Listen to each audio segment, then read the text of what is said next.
Oh, hello world. Right. You timed it perfectly. Oh, Who's- hello.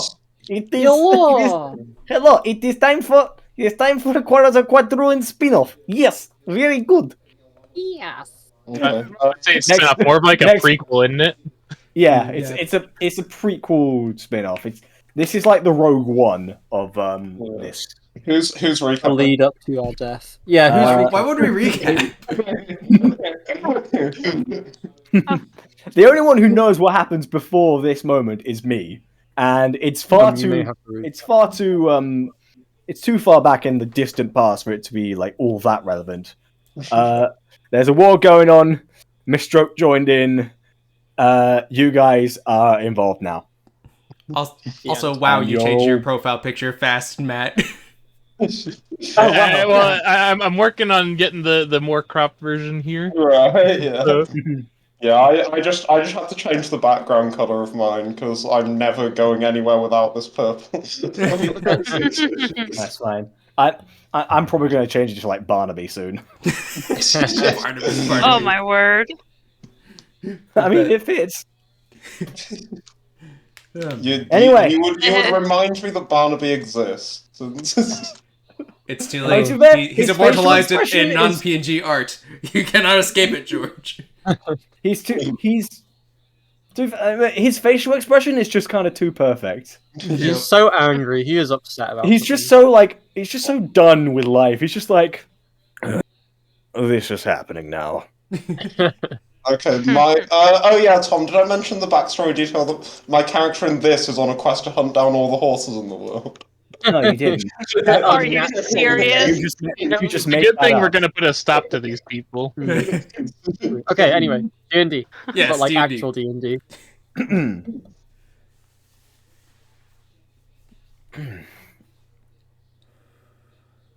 Deep underneath the castle of Royast are 3 floors built within a dungeon. The first floor is reserved mainly for the lowest ranked of the Deceptors. These are just the occasional infiltrators, the spies, the deliberate misinformants. They're used for some of the more minor missions, but nothing huge. 1 floor down, you reach the Deceptors who've had their first line drawn into their mark. These ones can do a bit more dangerous work. Assassinations, misguiding other armies, that sort of thing. But it's the 3rd floor that is considered one of the most dangerous places to be in all Quadruin. This is where the 2 lines meet.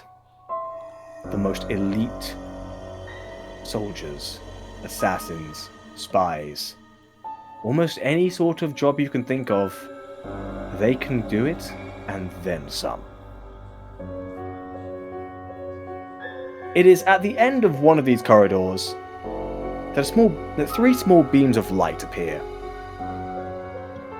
bringing in an orc, a half-elf, and a lizard folk. If those 3 could have a very brief description for our audience members at home. A hulking unit of an orc with seaweed green skin, deep red eyes, and armor that looks like it was carved from the hide of a large scorpion. A Deceptor mark right on the side of his neck. He seems to have been in the middle of something very fun for him. But has been rudely interrupted by this summons. Okay. Anyone else? I go next. Okay, so a kind of short, pretty stocky, vaguely muscular lizard folk character. They don't wear much armor or anything at all. He carries a relatively large backpack, and his scales are a mix of matte grey and copper red. His eyes are kind of black and white, almost animal-like.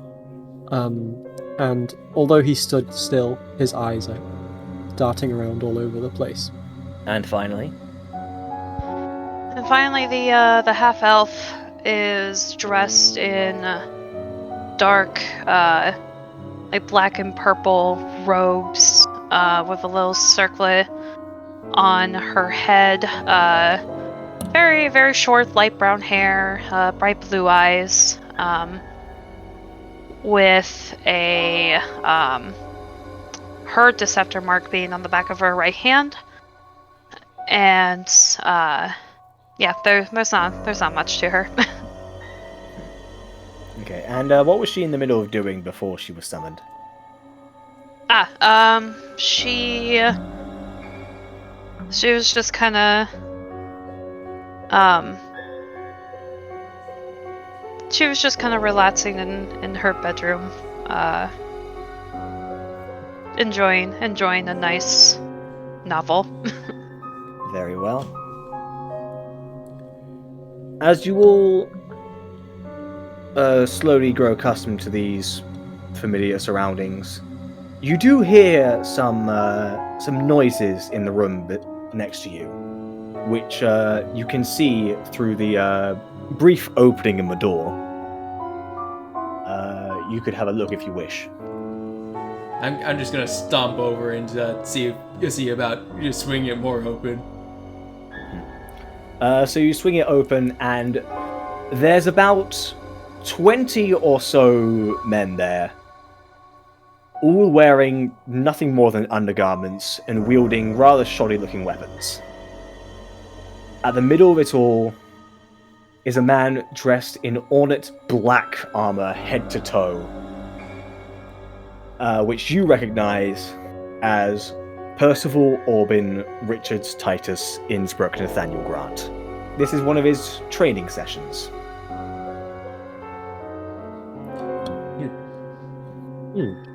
Dragok just kind of takes a deep breath.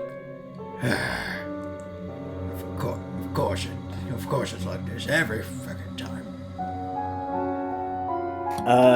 The prisoners all charge towards Percival, and he cuts them down like blades of grass. It's not even a challenge for him. The way he swings his sword around and guards himself with his shield is it's elegant, almost like a dance. Minus the constant blood splatter, of course. Within just a single minute, all the prisoners are dead on the floor. And Percival slams his shield back down onto the floor, and you can hear him murmuring to himself, "Not good enough. It's never good enough. For goodness sake. It's so much slower than last time. What is going on?" Maybe I got old. He hears you and turns to you. "You'll hardly want to talk, you brutish buccaneer." All right, bud. If I weren't wearing this, you'd best believe I'd kick your ass in single combat. But you are wearing it, so you won't. Speaking of which, I believe I've heard that the mistress summoned you. Right, of course. Who else would it be? That is the correct answer. Now, if you'll excuse me, I need to go back to training. A few hidden doors open up within the walls, and some more prisoners are hustled into the room. You do that. Yeah, and Draco kind of closes the door. And he's gonna sort of try to make a stomping beeline towards wherever Whitelock's office is. Well, you know where it is. It's just straight through the hallway. Right. Dragok knows where it is. I was just confirming that Dragok was going there. Yeah, of course. Yeah, I'm just... The description. You go through a long hallway, and every once in a while you can hear other bits of training. You can hear the familiar growls of James, the Dragonborn monk, who is currently caving people's chests in. Until eventually you reach a rather lavish-looking door. I'm just going to unceremoniously swing it open. You slam it open, of course. And standing next to the desk is a familiar hooded changeling. Mad, if you would. All right. The changeling, of course, is fairly typical to most, with a very pale complexion and white hair, and just plain, almost searing white eyes that kind of stare beyond you, not so much as giving attention to you all entering the room. Head to toe is kind of dressed in dark, studded leather armor, typical of rogues.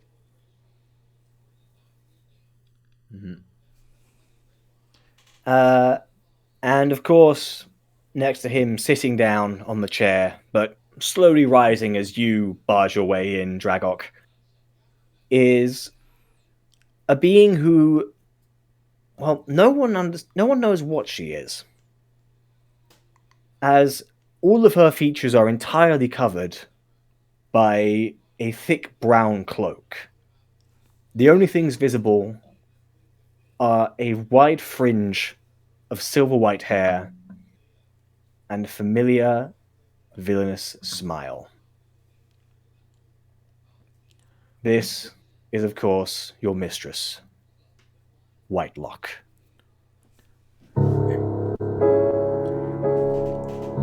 She slowly rises from her chair. Dragok, I see your enthusiasm is as untempered as always. There better be a good fucking reason why you brought me here. Oh, I apologize. Did I interrupt something important? Dragok just kind of narrows his eyes, as if daring her to answer that herself. Well, my sincerest apologies. I take it you didn't arrive alone. Of course not, I never do. Well, if you could allow some space for the others to enter, then. Dragok just kind of rolls his eyes and steps inside but aside. Kind of letting the other two in. At this point, I imagine Azushk and Elsis make their way in as well. Yup.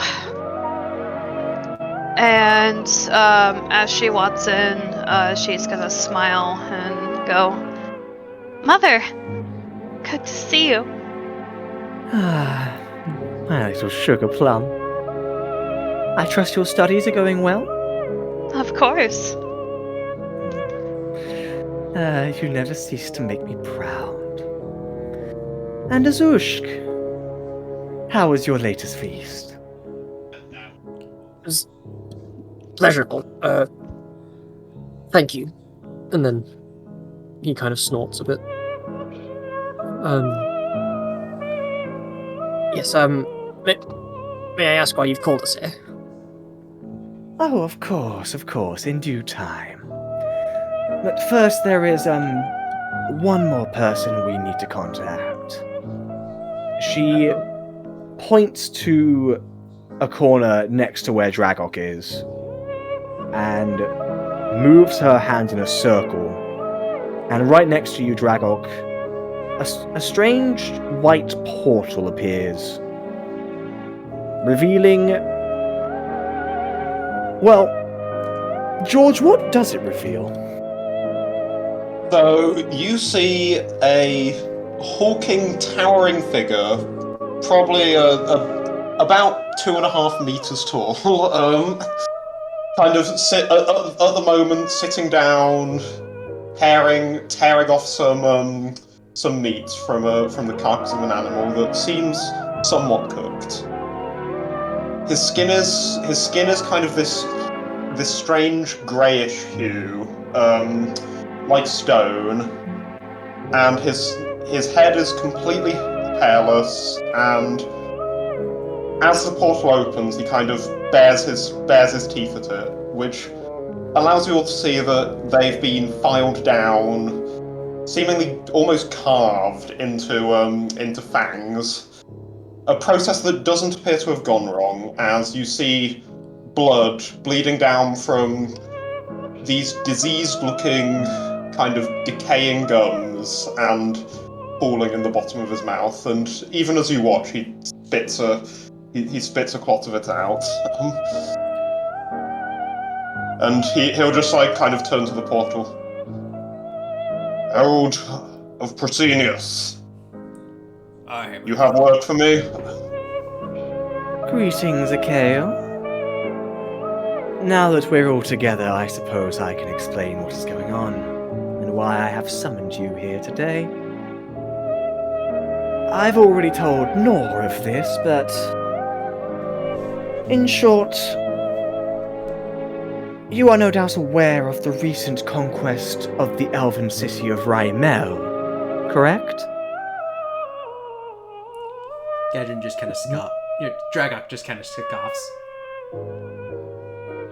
Is there something funny, Dragok? Don't expect me to keep up with politics. A fair point. Aye.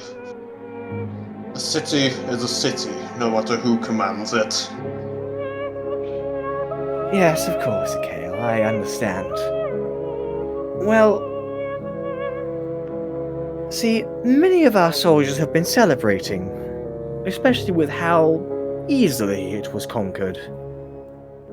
Of course, not everyone feels the same way. Some feel it was a little... too easy. And there have been rumors spreading of some sort of counterattack being prepared. Now, we have plenty of soldiers stationed. A good 200 or so, but... well, you can never be too sure, can you?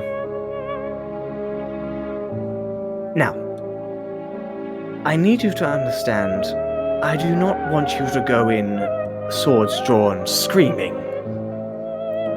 First,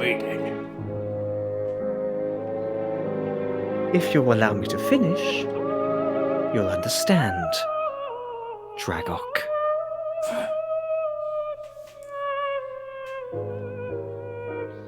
As I was saying, I require you to conduct a little bit of an investigation of the village and the nearby camp, as well as the forest on its outskirts.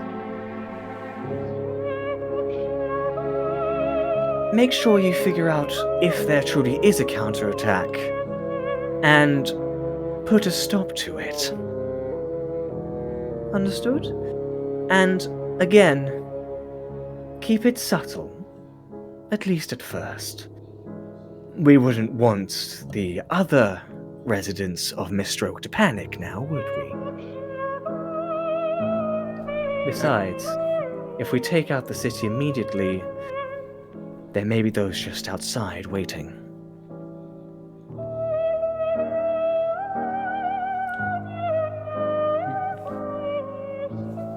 Yeah, Dragok just kind of sighs.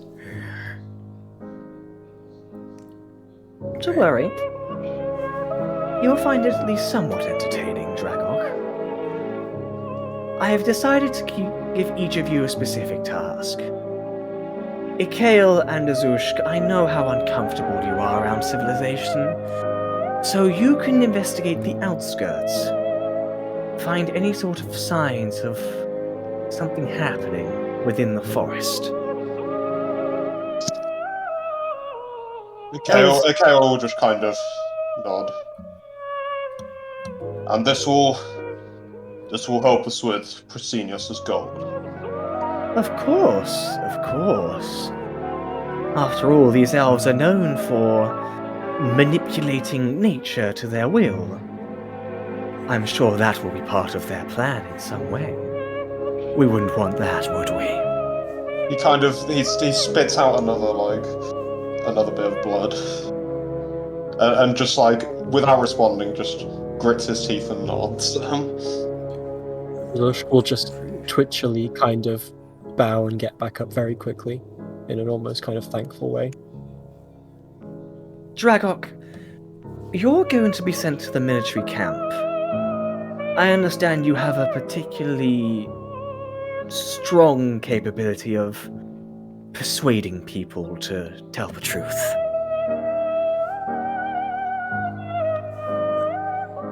So it's an interrogation then. Interrogation, investigation, and when you find out these traitors, an extermination. Yeah, Dragok just kind of nods.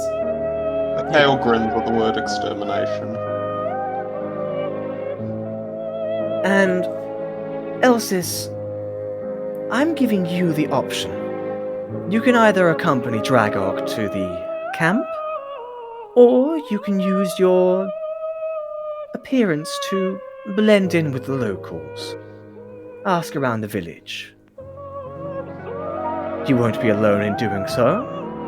I have already asked Darling Nor here to do that as well. Isn't that right? Yes, mistress. Good boy. Now, is there something funny? Dragok? Not at the moment. Very well. Now, I've given you all the information I can. The rest is up to you. She opens up a portal behind A.K.A. Just head through there, and you will find yourself near Raimelle. It's a little bit of a trek, but I wouldn't want to dump A.K.A. in the middle of the town square. We all know how antsy he gets. I think I would like just that done with me. I know, A.K.A., I know, but Brasinius wishes to take things slowly. Allow us to mess with their minds a little first. Remember, he is also the god of trickery. He'll kind of just take a bow at that. Yes, Harold. You are, of course. I would not question your wisdom. No, you wouldn't. Now, on your way. And, before we leave, she hands 2 stones to both Elsis and Nor. Use these to contact me whenever you have any update. Of course. It will be done, mistress. My darlings. Always so reliable. Now, off you go. And Dragok, be on your best behavior. As you wish, hag. What was that? I said as you wish. Do not make me repeat it. Then get Dragok's gonna start walking through the portal. Okay, I will do the same. As you walk through the portal, Dragok, you do feel a little bit of a squeeze in your chest.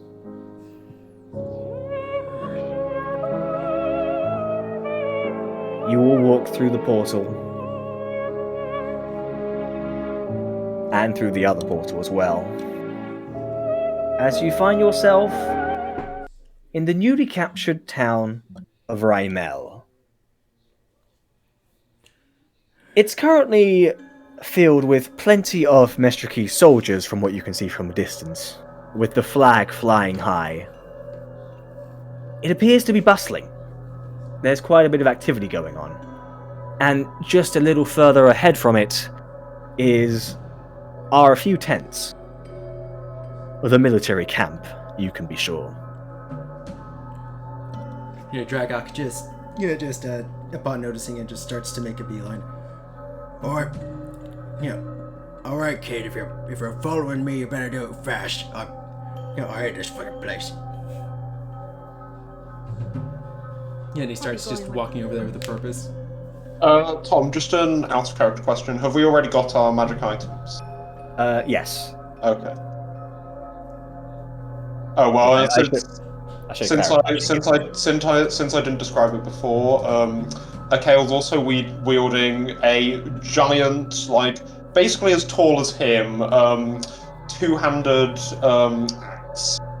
With the head is made of dozens upon dozens of serpent fangs, creating a jagged edge to it, such that being hit by it would be basically like being bitten by 50 snakes. Ouch. That's almost as bad as me putting on this armor. Okay. So, Dragok, you're just making a beeline for the camp. Are you going through the town or around it? Yeah, whichever is the shortest route. Between him and the town here, and remember, the mistress said that we aren't supposed to raise suspicion. Kind of look him up and down. Don't you agree that you'd raise some suspicion walking through the center of town? Dragok just kind of turns to look slowly to look at Nor. Did I ask for your opinion, lapdog? It just kind of just unfazed by just. My opinion isn't what matters here. It's what we were directed to do. Do you want to blow the mission before it's even began? I'm not sure the mistress would like that. Dragok kind of grimaces. Rubs his neck, both on the Deceptor mark and on the collar of his armor, which, if you look closely, has some very, very real infection lines, as if he's been poisoned. Fine. And he'll start taking the more stealthy route. Okay. So you're taking a much wider berth to avoid being seen by any of the townsfolk. Nor, I assume you're changing your appearance.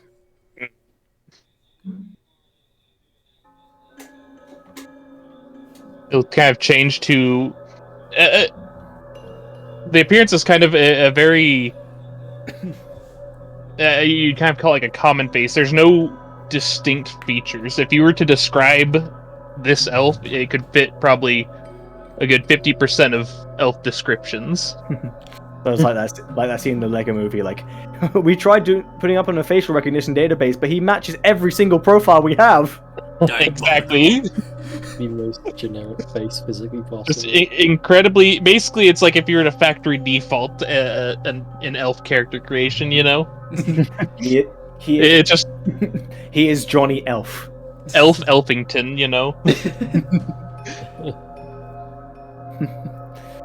Elf McElfson. Exactly. He'll kind of look at that point. He'll look to Elsis, and so you decided which way you're going. He'll kind of look towards where Dragok is, and Yeah, she's just gonna say, "I'm going You're with not- you, of you're- course." Sorry. Good. I was afraid you might want to come with us, says A.K.A.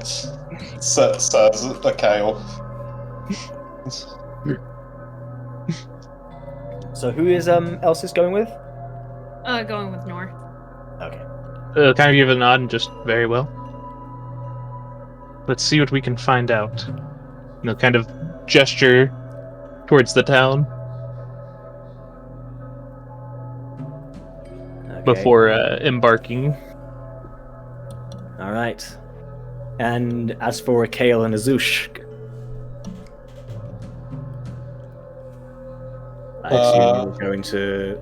Yeah, I think we were just going to the forest as directed. Yeah, directly following orders. I'll probably turn to look at KO and just kind of tilt my head to kind of signal the direction we're going.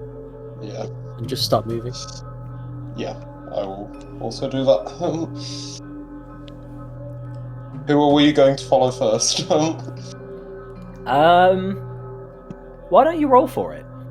Yeah, sure. So one person from each team just rolls. You can roll. And we'll see who gets it. What are we rolling? Just a Just D20. say flat. Yeah. Okay, so Oh, just so, a flat d20. Okay. Yeah. I will. I'll go ahead and do that. All right. I don't know if this bodes well or ill. We're about to find out. I mean, this is happening at the same time. This is just And I'm in the wrong channel. There we go. Okay. die rolls. Ooh. Okay. Well, I think we've discovered the exact order. So, Dragok, thanks to your large size, you're able to make some very wide strides and make your way towards the camp quite easily. And it doesn't take long before you approach the entrance as two guards see you coming and lift their spears, and go, "Halt! Who goes there?" Drago kind of Glares at them. I'm out with a schedule. Yeah, and he kind of tilts his head to show the Deceptor mark. Roll persuasion. God bless it.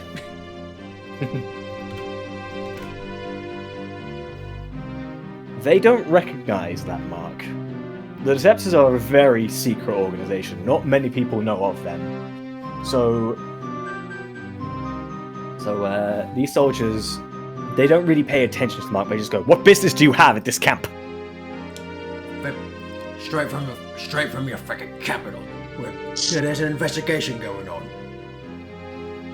Investigate from the capital? They kind of look at each other and go like, "Why on earth would they send an orc to investigation work?" Yeah, What? Dragok draws a sword. Would you care to test? Would you care to know? They immediately just raise their spears again, like, you can tell they're visibly shaking at this point. Do you have a prior appointment with our captain? Because if you wish, we can go and get him. If you want to check it out with my boss, who specifically ordained this mission.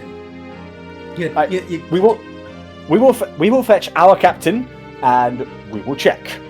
Okay. Just stay right there. I will be right back. No, why did you get to go? Why are you leaving me with him? We'll be right back. You'll be right back. Look, I'm sorry, man. I got there first. You snooze, you lose. Bye. Whew! He's gone.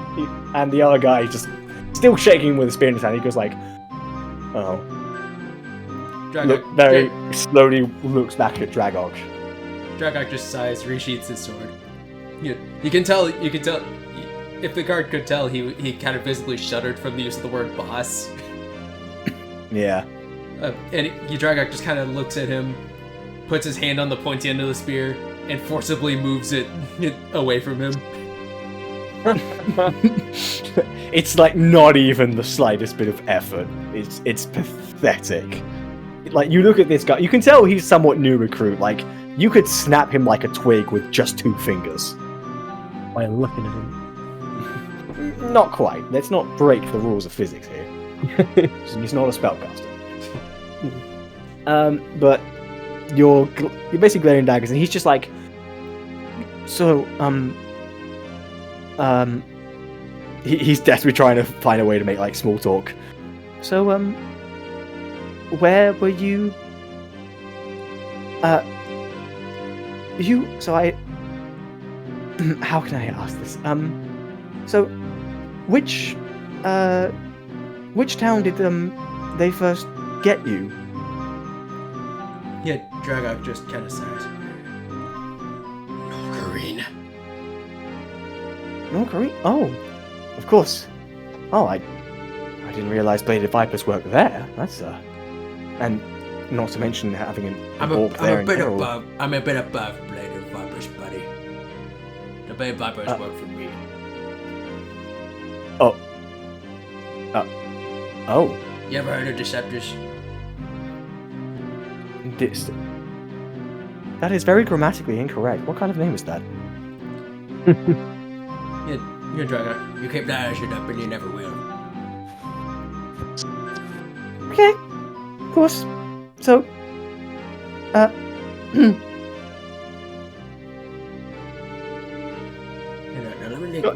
let me make one thing abundantly clear. Yes, well, with my boss's intel, we've been told that there's someone in here who works for a thing.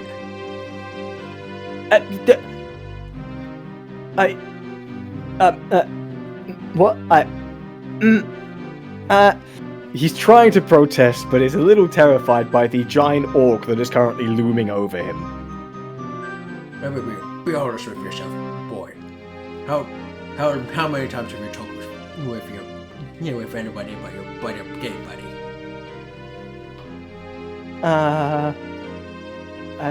At this point, you can hear the other one come back. Here he is, Captain. The captain is dressed in more ornate armor and decorated with a handful of medals, and with a nicely trimmed moustache, and goes, well then, how can I help you, sir? Who's your business from the Deceptors? His face turns pale. Oh, I see. Yes, of course. Yes, right this way. Let him in, lads. He's with me. Dragok glares daggers at the two of them as he walks into the door. So he leads you through the camp, where you're getting a lot of looks from people, because orcs are used as part of the military, but when they're not in battle, they're usually chained up.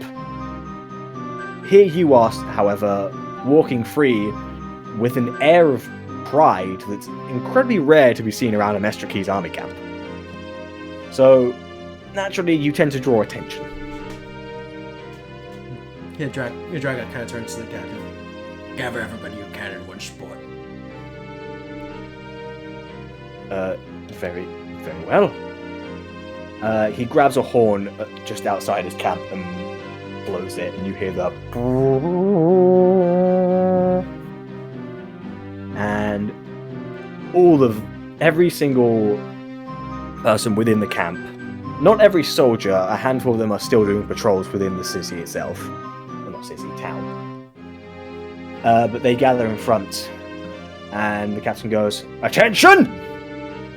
We have received word from this messenger, straight from the royal palace of Royast itself. If you please."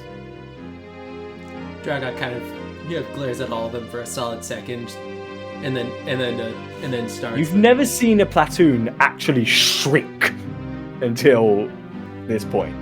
Well, Dragok has, but you guys at IRL have never seen this before now. It's just like... So,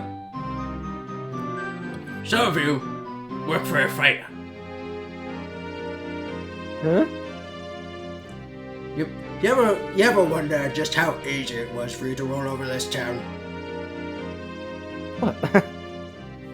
You hear one soldier kind of raise his hand. Yeah, Dragok looks at him. We had the element of surprise, of course, and we had siege weapons that they couldn't comprehend. Even with their magic, they couldn't stop it. Fair point. However,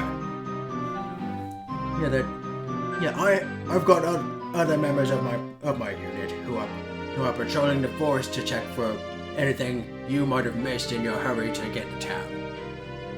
And anything you've missed would have been very viable, to have been planted by one of you.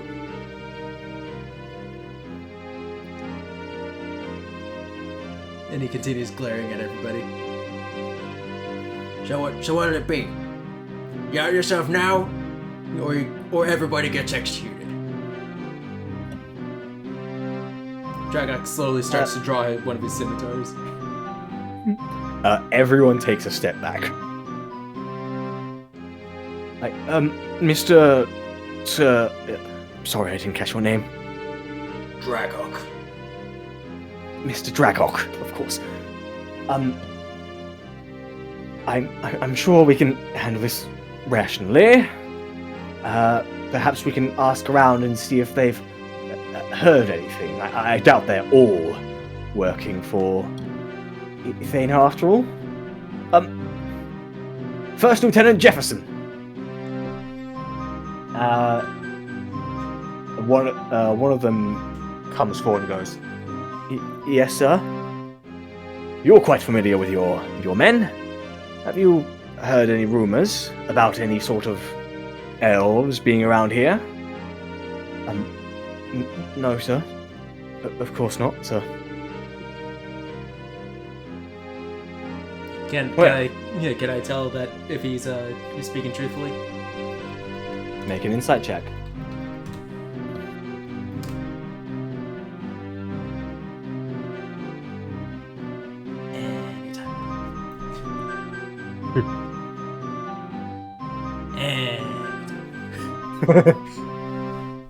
Come on, I have a +9 modifier. Let it go. Release my die roll, Avery. Discord. There we go. It really had to think on that one.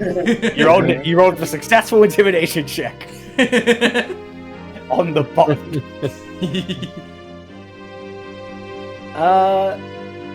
He's shaking a little more than some of the others. No, there's no elves here, sir. Only within the village. Is that a fact? Yes. Yeah, Gadrin's just gonna start walking toward him. Not Catherine. Dragok starts walking toward him.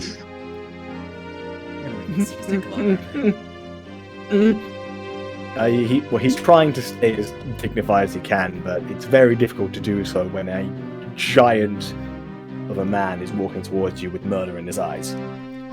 Tell me, Jefferson, was it? Yes, sir. How come you're shaking so much more than everyone else? I'm not feeling very well, sir. It's a very hot day. And I imagine this. I guess you're not used to the sweat of humans, eh? What? No, I am human. Yeah, right. But I bet you hang around elves. Well, of course, I've done my fair share of patrols in this town, making sure that they're not up to no good and all that. Dragok raises an eyebrow. Yeah, just so you know, buddy. I was not told to kill you. And he just puts a hand on his scimitar. But they were very non-specific as to how I would get the information. No, you don't understand. I don't know what. I wasn't even. I don't even know what this is about, honestly. An elf being, an elf being among us here? That's not possible. We've inspected everyone. We assure you that there are absolutely no elves within this camp. Dragok, he pulls the sword out completely and puts the tip right under his chin. Are you willing to die on that hill? Roll intimidation. Is it alright if I use my strength modifier for it? Of course. You keep it critical of me not to allow it, because you do. I made a bowl of rice. I'm so happy that's the thing. Nice steamy bowl. He's staring at the blade, but he's not saying anything. I will not die. I will not grovel for the sake of lying. I speak the truth. There are no elves in this camp. Dragok just kind of raises his eyebrow a little bit.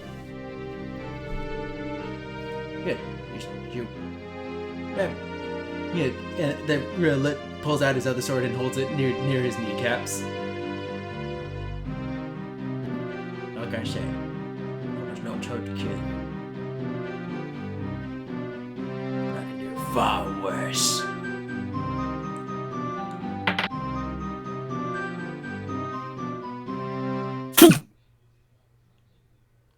Flying just past your head is a crossbow bolt that came from just outside of the camp.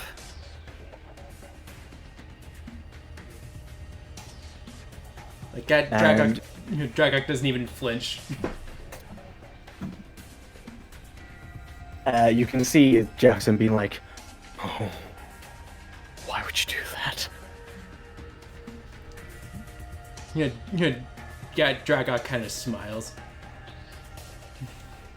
I see. He sheathes the sword that was at the kneecaps, grabs Jefferson by the throat and just holds him up in the direction of the crossbow. I believe this is yours!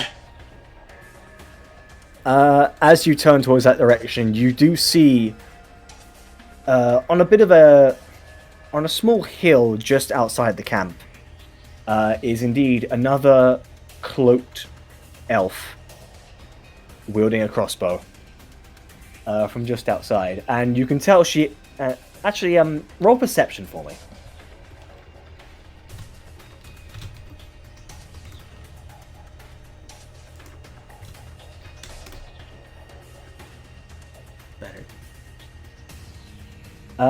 You can tell she has a look of worry on her face.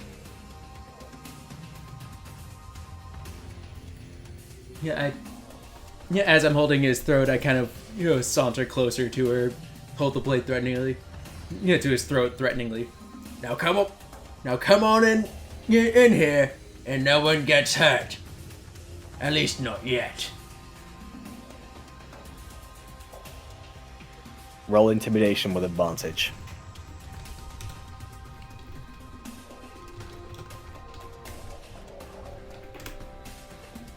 $28. Oh, She that was a big slowly number. lowers her crossbow and makes her way into the camp. And she makes her way towards you and glares up at you with rage in her eyes. Dragok gives an unsettling smile. Now, little lady, how about we talk? Fine. Just don't hurt him. And you can... have you dropped Jefferson by this point? Nope. Just let him go. And I'll talk. Dragok looks at him. Looks to the army. Tosses him over to them. Don't. Lyra, no!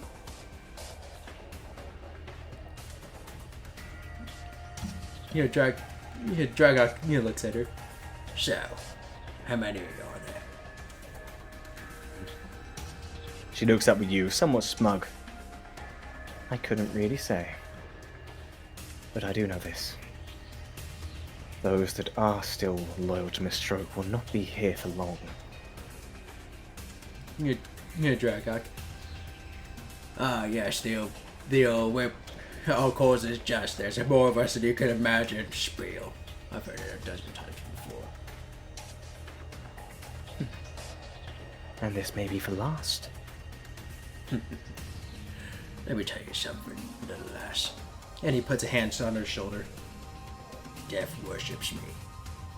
You're not. your little folks, they're not gonna last a fortnight.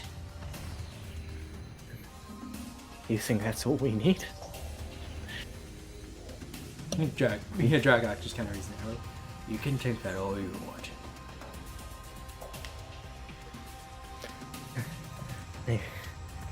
I assure you, you have no idea what's coming.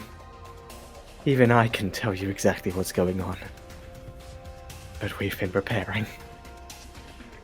This place will be free of Mr. Key's filth! And she spits at you. First of all, I hold about as much loyalty to Mr. Stroke as I do to a flame now.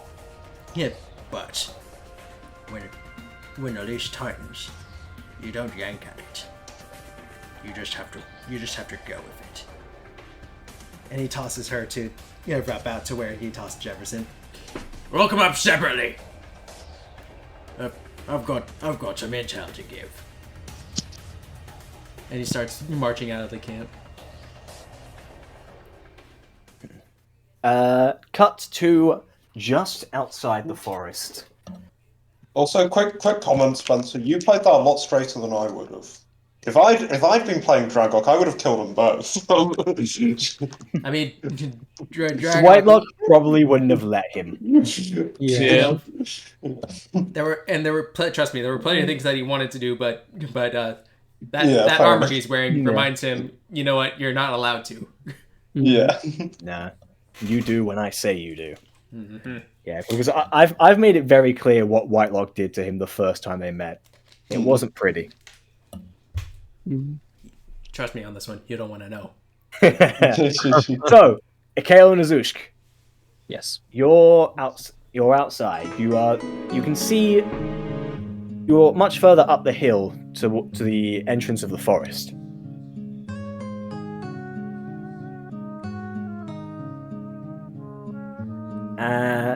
What are you guys doing? I think just walking towards it. Really, it was just the general forest area we were told to investigate. Nothing more specific, right? Yeah. My knowledge, that's what we were told, yeah. So I'll just kind of start walking to the edge of the forest, kind of sauntering in silence. But I think eventually, probably when we're about halfway there, he'll A.K.A. will turn to Azushk and just say, "So, you hate civilization as well?" I just give me a second, someone's not put my... Naya's Wait. They just okay.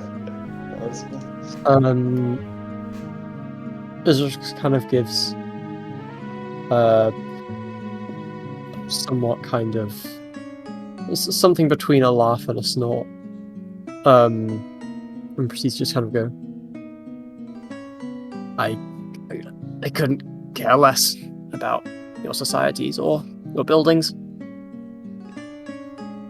Why? I like to hear that. And he just kind of like gives a bloodied grin. In fact, I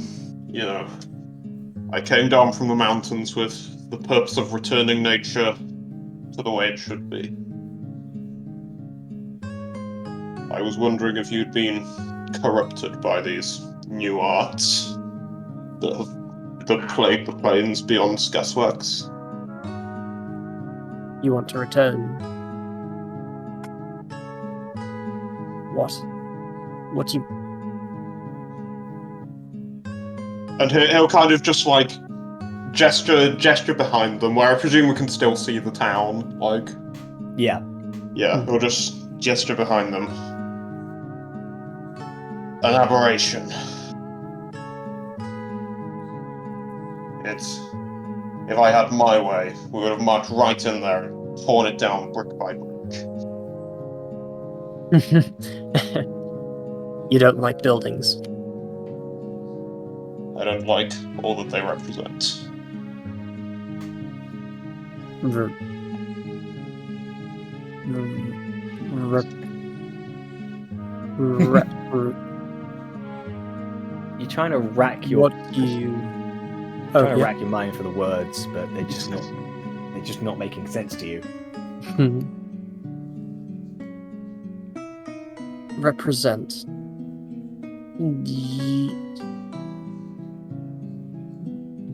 What? They represent the accruement of knowledge, the idolization of knowledge, the worship of knowledge, all in service to themselves, all to elevate some of them over others, to create those who know and those who don't. Among my people, there are no such distinctions. And such distinctions, they are not the way it is meant to be. So, you think that buildings benefit some more than others? I think tearing them down is the first step to purifying us.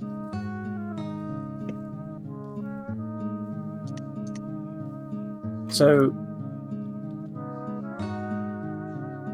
but buildings are just stone and rocks that people live in. What? He kind of like just seethes at that. Yes, and people living in them encourages this inequality I speak of.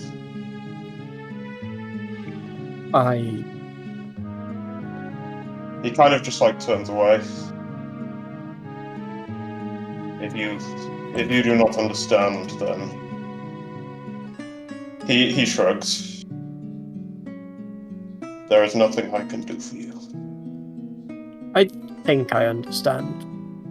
I more don't care as such about your inequalities and your quandaries. You want everyone to be the same. It sounds to me, and people are not the same. I'm hungry. We should get going. That we should. And he'll just kind of like saunter on into the forest. Okay, before we continue, what's A.K.A.'s intelligence again? 7. Whoa. Those are some big words for 7 intelligence. It's I guess. Yeah, I mean, It's he's high- mostly just high- saying it's- back it's the high. words that he's heard said. His wisdom's a bit better than that, so. Yeah. Yeah, But so wisdom improves his vocabulary, as we saw with Cyrus. Yeah, he's not that's quite. good. He's still got an element of his humanity, but he's like. No, I'm talking about A.K.A. A.K.A. is got like some really big words. Right. I understand. I understand how I mean, Zeus is doing it. he knows the word civilization because that's everything he hates. True. That I understand. But there were some other words where I was just like, wait a minute. I mean, people who say like we live in a society, like Yeah, use true. They're big kind of dumb. words. Yeah. Delusions of eloquence, if you will. Yeah. Exactly. I also Obsession with absolutely Tesla loved medallion loquaciousness. I loved your transition there. Just, I'm hungry. We should get going. Yeah, That's what he that's just does. like, yeah, that sounds like a Zoosk. There's a lot of words Oh. going on, so Make either investigation or perception checks. You choose. Oh yeah. I'll do one of those. Investigation. Both of them are +0. Better pray to the dice then. That's 20. Damn. That's a 12. Okay. You're looking around, Kale. Azusk, you're a little distracted by the smell of something cooking down the hill, and it's a little tempting.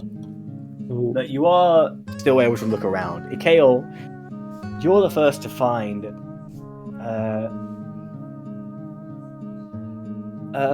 It's at first it just seems like a whole bunch of grass, but then you look closer, and the grass seems uneven.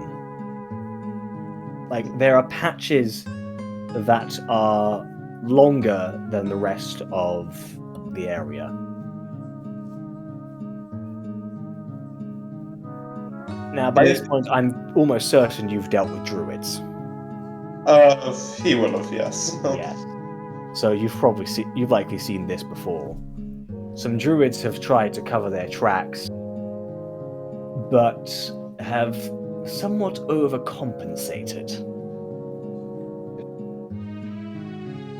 What's more is, as you look into the forest where the footprints seem to lead, you don't go too far because you were told that as soon as you're done, you need to report back to either Nor or Elsis.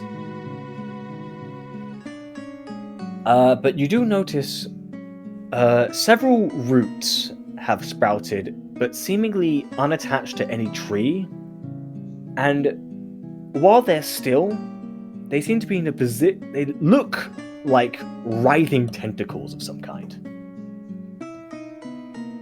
Yeah. He'll kind of like point that out to Azuk and just say, and just kind of gesture to it.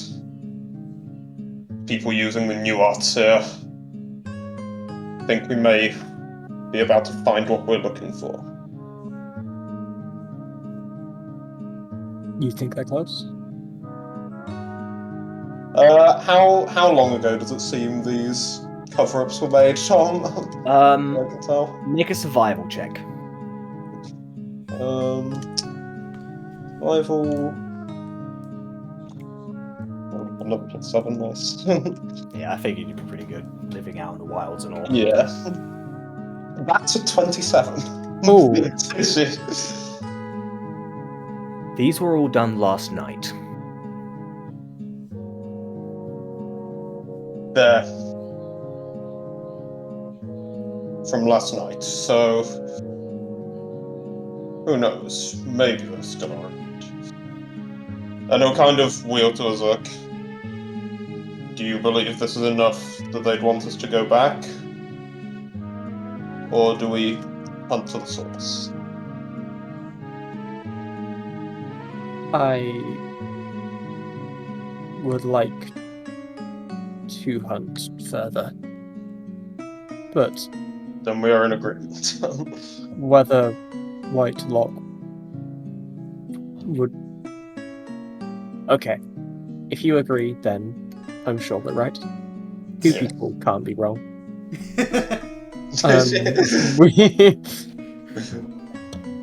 And yeah, so yeah, I'll kind of try and follow these covered tracks as much as I can.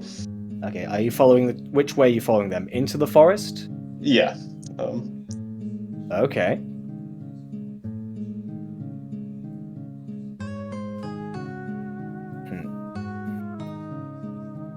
Okay, so you are going through.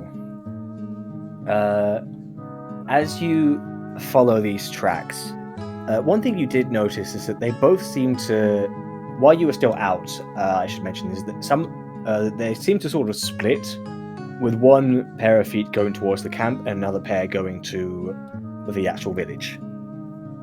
Okay. But now you're following, both pairs that seem to be heading the same direction. Okay. Close now. Could we try to be quiet? I'm not especially worried, but To hell with quiet. And he's just going to like march on forward, kind of. Okay, I will not have you bother rolling stealth checks. you don't think No. White Lock, and then I kind of give up and come after. I feel like some things never really change. There's always at least one gadget in the party. Yep. A universal D&D experience. Someone's going to be an abrasive arsehole. And in this case, it's all of us. Oh, Something you'll God. not quite. I wouldn't say Nor and Elsis are quite that bad, but They're relatively this normal. guy, absolutely. So, Thanks. I get you it. go- The brainwashed person's normal. I mean, to be fair, A.K.A. is also brainwashed. He was just also awful before he got brainwashed. he's brainwashed in the metaphorical sense. Yeah. So you eventually make it, and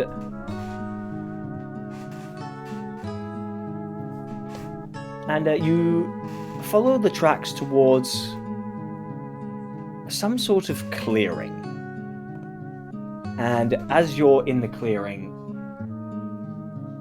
the green and brown of the usual forest has given way to a dull ashen grey.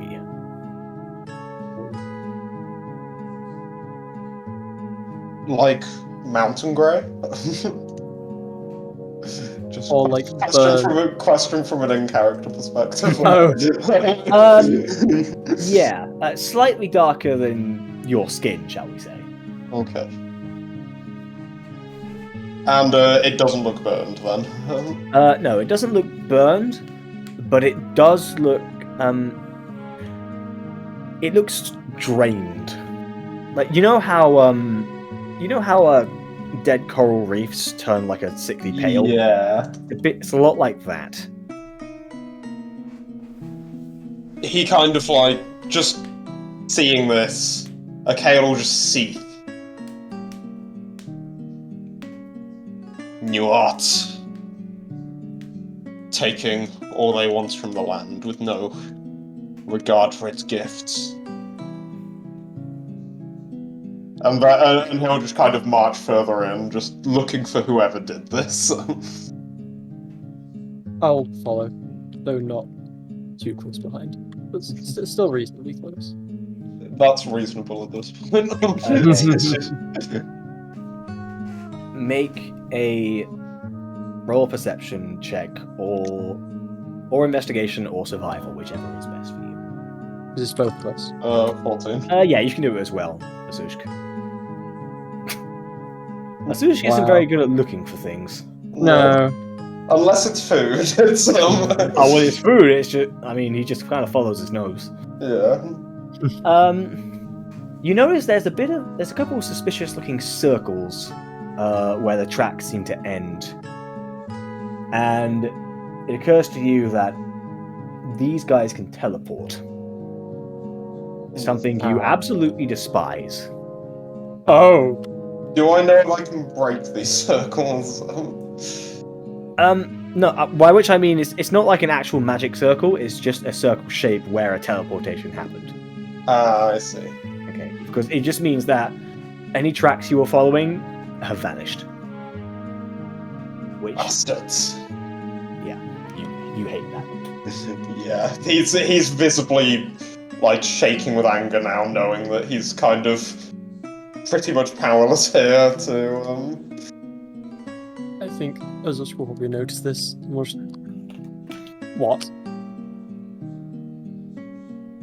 Don't you understand? They used new arts. They teleported. And he kind of, like, spits blood out, some more blood at that last word. That's bad. It means we've lost the trail. Can I do a bit of... This is not how... I don't think this is how teleporting works, but can I try my hardest to see if I can see any sort of signs as to where they might have gone? Either through studying the kind of leftovers of their magic, or just see if there's anything left lying around anywhere. Yep, go ahead and roll perception or investigation. Okay. Again, what is it? I thought I had... Oh, no. Wow. That's not You helpful. can't find anything. You have the feeling that this may not be your area of expertise. Yeah, it was a massive stretch. You may know how to use magic yourself, but you're not very familiar with how that sort of thing works. You just know you can do it. And sometimes you have to burn stuff up to use it. But usually you just kind of flail your arms and say stuff and it works. Okay, fair enough. I'll just kind of turn and just gonna say, I'm lost here. I'm afraid. I do not. He kind of, yeah, he kind of just sees at that.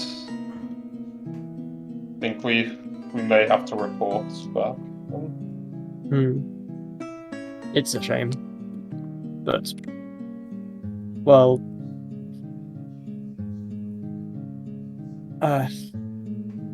we've done work.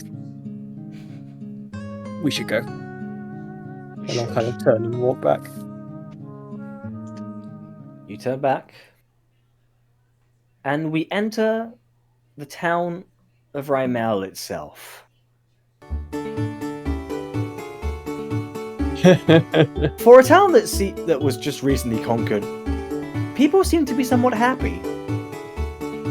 The markets are bustling, children are playing in the streets. The only thing that brings to mind any sort of conquest are the occasional groups of soldiers that seem to march past, not paying either Nor or Elsis any mind. Some of the elves seem to give Elsis a little bit of a look, noticing how much shorter her ears are, but the humans are very bad at telling the difference, so they don't really bother. Where are you guys going to head first? That's a good question.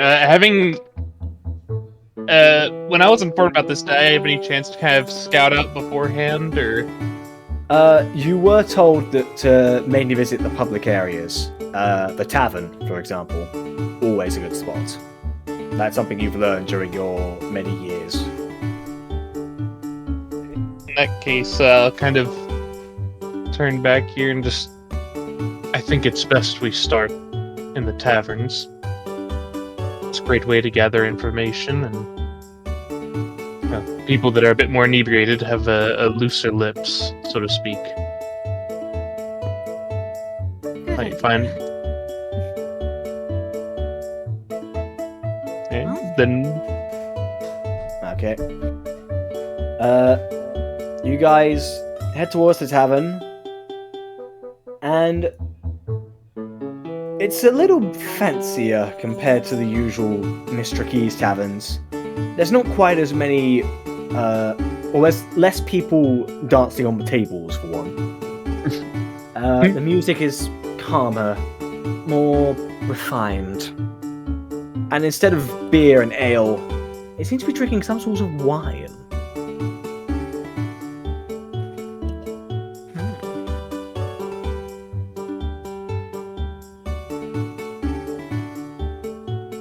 So, getting a vibe for, how many people are in. You said it's a bit more tame than typical taverns, but different gatherings of people and... Yeah. You can still keep an ear out and you'll hear things. Alright. Well, just kind of subtly going up to the bar, I'll kind of make sure to kind of keep an eye and ear out for people that might be talking in a bit less of a merry tone and more hushed voices, potentially.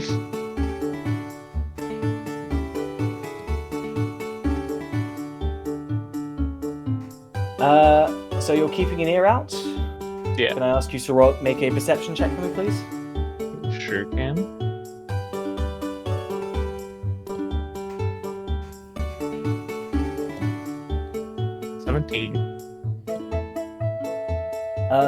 You can hear a few people.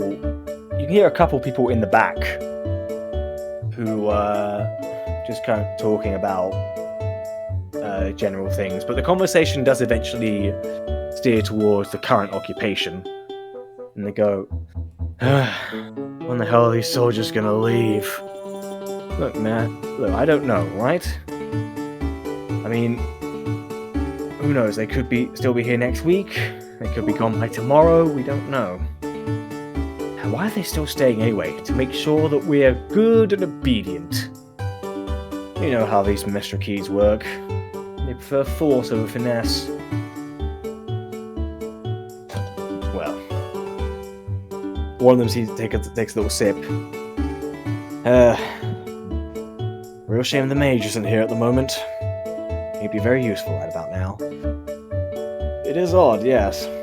I mean, where was he during the attack? No idea. You'd think he would have been helping us out, but then again, he probably thought they were too easy. I mean, he just has to wave his hand once and the whole camp blows up. Do you wonder if he's trying to wait until they're that weak or something? Look, I may know how to do, he sort of snaps his fingers and there's a waft of a flowery aroma that spreads across the tavern. I can do that, but when it comes to him and the way he works, I could not tell you. I was never very good in magic class. I remember. How many times did you blow your own face up? Don't talk about that in public, please. Elsis, what about you?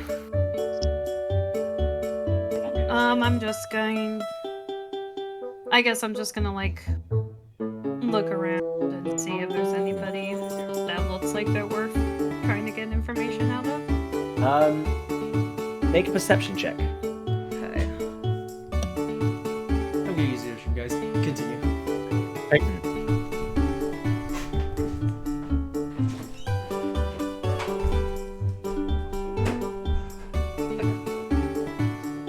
Ooh. 29. Nice, nat 20. You see one guy who's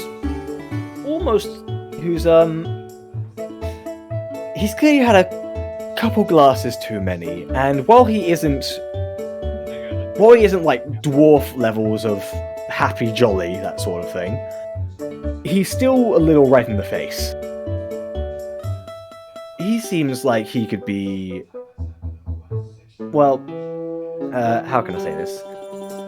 He looks easy to manage, especially for someone like you. Okay. And then, just remind me out of character, Tom, because of my really bad memory. Of course. Where are we exactly looking?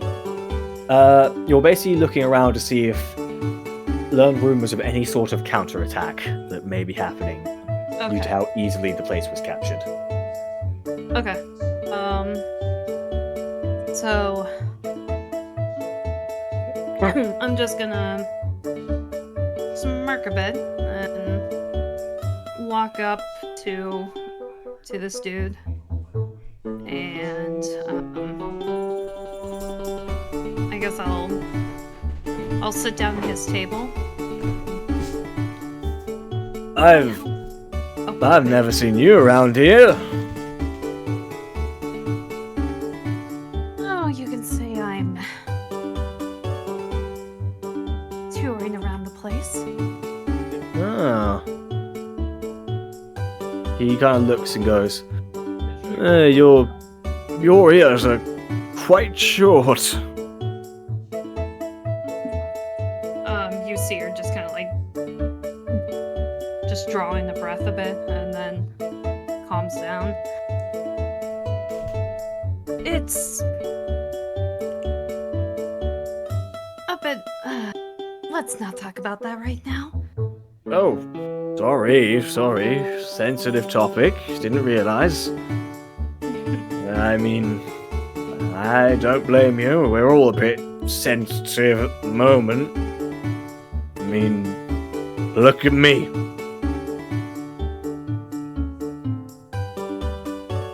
Oh, yes. Deceptors.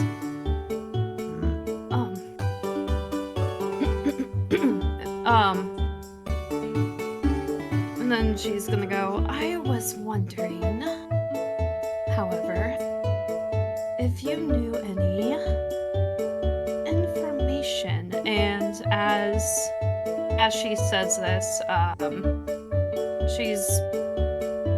her eyes are gonna glow like a slight pink shade, to be in the first charge of her Eyes of Charming. For the and it needs a. I believe it's a wisdom save. Yeah, wisdom save. Specifically for the magic item, it's kind of a lower DC, so 13. Okay, well, luckily for you, he is absolutely shit-faced, so he's gonna be a disadvantage. All right.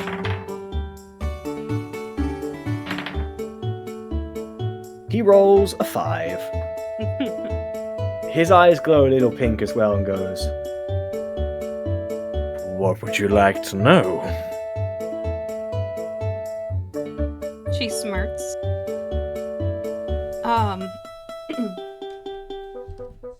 Have you heard any rumors of a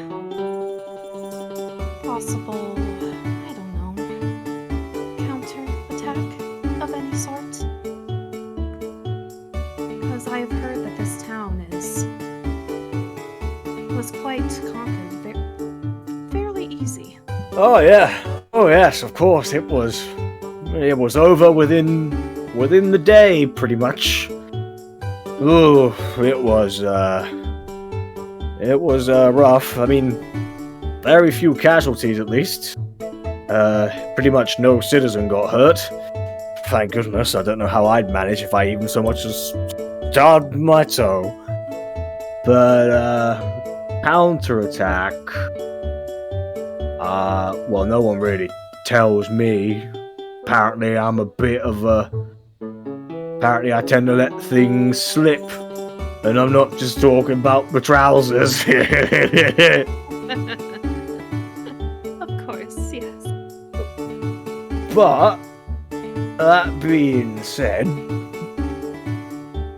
I have been hearing weird noises at night when I go back home, and in between me leaving this place and coming home and being yelled at by the madam,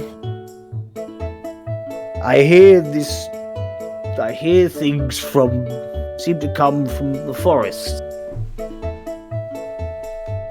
And it's not just hearing. Well, us elves, as you probably know, we're quite tuned to the magic of Arcania and Proscenius, of course. Yes, yes. I can feel things happening within that forest. And that sort of thing, I feel, I only ever felt it when our resident mage is practicing. Practicing where? Oh, that I couldn't tell you. He always goes away. I think it's because the last time he tried practicing here, it was 7. It took us ages to rebuild the library. At least the books were safe. He got quite the scolding. You know how sacred libraries are here. Oh, yes, of course. But yeah, sometimes he practices, him and his friend. Although, if you ask me, I think it's a bit more than a friend. Wink, wink, you know, not say no more, say no more. But that's about all I know. Everything else just... well, you know what hangovers do to memories. Of course, yes.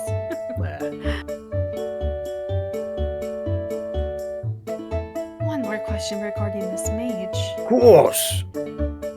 While you may not know where exactly he practices, do you know the general direction that he goes? I think...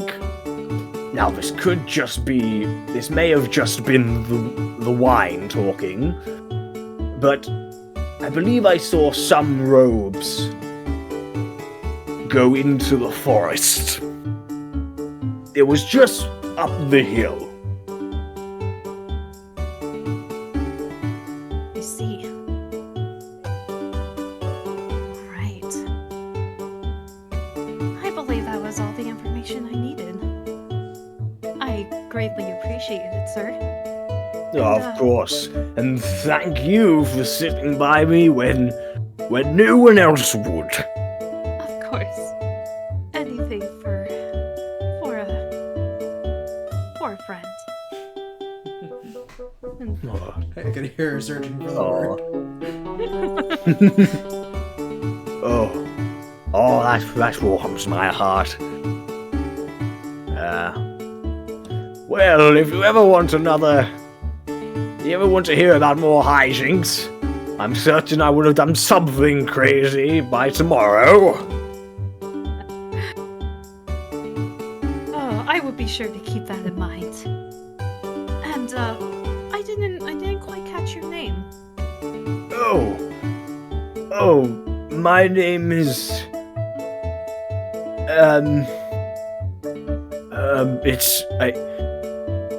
oh my goodness, I've clearly had far too much. Oh dear. You know what? It'll come back to me. Come by later tonight. And I will tell you. But right now, I probably need to... He collapses.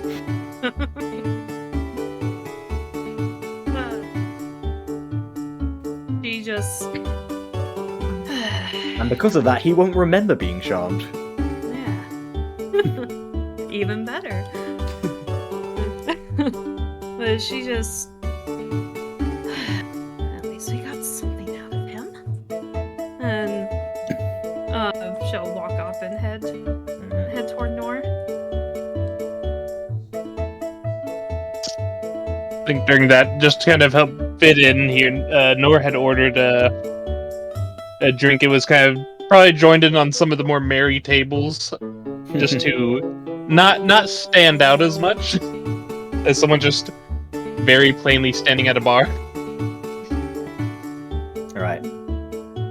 And then seeing us approach, he'll kind of part himself from the table and go and meet up. And should we step outside to talk? Yes. Kind of head out then. Okay.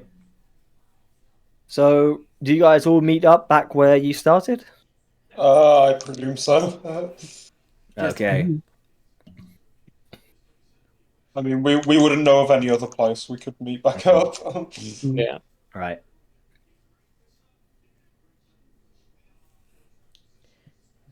Also, I liked Elvin Boris Johnson.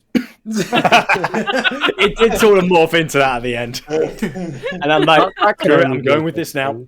It has to sound drunk and posh, and and he has the voice to it. As much as it pains me to bring him in, I'm glad he was useful for something at least. Anyway, For the first genuine contribution Boris Johnson has made to society. Anyway, D&D. yeah. Right. So, you guys meet back up, just up the hill where you first were. I assume you guys tell each other what you found. Gadgeon. Dragok. You're doing How that you as doing? well. Oh god, it's gonna happen to everyone. Anyway, Dragok, you let them know that indeed it was a bit of a setup. And there's gotta be a whole ass freaking army, marching in here. Apparently, now I have my doubts as to how effective they'll be. That seems to match with bits of what I've heard. They said that during the invasion, their Grand Wizard, who they claimed could level a battlefield, seemed to have just mysteriously been missing. It would make sense for them to have retreated and wait till the The invading forces have died down to make their move. And we found the site of their retreat. A circle. New arts. Looked like teleportation was what we decided. Yeah, Yeah. okay, well, And that matches to what I heard. It seems that this mage has been taken off toward the forest. Well then. So we got a mage and an army hanging out in the forest. teleporting away somewhere. Biding their time for the perfect chance at a counterattack. Well, I suppose that with that, we best report this to Mistress Whitelock. He'll start getting his stone out. Dragok just kind of his lungs over his side. I hate talking to it. May Well, I it's a good thing that you're not. may I ask why you I don't know what the word is, but you do not like her at all. Dragok just slowly turns to look at Azush. I'm just gonna go to the toilet. I'll be right back. Okay, wait a sec for Tom's back. This is the kind of stuff he was waiting for, so... Yeah. And in that case, I heard my dog barking, meaning outside, so I will be right back as well. Alrighty. In that case, I'm gonna grab a quick glass of water. In that Oh, case, please. I'm staying right here. Yeah, same. If there was food in the house, I would be going to get it, but I there don't is know, not. I've finished my glass of water, but I don't really feel the need for another one, so I will also stay. Oh yeah. This has been very interesting so far. Yeah. The single worst debate ever had by anyone. Yeah. That was quite amusing. My figure with the Zook was just like he's still like audibly human, but Yeah. he struggles. Yeah. He has to think for a long time, and most of his Yeah. thoughts do not really hold much coherence. Yeah. Yeah. kinda I mean, tragic. Yeah. I mean, my guy, Kind of I figure his vocabulary isn't going to be bad because Whitelock taught him common. So Yeah. You are doing. By the way, Spencer, you're doing like it's throwing me hearing you play Dragon. Like you are doing very well. It's like Thank you. it's it's good. That was that. Yeah, that scene where you were like interrogating the soldiers was tense. So. But I like the detail of picking up the like soldier to like wield them at their friend. Yeah. Not literally, but like just as like is this you? I just when do we I'm get back. to the part where Welcome back. when do we get to the part where I get to yell witness and kill things? Soon.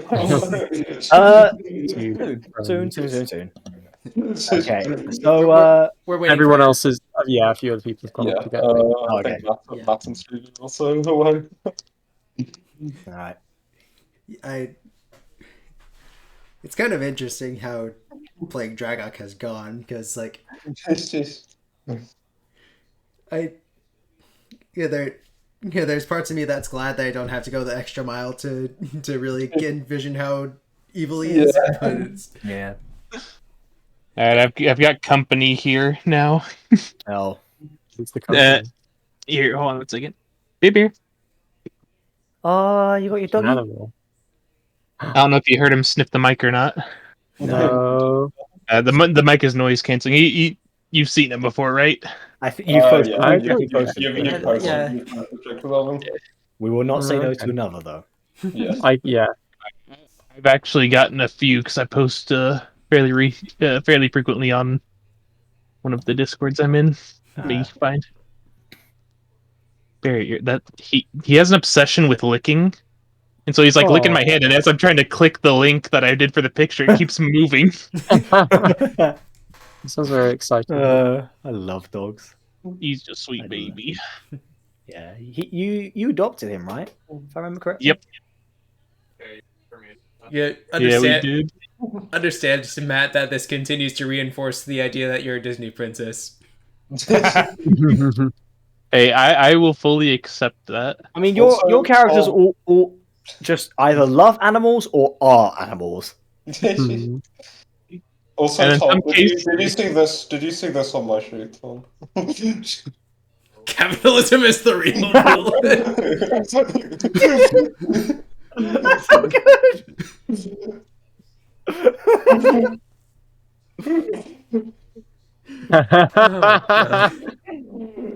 I feel like more accurately, it's economics is the real villain. Yeah.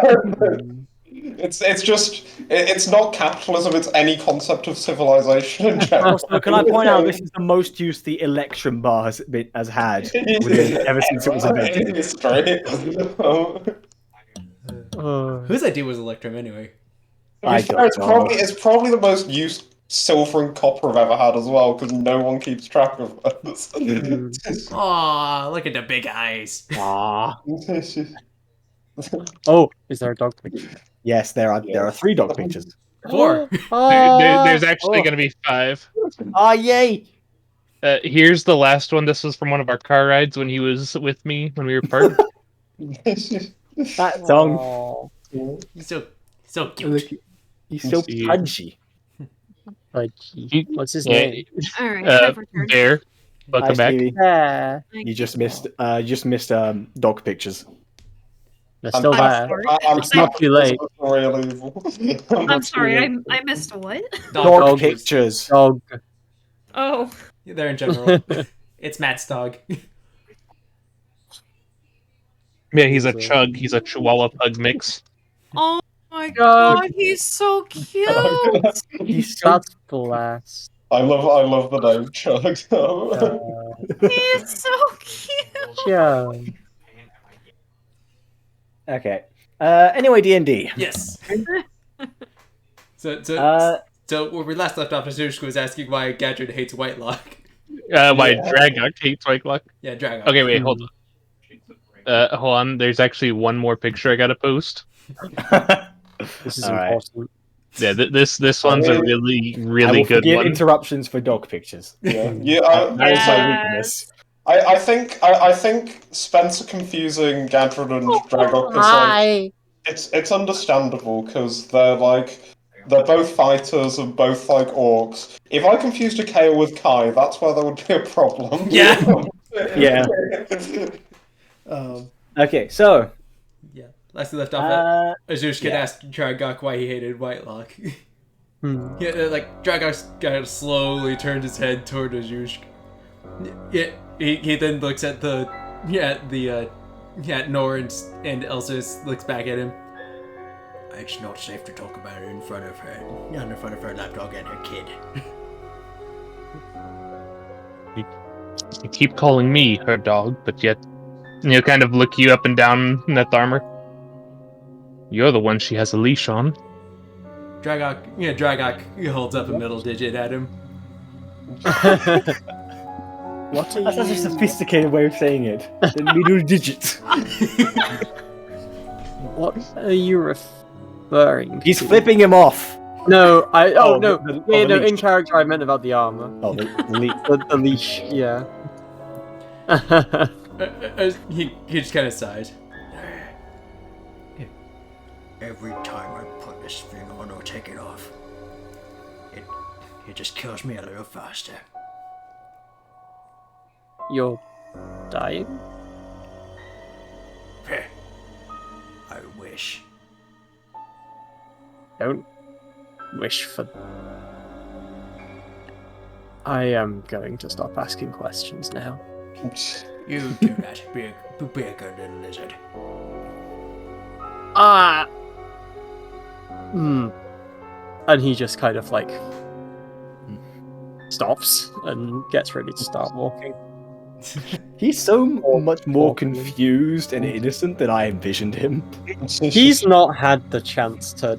I mean, the thing is, he doesn't understand He isn't these smelling people. blood yet. He isn't smelling Yeah, blood yet. he Okay. doesn't understand these people, and he knows he's not allowed to eat them. So he's doing the best with what he's got. Okay. So, Nor, I assume you're readying the stone. Yeah. So you put it onto the floor, and it seems to puff a little bit of smoke before a light beams out of it and spreads out into the form of Whitelock.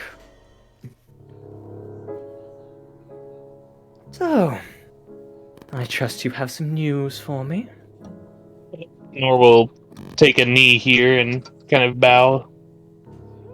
Mistress Whitelock, it seems your suspicions were correct. The town claims to have had a wizard that disappeared during the initial invasion. From the sounds of it, they are planning a counterattack once things have sort of settled down here. They seem to be hiding out in the forest, waiting for their perfect time to strike. Fascinating. Very fascinating. The trail within the forest stronghold, some sort of new arts. Well, chances are they'll make their way back there soon. Do you know when this wizard was seen vanishing into the forest?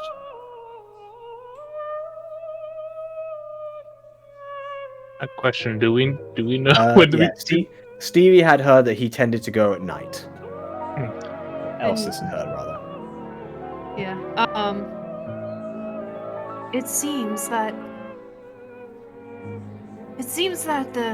this wizard seems to disappear at night. Very good, my sugar plum. She smiles. Well, in that case, I suggest you wait until the cover of night and see this wizard and whatever army he has with him. Although, don't attack immediately. I think it'd be good to hear what they're going to do before we break it apart. Wouldn't you agree? As you wilt, mistress. Forwards.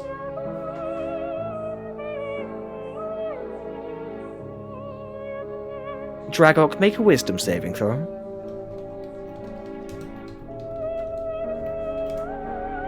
That's 12.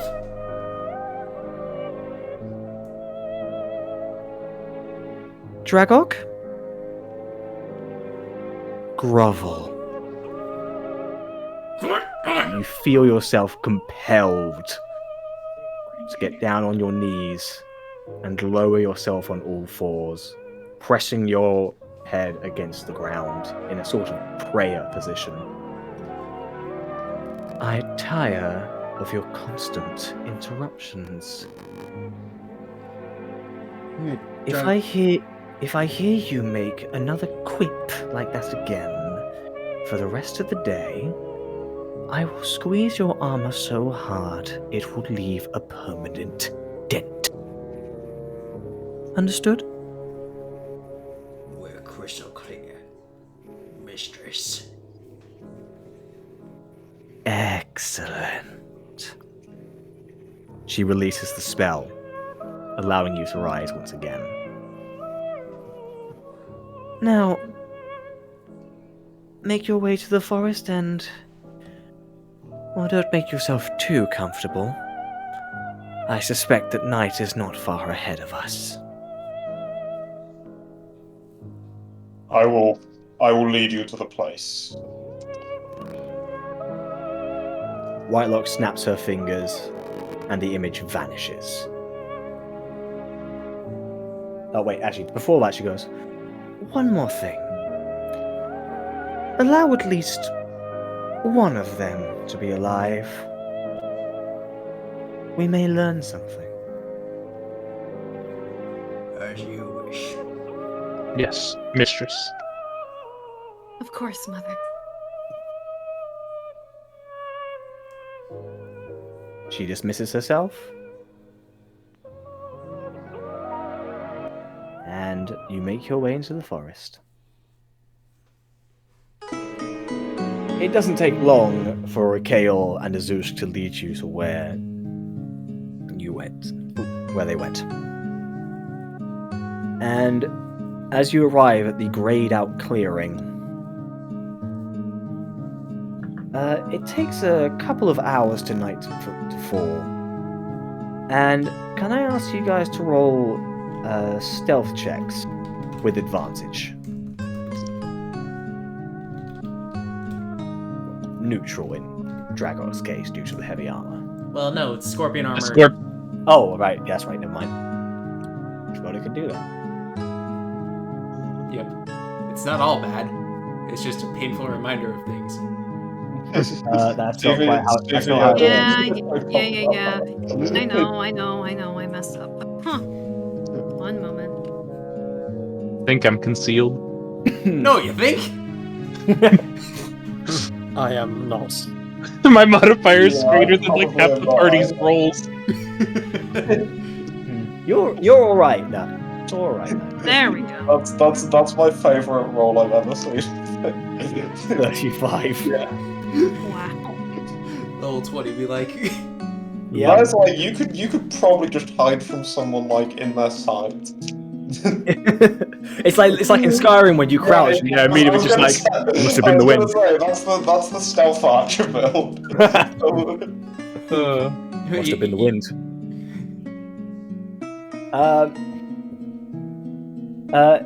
A.K.A, you kind of lucky due to the color, but you're basically not doing much more than just staying behind a tree. Yeah. Azushk, you're a little better. You sort of managed to burrow yourself underneath some of the dead leaves. Dragok, you climb up a little bit onto a tree and use...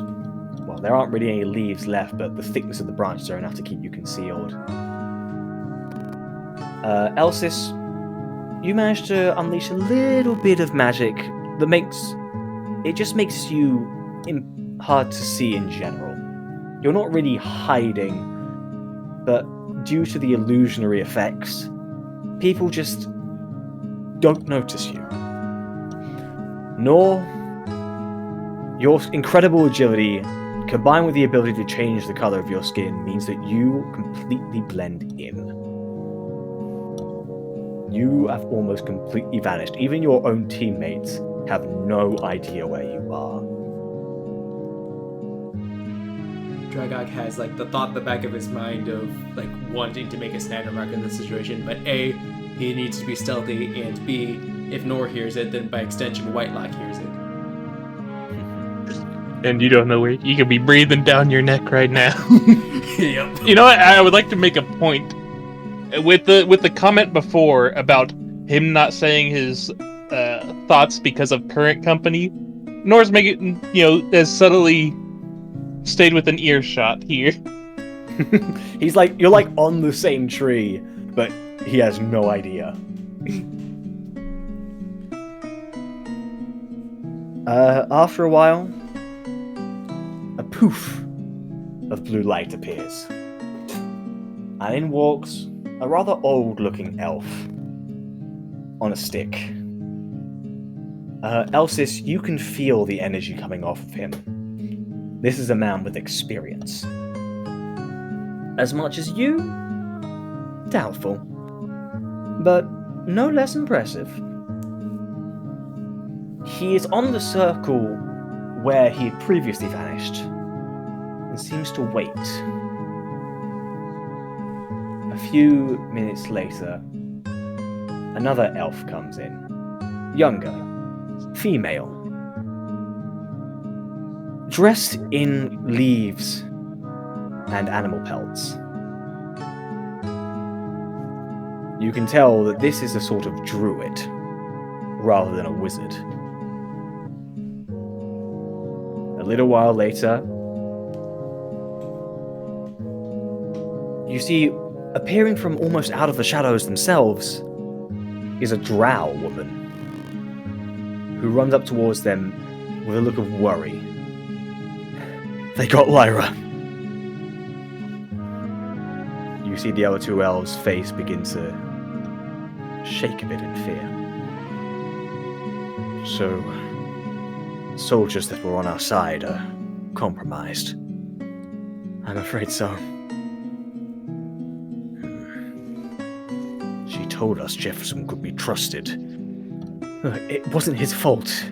There was this orc that came in. And I feel like anyone would have faltered. Still, these humans. I had a feeling collaborating with them would be a poor idea. Dragon kind of smirks. So the soldiers we have, they're not going to help us.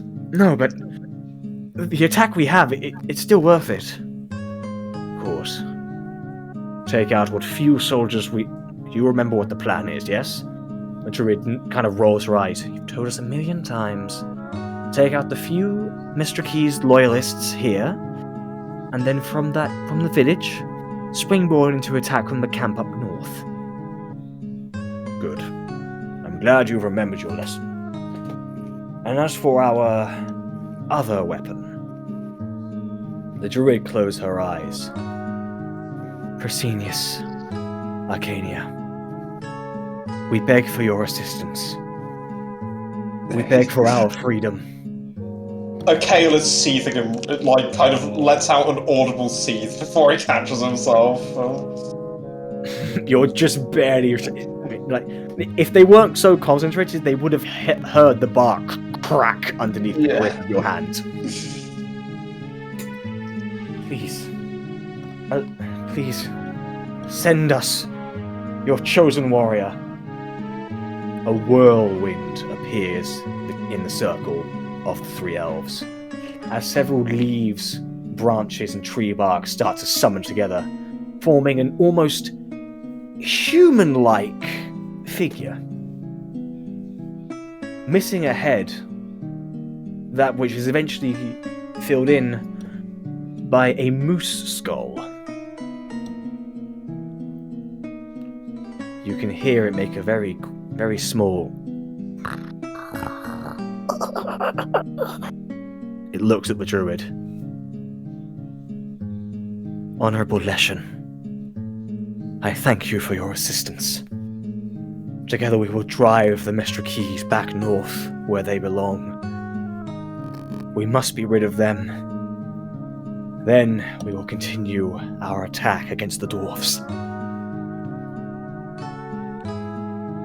Nor you hear in the back of your mind, Leshen, this is becoming better than I thought. Now, question, do I know if this is like a back and forth kind of thing, like she can hear my thought here?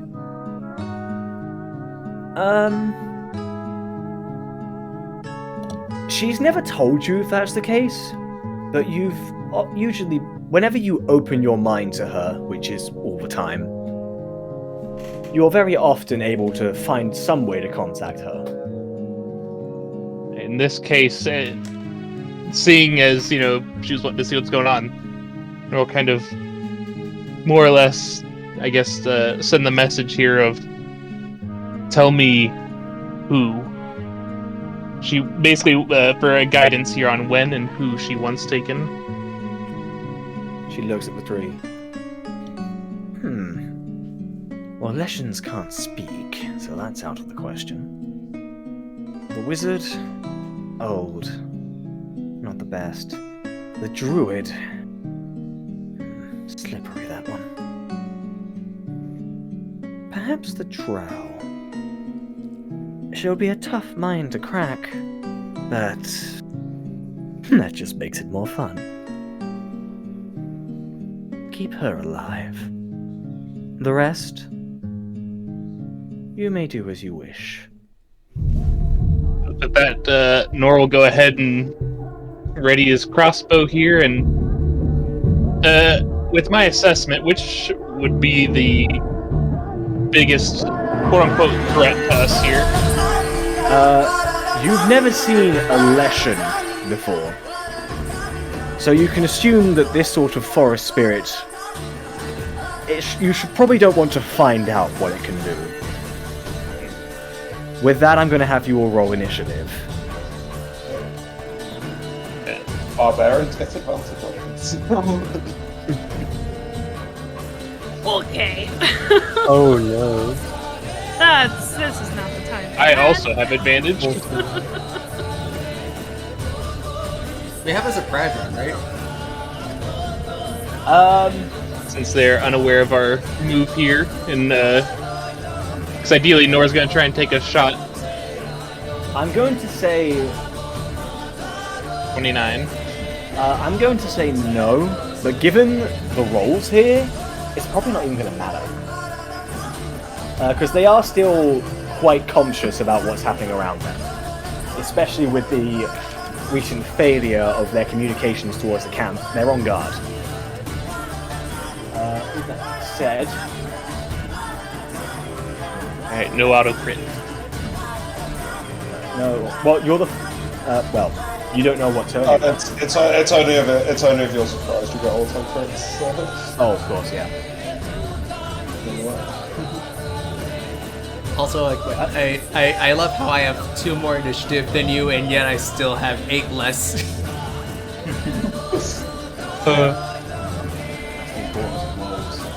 At least you didn't get it half It's okay. Yeah. Think of it as her biding her time to strike. What's your dexterity, she's- by the way? or she's What's making Drago's roll dexterity, by the way? 14. Don't mind me asking. 14. I think that's going to be, going to need another roll. Alright. Just a flat d20? Yep, just a flat d20. He goes first.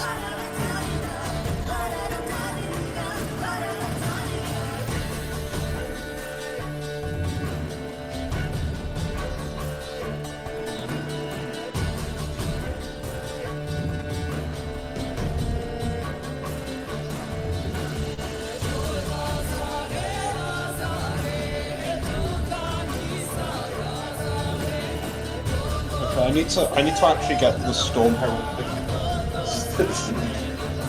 I don't know how any of this works. That's okay. I always need my wild magic table up. Yeah. I happen to have the simplest class in the game. Yeah. You swing things and hit them, and sometimes they die. Hey, mine is pretty They simple often too. die. I just take one attack and either it's okay damage or they die. Just a coin flip.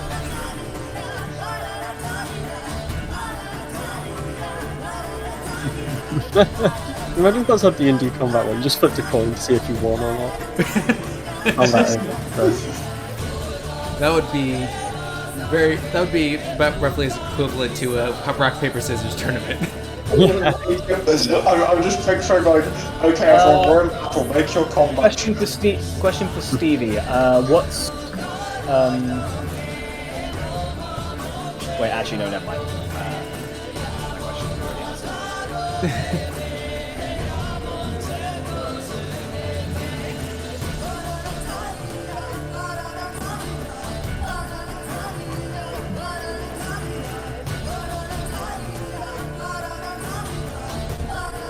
There we go. So, Nor, you are clearly up first. Go ahead and let me see which one would be the best move here. I'll go ahead and use the gift given to me, and from the bracers, 2 daggers will manifest in the hands, and I'll immediately move to throw them. And as I announce the presence in this way, I'll state to the others, the mistress wants the drow alive. And I will attack the what's it called? Yeah, the Leshen. Okay. I assume with advantage here since attacking from stealth. That is correct. 22. 22, that hits. Alright. Now, there are 2 of these. Should I go ahead and roll the second one, or do my damage first? Do damage first. Alright. I'll go ahead and...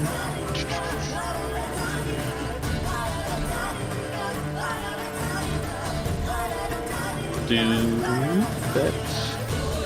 Plus... no, we'll keep it simple for the moment. Just the regular attack here, that's 8 damage. Okay. And here comes the second one here. Oh boy. Is this one also with advantage here? Yeah. Alright. 18. That hits. Alright. And now...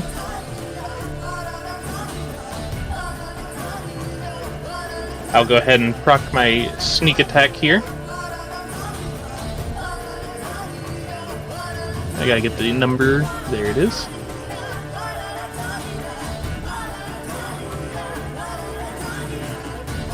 $39.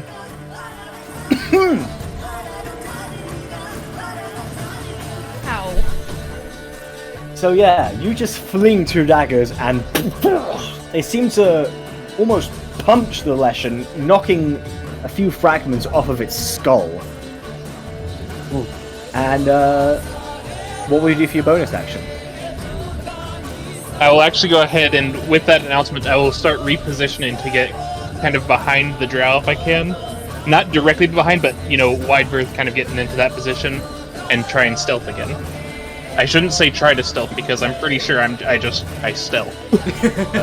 Okay. Because, the lowest I can roll is a 27. I'm still gonna roll for it, but, Okay, yeah. 34. Okay. Does he have like a chance of seeing it? No.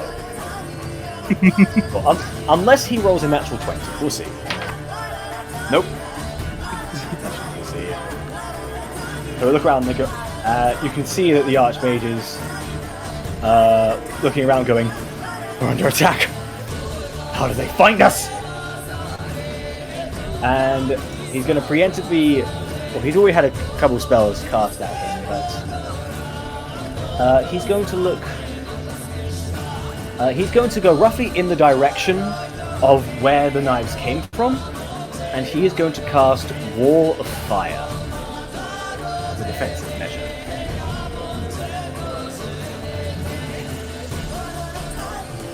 So none of you are in it, but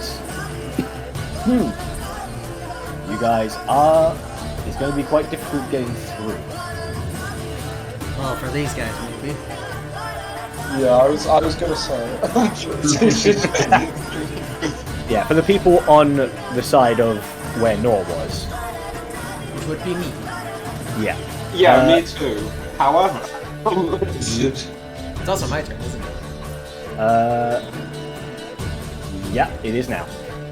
So, I would like to leap at the Archmage from my position in that tree. Okay. Roll an athletics check to see how far you get to jump. 21. 21. Okay. And how high do you think you have climbed? Probably would have been that high. Probably. Yeah, probably about halfway up one of the larger trees. Okay. Yeah, I'll say with that you managed to go above the 20-foot height. Nice. I'll be nice. As you lunge forward like a demon, you land right in the middle of them. And the drow Shalabe goes, "That's him. That's the York that." Yep, it's me. Lyra. And you, bitch, quite a catch. And Dragok's going to then turn to the Archmage. You get to die. What? Go ahead and make your attacks. I'm assuming I've lost the advantage because I kind of left into the middle of them. Yeah, you announced your presence quite openly. Seems very in line with the character. and doesn't matter. Yeah, that most definitely hits.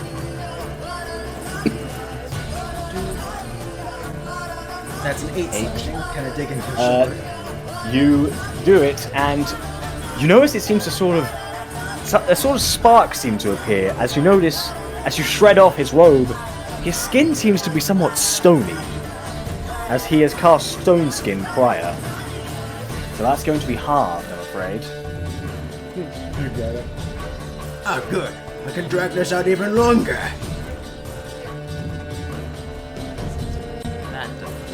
I'm just off of my critical range. Wait, who is it who cast Stone Skin? He'd done it before the fight started. Isn't it a concentration spell though? Let me check. Because if so, he wouldn't be able to keep that up and Wall of Fire.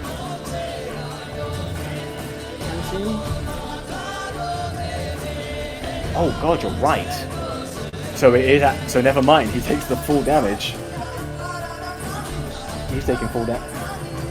Panic is the killer. Yep. I also hit him again. Of course, yeah. Go ahead, roll for damage. That's 9.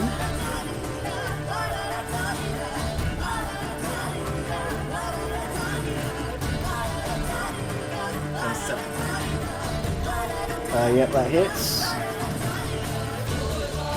Yeah, 7. I like to think that Drakok's kind of dragging this out because he feels like it's the most fun he'll get on this mission. Yeah. That's 1, 2, 3, and here's 4. Bruh, how many hits does this man get? Also, just a reminder, Tom. Every hit on this is a concentration check. That's true. Okay, so right, so that's Started to light up like that video you sent. So let's see. So the first one, shit. The first one he rolled was a natural 6. Let me just check his actual modifiers.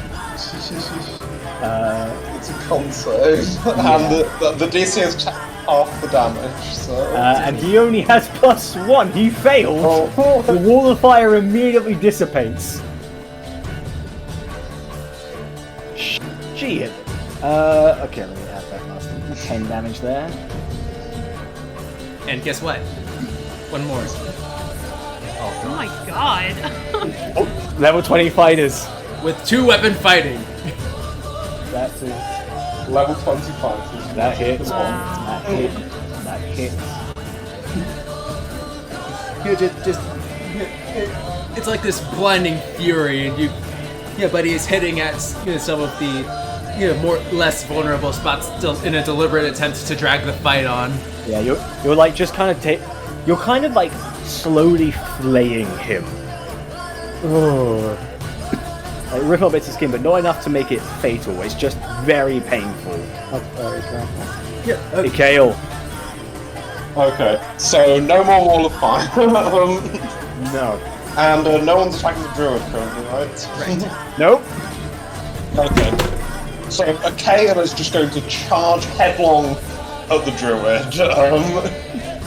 And just kind of, as he gets close, he'll scream at the top of his voice. He'll just look skyward and scream, "Arcania, witness my deeds this day!" And with that, a kind of storm appears to be brewing around him. As I'm going to use a bonus action to raid. And so first off, can the druid make a dexterity saving throw? She can certainly try. Hang on, that hits something. Can I just check? Is the druid the one? Which is the one we're meant to be trying to take back with us? The drow. The drow is the one Wow. you want to keep alive. The others go nuts. She rolled a 5. Okay, so that's going to be 4d6 lightning damage then. Ooh, that's a lot. 12 lightning. Okay. mentioned, yeah, before she has a chance to kind of recover from that impact, A.K.A. was just going to. Is the druid a she? Yes, the druid is a she. Yeah. So the archmage is a male. The drow and the druid are female. The leshen is We don't know. what the fuck. Yeah. The lesson is a lesson. Yeah. Yeah. Okay, and yeah, so as I shout this, before she has a chance to react to the lightning, I'm going to just take a huge swing with my axe right into her side. I don't think I need to bother making this reaction, honestly. 21 to hit. Let's see. That hits, yeah. Okay. So, how much bonus damage? I get 4 bonus damage from the rage, right? Yes. Okay. So that's 1d12 plus 1d10 plus 12.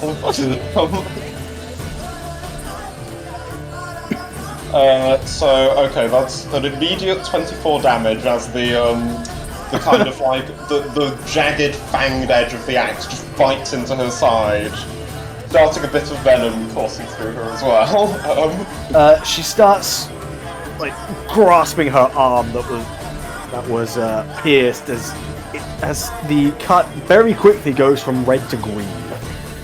Okay. And Jesus' name was that? Can I also get a strength saving throw? Oh boy. Okay, you can get one. Can you get a successful one? I'm not as sure. 14. Hold on, I need to check. Is this technically like spell save DC? I would assume this is. It doesn't say that it's for Raging Storm. When you hit a creature in your roll with an attack, you can use your reaction to force that creature to make a strength save. On a failed save, it's knocked prone, but it never says what the DC is. Yeah. I'm going to assume it's like Constitution. My Constitution. Yes. Your Constitution helps with the DC. Well, my Constitution is +6. Yeah. Usually it's Constitution plus proficiency. That's how much. Well, it's your spellcasting. 8 plus Constitution plus proficiency. Are we going to go with that? Yeah. That's large. Okay. I mean, you're level 20. Okay, so in that case, the DC is going to be. It's like 21, right? Yeah, higher, I think. So it's 8 plus 6 is 14. Yeah. Plus another 6. Okay, 20 is the DC. Okay, 20. Well, she failed. Yeah, so she gets knocked prone. At which point I'm going to use my second attack. Oh, and you get advantage. Wait, did the thing say reaction? Yes. Reaction So would be on her turn, wouldn't it? No, it's if you use your reaction, it just means I can't get like opportunity attacks this turn, basically. Yeah. Reactions are most commonly used off turn, but you can use them on but turn. there's certain. Okay. I didn't know actually. That's only an 18. Well, it hits. Only an 18. Shut up. It saved you from a bowl of rice. Okay, you know what? I'm going to use my once per turn savage attack as a reroll that. Hey, I have to have an attacker too. I just didn't use it deliberately. Ouch! Okay. Oh god! 33 damage. Okay, And yeah, I'm just going to go for another large swing. This time, she's like prone on the ground, and I'm just going to... Basically, he's just going to try and slice an arm clean off. Oh dear. You know what, with that kind of damage, I'll allow it.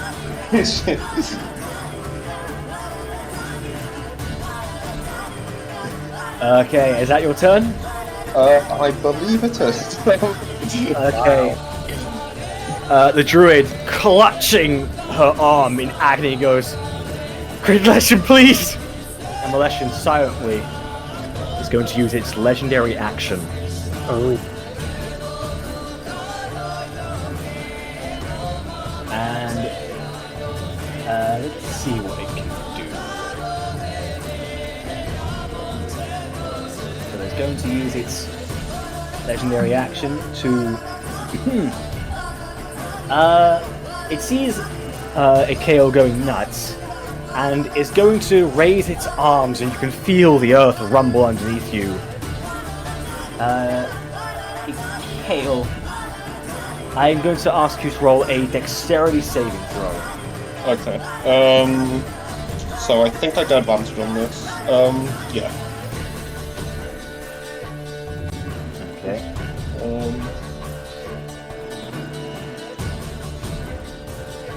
Okay, it's not like the best, but it's at advantage. Okay, 13, so I assume that fails. It does. You feel the earth rumbling as you look down. A swarm of roots burst from out of the ground and wrap themselves around you, pinning you to the ground, where you are now restrained.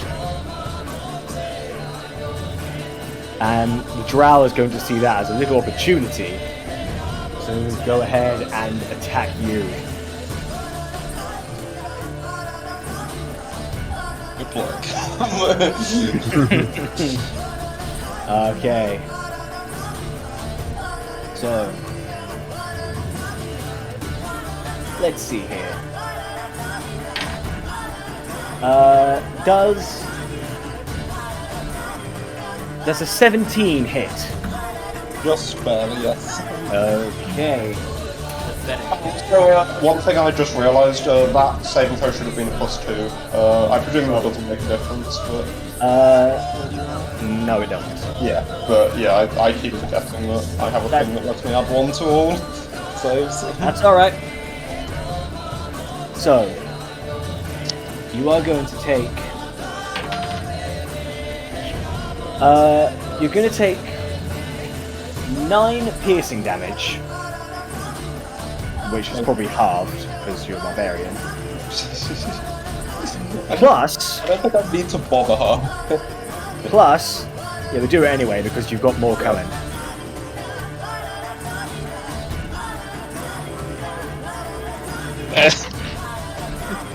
I gotta say, that's kind of funny that you got more coming. It's kind of like if someone gently pushed and you're like, oh, that was me. Like, I'll give it to you. Here comes another.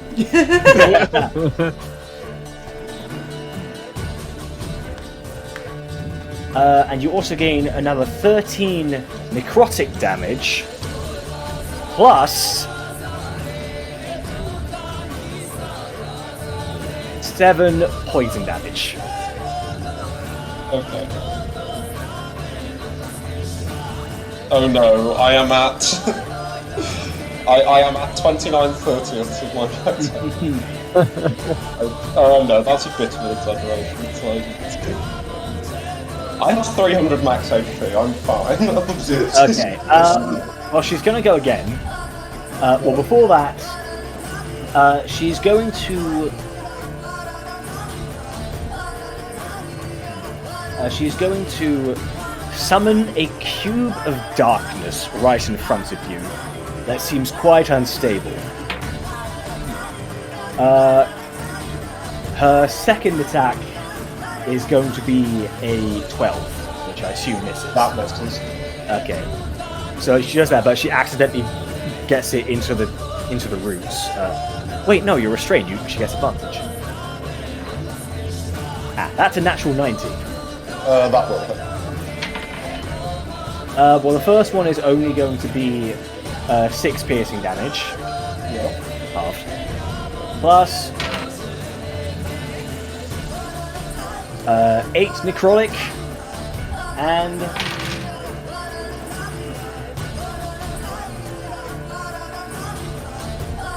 14 poison damage. 22 total? Yep. And then she's going to snap her fingers. She's going to snap her fingers and the darkness is going to explode into your face.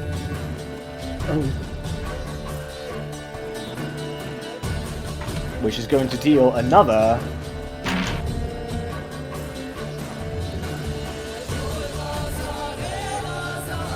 22 necrotic damage.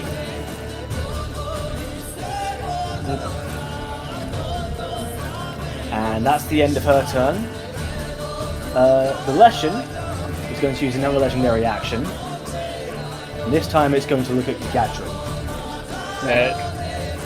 And it's going to eerily point. It's going to eerily point at Dragok. And you hear the sound of crows as they begin to approach you. And they start, as before, a whole swarm of them appears and starts biting and pecking at you. Let's see here. Unfortunately, it's only a 12 to hit. Nope. You get Dragok just like, you'll hear something. You're covered in crows, but they're not really doing anything to you. They keep hitting the armor. Their mistake. That is laced with poison. Yep.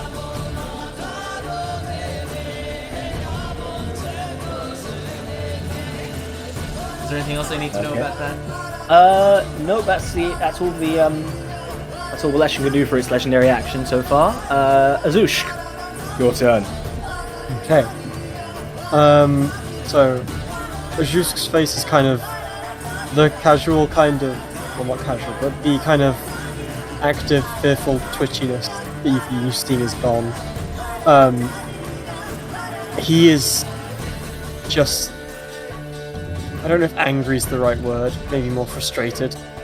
And a fire lights in his hand, and he reaches to point it towards the drow. Before just kind of going, stopping for a second, and putting the flame out, going, "This is fucking unbearable! I'm so hungry!" And he clicks his fingers and casts Banish on the drow. Okay, I assume that's going to be a saving throw of some kind. Yeah. So that's the spell save DC is 19, and Banish is a Charisma save. Okay. And then she rolls an 11. Okay. She is She's gone. about to raise her sword again to hit A.K.A. when suddenly she's gone. That is the right one, isn't it? Yeah, that's That's the one we're going to capture, yes. So for a minute, she is gone. Let me just very quickly update the conditions here. Because I've never thought about doing that.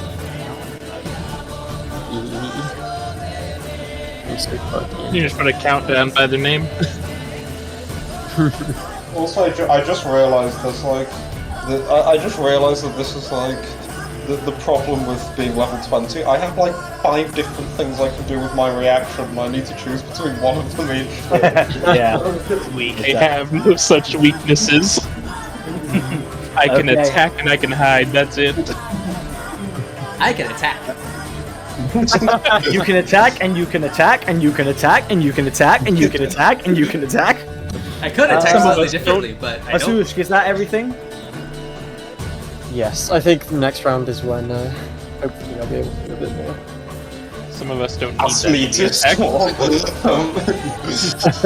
Now the vulnerable character is out of the way. I can start. What about your partners? I don't think Whiteblood would like you. Ha ha ha! I have a plan for that. It's fine. Let me ask: is it a saving throw, or is it just like? It's I'll just cast the spells a bit more carefully. The reason I'm asking is because if it's a dexterity saving throw, I think I'll be all right. Yeah. I'll be Nah, it's I'll be good. fine regardless. Nothing hurts worse than the armor I'm wearing. Are you sure? Because there's a lot of dice used when it comes to calculating Meteor Swarm's damage. Me just want. Anyway, Azushka, is that the end of your turn? Yeah, that's the end of my turn. Okay. The Archdruid then is going to pick herself up and let's see her options here.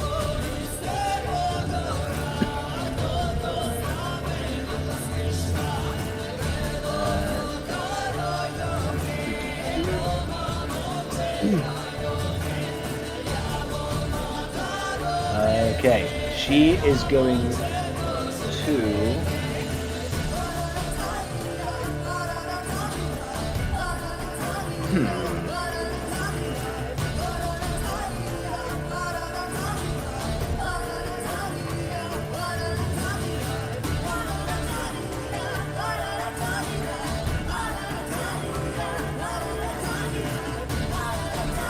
She is going to see Azushk do that, and she is going to cast Firestorm.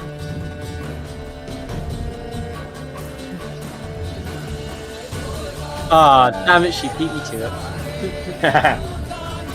Well, you can just do it bigger and better. So 10. Well, actually no. She's going to point at various areas. She's going to point near Dragok, just behind him. She's going to point at A.K.A. Can I counterspell that? At what level? Ah, damn it! You make a very convincing argument. Keep in mind, if you don't match the level, isn't it a roll? It is a roll, yes. And the DC is 10 plus the spell's level. If I do match it, and does it just... If you match the spell with counterspell, then it just poofs. That feels like a waste of a 7th level spell slot. I mean, Yeah, actually, you know what? I'll do that. I'll cast it at 7th. Well, you can always roll for it as well. I don't want to risk rolling for it. I don't trust my rolls. Okay. That's fair. So I just kind of... 7th level counterspell. So the Archdruid focuses and... No. We have to do this. For the sake of Raimelle. For the sake of Athena! I'm gonna use, Nothing's coming out. You were saying? I'm gonna voice the sorcery point just to cast it subtly, so that I don't even do anything. I just look at her, and she just can't cast it. Nice. She's just there thinking, what? She's looking around wondering who could do that, because, and she sort of locks eyes at you. I give her a smile. Elsis, your turn. Alright, would the lesson be considered a humanoid?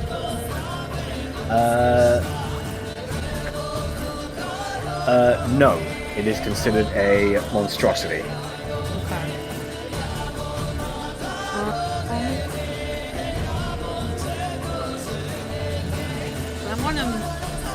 I want to use one of my mind spells. I think I will.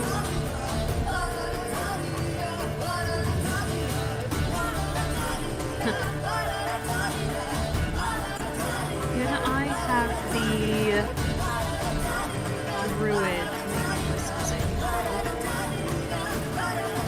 Okay.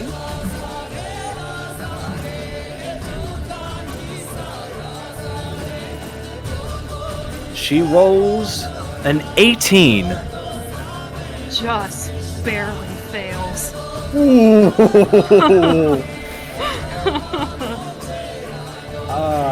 So, I'm casting Dominate Person on her at 5th level. oh. She takes after her mother. That's the point! Yeah. She's her little sugar plum.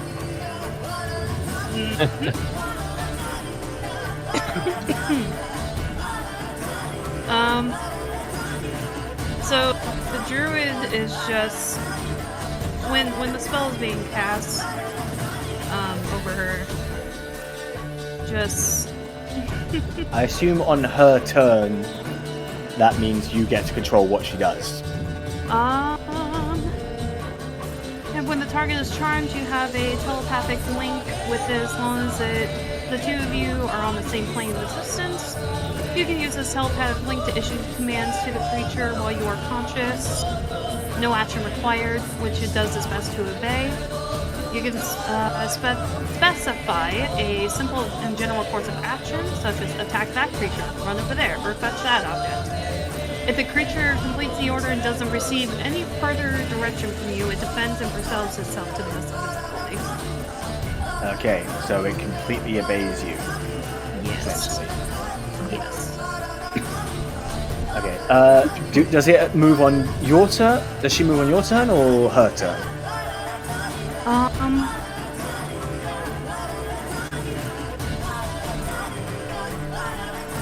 Trying to figure that out. I don't think it's Seth's. Use your action, take it over, okay, I think it's on my action. Okay, and you've just used your action to cast that spell. Well, it says no action required, so I'm imagining that's more so like it's like an immediate. Okay. Oh, yeah. The orders for it to do on its turn. It's a free action kind of a thing. Okay. Okay, so it moves on its turn, but you give its instructions at any point. Got it. Yes, and it also says during this time you can also cause the creature to use a reaction, but it requires my own reaction. Okay. That's fine. With that being done, can I have you roll a stealth check? What was your base stealth check? It was pretty high. So I'm going to say you're still hidden. Yeah. Because the only person who feels your presence is being compelled to not tell them. Mm-hmm. So the Leshen is going to ignore you. And it's its turn. It gets all of its legendary actions back.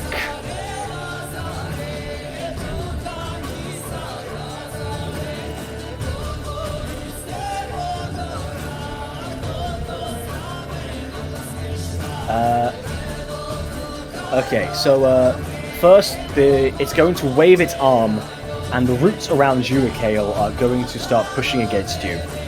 If you could roll me a dexterity or strength saving throw. I wonder which one he'll pick. Mystery for the ages. Also, George, you're muted. Oh, what I said was that's more like it.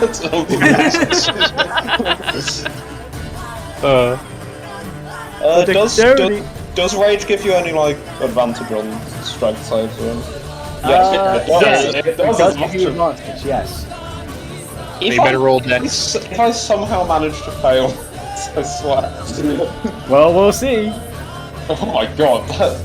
Actually, it's actually where it's it's an 18. You barely succeed. So you take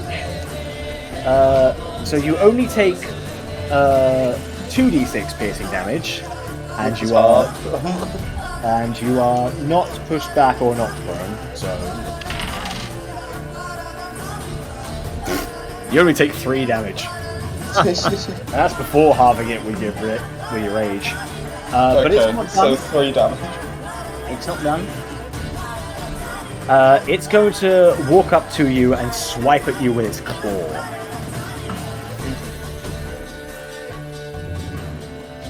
Keeps hitting stuff.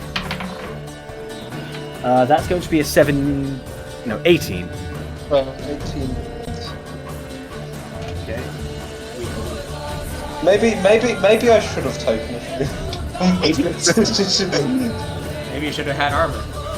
Nah, you should have just gone with stealth. You just won't be detected. He tried. It didn't work. I mean, in fairness, this is kind of what I'm meant to do. I'm meant to take all of it.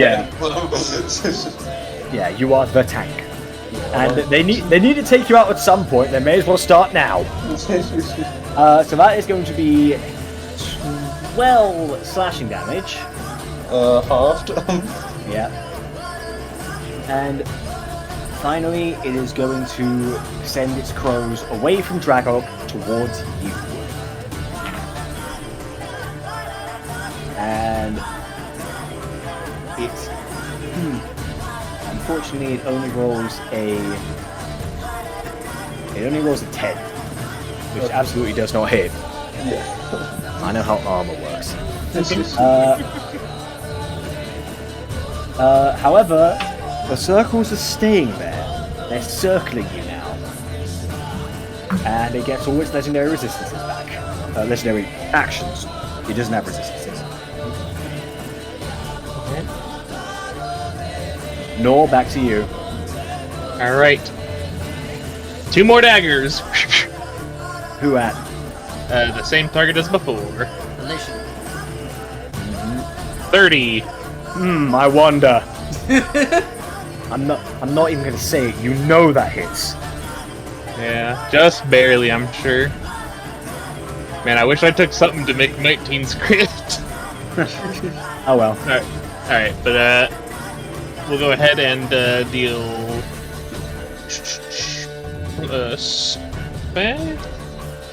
8 damage. Here comes number 2. 20. Imagine the 20 hits. Yep. Alright, and You're now... attacking the Leshen, right? Yeah. Yeah. And now I'll go ahead and get my sneak attack off on this one as well.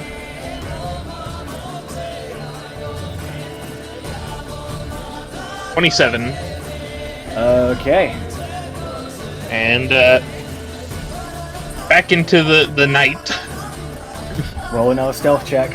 Oh man. Well, you know what? It's actually at 27 because I physically can't roll below a 10. Rival talent. Yep. Yeah. Let's see if he does see you. He rolled a 25. He would have seen you if you didn't have reliable talent. That's why it's so reliable. Yeah. Oh boy. I'd like to imagine, by the way, it's basically like the way Nor's doing this is literally just like combat roll, dagger, dagger, combat roll. Like just like fade in, throw, fade out. I like to imagine not even rolling. It's just like you see him dash between the trees, and it's just a brief blur that tend to shoot out sharp objects. If this gets adapted, I'm going to be criminally disappointed if the animation shows Nor moving at all. Like it'll just be daggers from nowhere.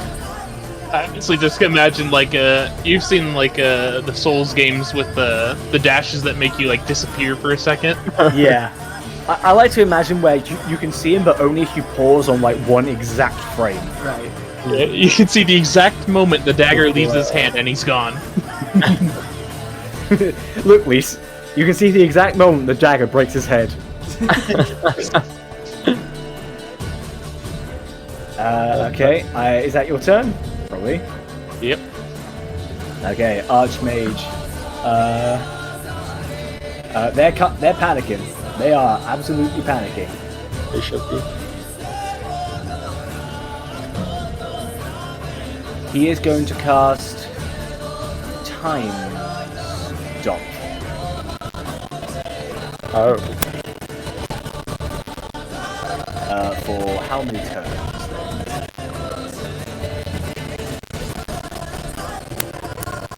Only 2. So he slams his staff into the ground, and everything goes silent.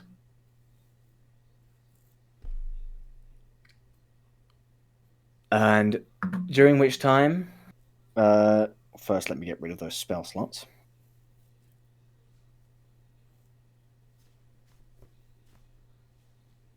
He is also going to... That might have been something to try counterspelling now. Yeah, I was thinking that, but He is going to cast... First, he's going to cast Fire Shield on himself.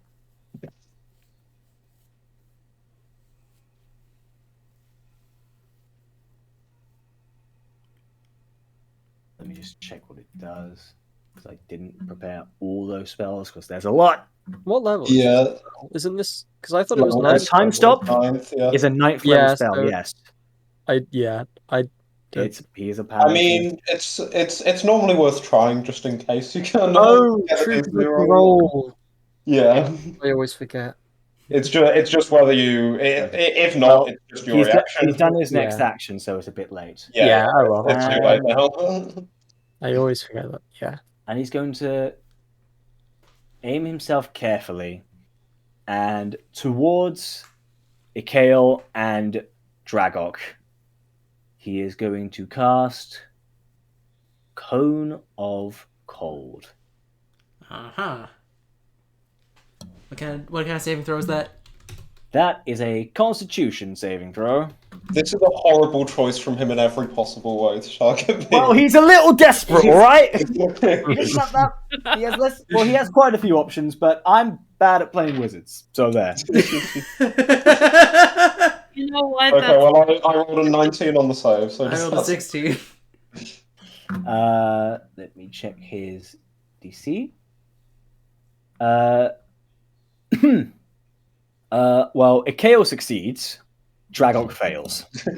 And Goliaths have resistance to cold damage, so... Oh, that's what you meant by it being literally the worst. Yeah. Amazing. Was it con? Damn, I did not think of that. Well, it was just me and Nikhil.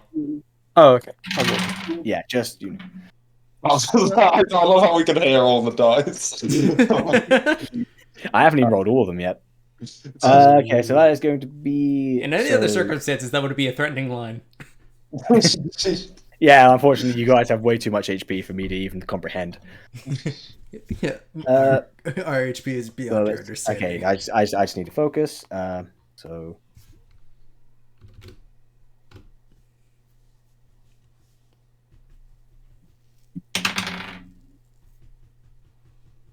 $29 cold damage. Oh, I got my calculator out for nothing. Well, now I need to divide 29 by 4. Yeah, I'm gonna let you handle that. I don't do maths anymore. I can't do this. It's 8 for the record. Okay. I did that in my head. Okay. Okay, and because he attacked you, the time immediately resumes to normal.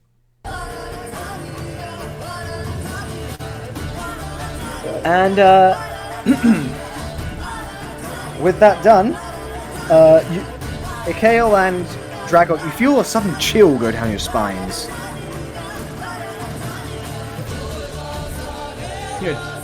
Dragok, you just kind of, it takes a second to process it, and just like,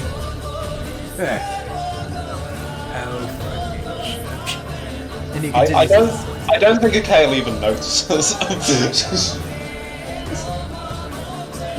I was about to tap the roll command in my HP total. Don't do that.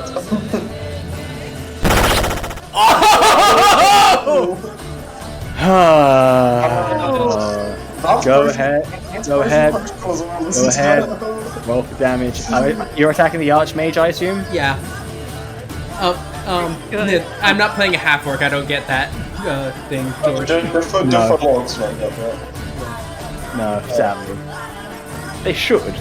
Yeah, Oh, by the way, this has become.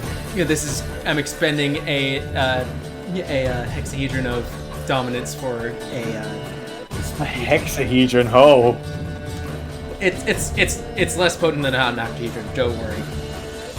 Does it Still. hexahedron? Do you mean a cube? Yes.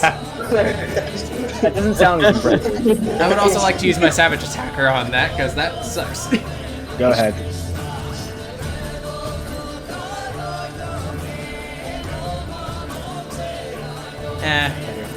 And he needs to make a DC 16 wisdom save to avoid getting framed. Pardon me for a moment. Bear's barking at me. I'm gonna let him out real quick. Alright. Alrighty. I'm still not over the word hexahedron.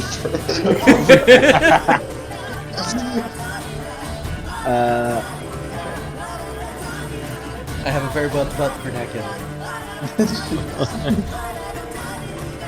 You should get that checked. I'm kidding. Okay, so wisdom save. What's the DC? Hang on. What's the DC? I think, yeah, I had written it as 16. I think I might be wrong. Considering what mine was earlier, you might. Well, he 19 is the actual DC. Okay, he rolled a 21. I see. So he's not frightened. No, he's brave. He's too old to be scared. Damn it. We'll see about that. Yeah. Of course, you still have another 3 attacks. 4 attacks. Oh, of course. Two-handed. 24. Yes.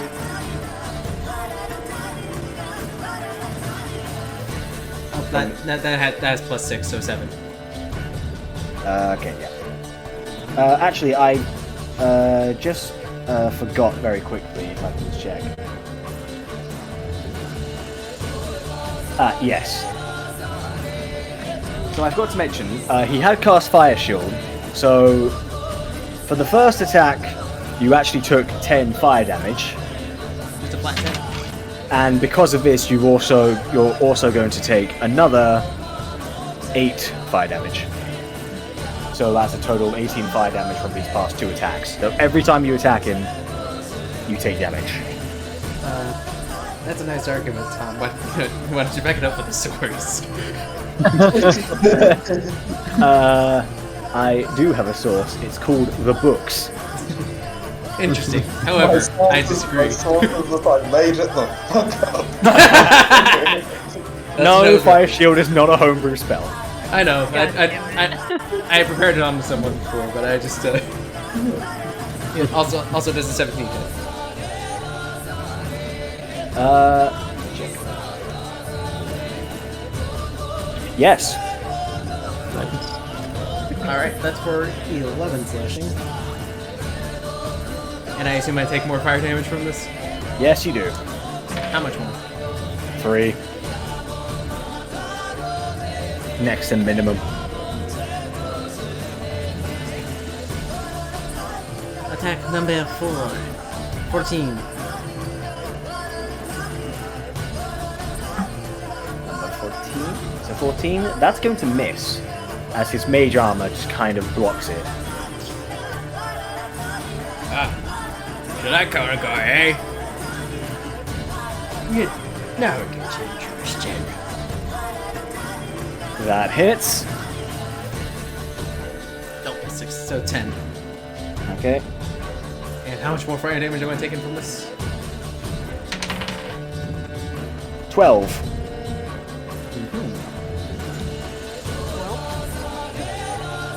It'd be a shame if I action surged right Okay. I'm aware I'm probably doing about as much damage to myself as I am to him, but I have the HP to take it. I don't Yeah, think he does. he does have a lot less than you do. That hits. Remember the plus 6? There we go. Okay. He is looking really bad right now. I'm gonna roll that one again. So that's 12 again, fire damage. That was for the attack prior to this, right? Yes. Right. This one did 11 more.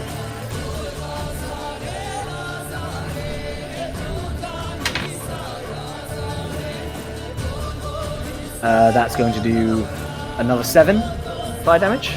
Alright. Okay, and go ahead. That hits. 11. How do you want to do this? Yeah.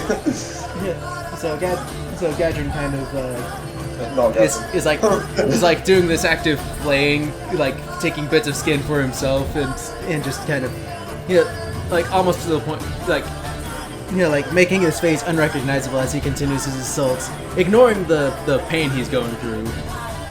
He's just using it to fuel his adrenaline. Then stabbing him with both scimitars, lifting him up into the air, and slowly ripping him apart so he can feel every second of it. Oh. As he's just torn in two as the blood splatters all across you. And for the first time since you left that cursed chamber of that annoying woman, you feel a sense of satisfaction. A wicked smile bursts forth, and then Dragok turns his attention to the Lich. I've got a little bit more left in me. Now, for my last trick on this turn, gonna hit him with a 14. You raise your hand, and one root just appears and catches the blade. Now that's just rude. That's just freaking rude. What I come back to? The Archmage is dead. Slowly Alright, ripped cool. in two by the midsection. Alright. In response to that, the Leshian is going to use a legendary action.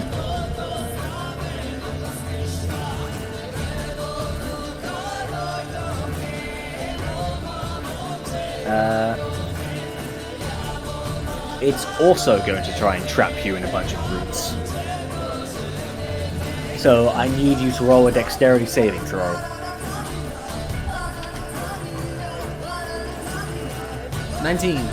That succeeds. A bunch of roots come up and almost try to ensnare you, but you just slice them up.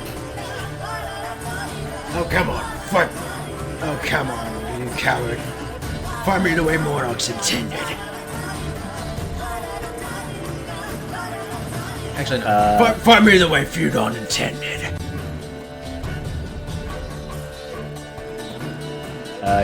It doesn't have teeth, but you can sense it snarling at you. A.K.A. Okay, so am I? What's like the condition on me from these roots? Restrained. Okay. That being said, But it's still within like 5 feet of me, right? yeah. Although when you're restrained, you can't attack. It's not the same as being grappled. Okay. And, That being said, you are allowed to use your action to make a strength check. Okay, that will probably go quite well. Hazard a guess. So let's do that. At least we hope it does. That's a 32. You see the Archmage fall in front of you, and filled with vigor at the idea that your teammate believes in the same ideals as you, you're refueled with adrenaline and with just a large you just open your arms, flex your muscles as all the roots shatter into kindling. And that's my whole action, right? So I don't have any Yes. more attacks. I can You make. do have a bonus action. Yeah, but I don't know if barbarians can do much with that. I mean, it depends on the subclass. Yeah, I remember when I did a Storm Herald, as long as Desert Form was active, I could use a bonus action to deal fire damage. Yeah, I'm trying to check if I can do that with lightning damage.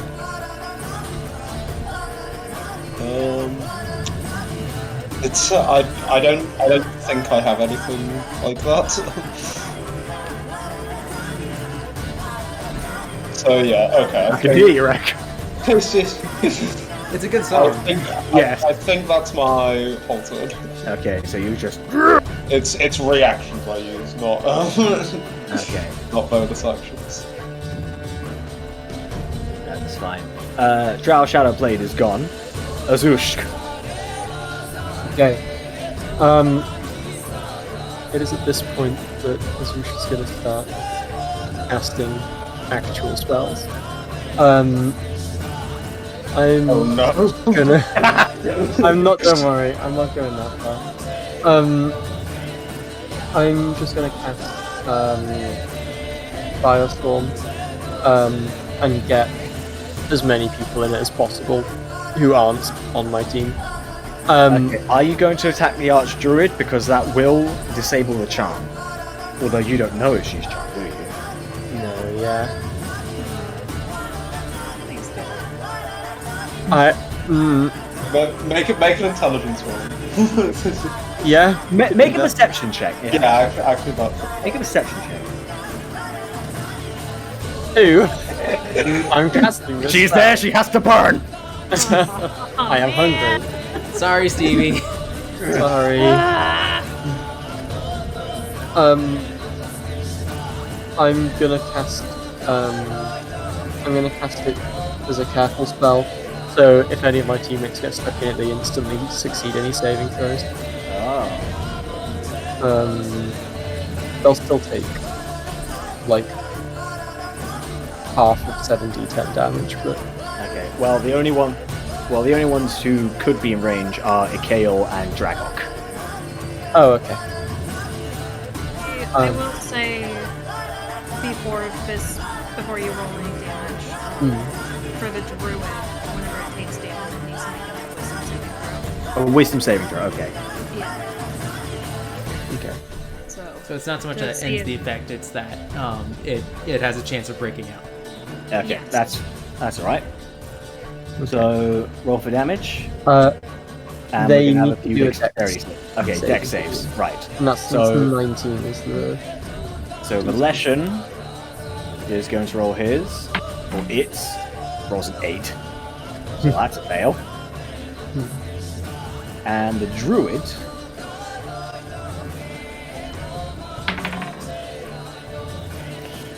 only rolls a 13. And Dragok and A.K.A. succeed theirs, so they're still going to take some damage, unfortunately. Halved.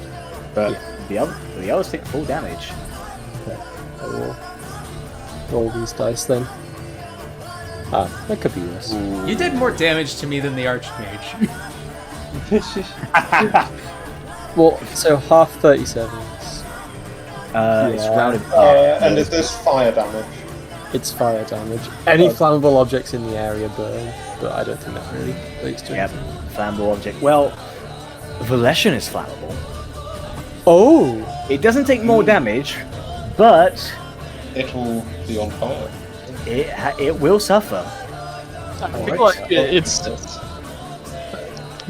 So we're less while that inclined to want happens, to be hit by it it. can't teleport, can't use its multi-attack, and will only regain 2 legendary actions at the start of its next turn. That's good. So, so it can only attack once.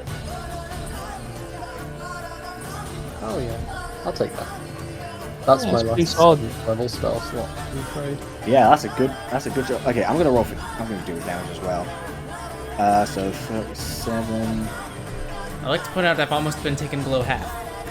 That Really? that flame shield did a lot. I'm I'm surprised. I'm a bit off being below half as well. Y'all are taking damage? And love me how and the- Nora just chilling in the back. Norin, this is the opposite of like best rolls. Never takes a single hit. I was about to say, yeah, that we're seeing a lot of the opposite here because typical Nor, we'd probably be unconscious, or at least originally, starting out Nor, round 1, fall of the tree, unconscious. Yeah. Okay, Why is that actually? so that's gonna be-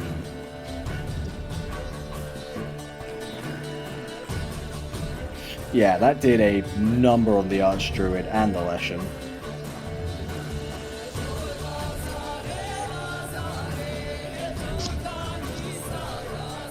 Yeah, and so Leshen is on fire, and the Archdruid needs to make a Wisdom save. Well, it only rolled a 13. He's still under my charm then. Yeah. She is still charmed. What would you like her to do? So she has quite a few spells. So she has... You know, actually, I'm going to just send you the link. Okay. As for what she can do. While you're doing that, I never got the chance to describe what happens when she does get charmed initially. Okay, go ahead. So, when she does get charmed, the only thing she really hears is Elsa's just like laughing, so...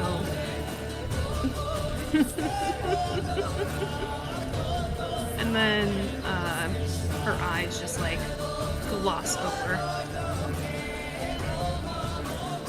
Okay, what do we got here?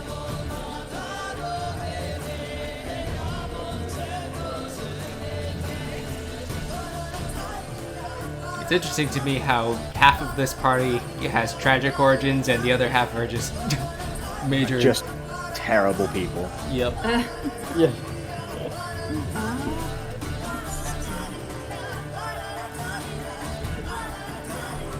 I'm sure A.K.A. thinks he's the most tragic person here. Oh, definitely. I don't know. Some of us are out here thinking they're living their best life, so... Yep. Dragonka is not one of them.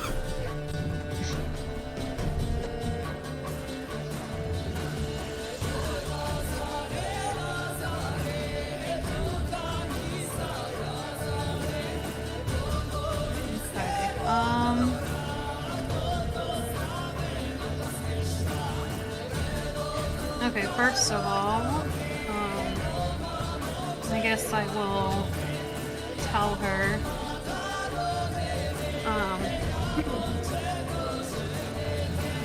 first, heal my components. So, casting Mass Cure Wounds. Okay, that's a good call. Imagine being forced to heal the people who were sent to kill you. Yeah. It's just like, It's like, and here I was thinking we didn't have a healer in the party. Turns out I just gave you one. Okay, so that is going to be. This is like if your DM did this to one of your players, you would like never forgive them. Oh, absolutely. Oh, you have no idea. Like hey, I might do it. There's a chance. Okay, so. You're not the only one who runs campaigns here. You do. Yes, but I'm running the longest one with the most explicitly powerful enemies. Knife, when you're playing Lowry, do not fail a wisdom save ever. Please. Ever. Easier said than done. So, let's see. So that is going to be.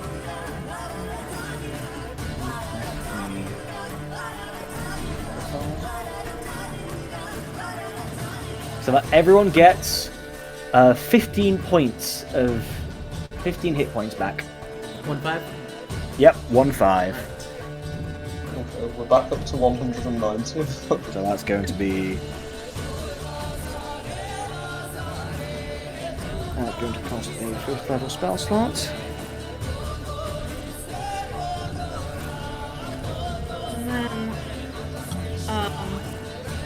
And then I'm just gonna say, good. Now, when given a chance, kill your other companion. I'll leave the drop alive when she returns. She begins to slowly turn towards the Leshen.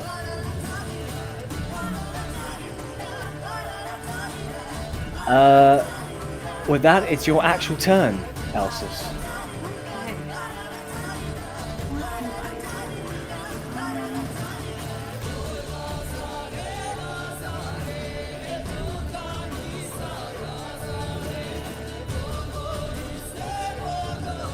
I guess it should be dimension that's also concentration spell.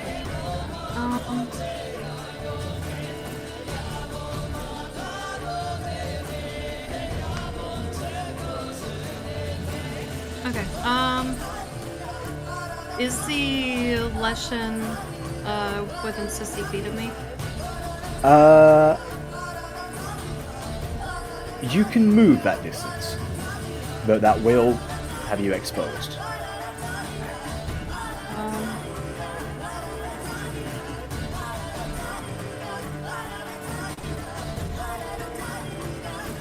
I mean, that's fine. In that case, I'll just walk up however much movement speed it takes me to get into that range. Okay, that's going to be your full movement. Okay. And then I'm going to cast Mind Sliver on the lesson. Okay. So, remind me what that is? You drive a disorienting spike of psychic energy into the mind of one creature you can see within range. The target must succeed on an intelligence saving throw or take 4d6 psychic damage and subtract 1d4 from the net saving throw. Yeah. It makes 46 makes sense. Scales with level. Yes. Yeah. So it needs to roll an intelligence save. I'm gonna assume a 13 doesn't succeed. Nope. Oh boy. Okay. Can I just say So that's going to be 46 damage. the mental image of Elsis just kind of casually walking out of the forest? Like into the moonlight just is amazing. Yeah. Just in the middle of the chaos, she just serenely walks into everything. She's Yeah. intimidating in her own fashion. Oh, yeah, you're all fucking you're all terrifying. You're all terrifying. Let's just say that. So 19 psychic damage. Okay. And the net saving throw it has to make, you subtract 1d4 from it. Alright then.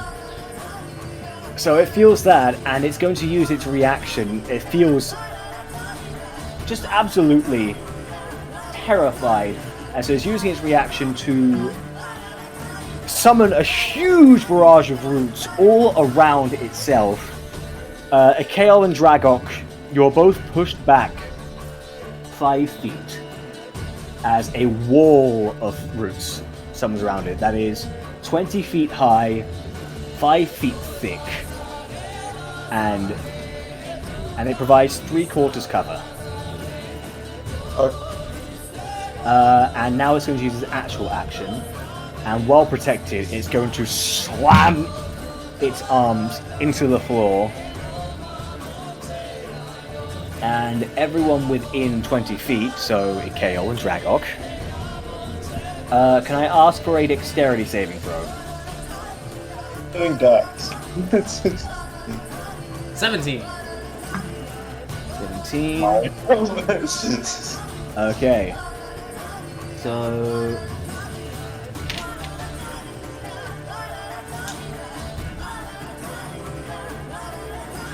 yeah, stop falling off. You need a dice tray. I probably do, yeah.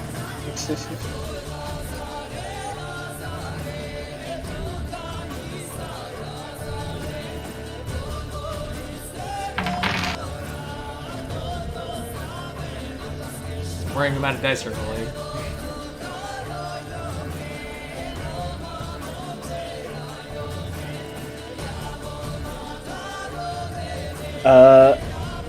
So, A.K.A., you take 34 piercing damage. Halved. Yep. And Dragok, you take half. Okay.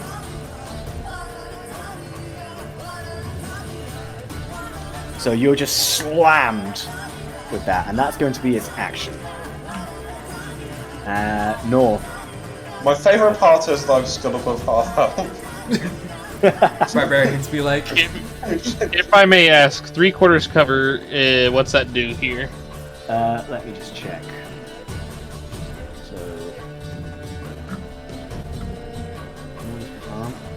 So 3/4 cover, that is a +5 bonus to AC and dexterity saves. Okay.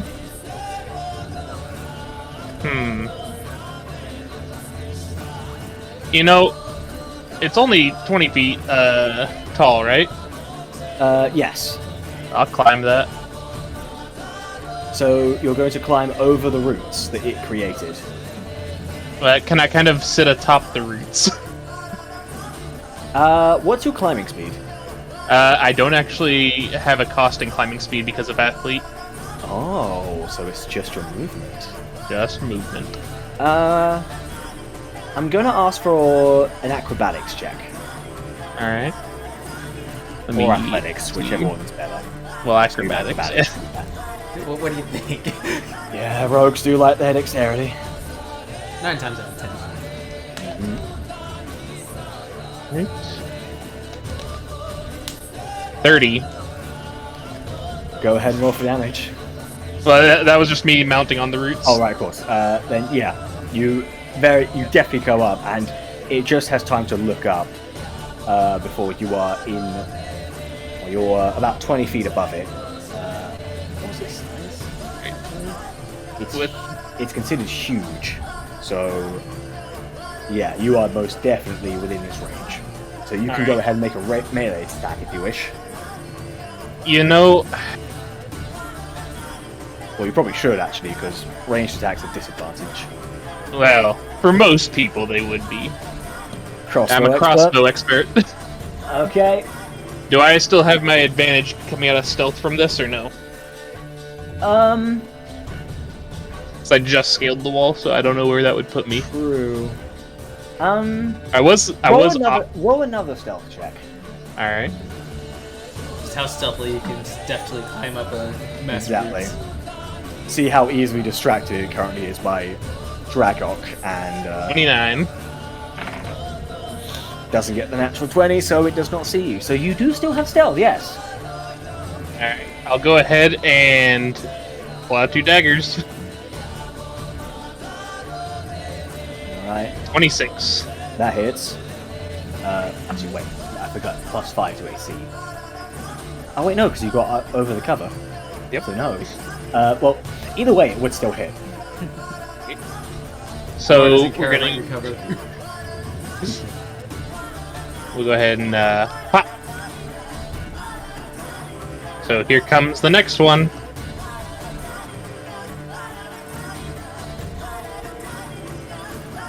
$28.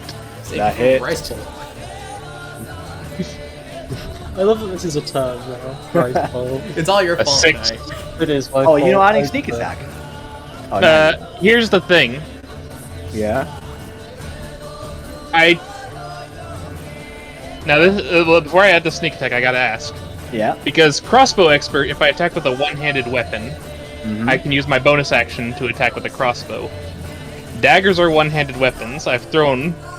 Would you say I can still proc crossbow here? It doesn't have to be melee attack. It just has to have been. You've already attacked twice, though. Alright, that's what I was asking. Well, the crossbow expert takes with the bonus action. Yeah, but these 2 attacks here, was one of them not with the bonus action already? Nope. But it is literally just my action to throw 2 daggers. That's all that gets consumed. Okay, that's what the magic items. Keep in mind that well, it wouldn't proc sneak attack actually because you're within 5 feet of it, so it would be disadvantage, which would cancel out to neutral. Crossbow expert, I don't actually get disadvantage. Fuck! I keep forgetting about that. In that case, sure, you can most certainly try. All right. An 18. That barely hits. Yes. Okay. Because you're ignoring the cover. Yep. So I'll go ahead and consume my thing here. Go ahead. Consume your thing. Yeah, I'll consume the action here, the sneak attack. That's what it's called. So that's 11d6, 46 damage. Ouch! You wanna know the funny part? What? That entire second crossbow attack was entirely unnecessary. It was on 1 HP before you attacked it. How do you want to do this? Alright. So, as I see what's going, been keeping a feel for the battlefield, I see this wall come up. No, it's going to be a lot harder to sneak a dagger through that. Nor just kind of quickly shimmies up and kind of braces himself, wrapping his leg around one of the vines. before throwing two of the knives in. With those plunging it, I imagine it kind of turns around at that point, with its attention kind of drawn by something hitting it that high up. And as it does, Nor kind of brings out his hand crossbow and aims down his sight, fires, and it just goes straight through the skull and kind of shatters a hole straight through it. Just one last clean blow. With the skull exploding, the roots rot away and crumble. The crows that were surrounding the arena fly away. All that's left is the Archdruid, and somewhere the Drow is here.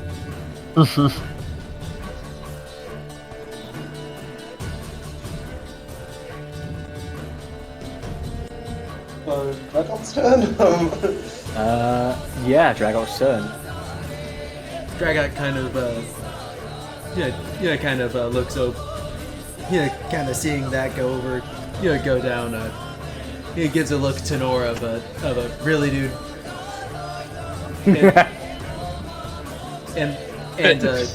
and he walks up to the Archdruid, notices the glazed up look in her eyes, and just like, yeah.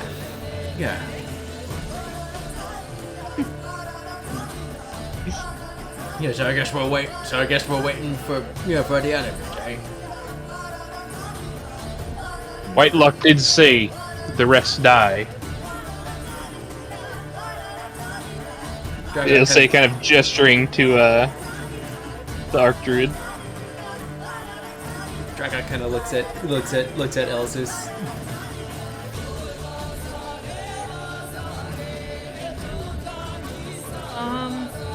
I'll be right back. Oh, okay.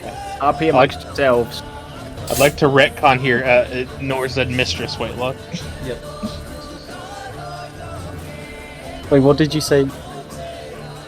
What did you say originally that you're retconning?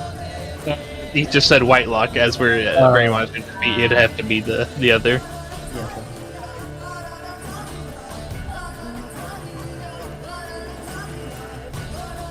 It's like 2 in the morning right now.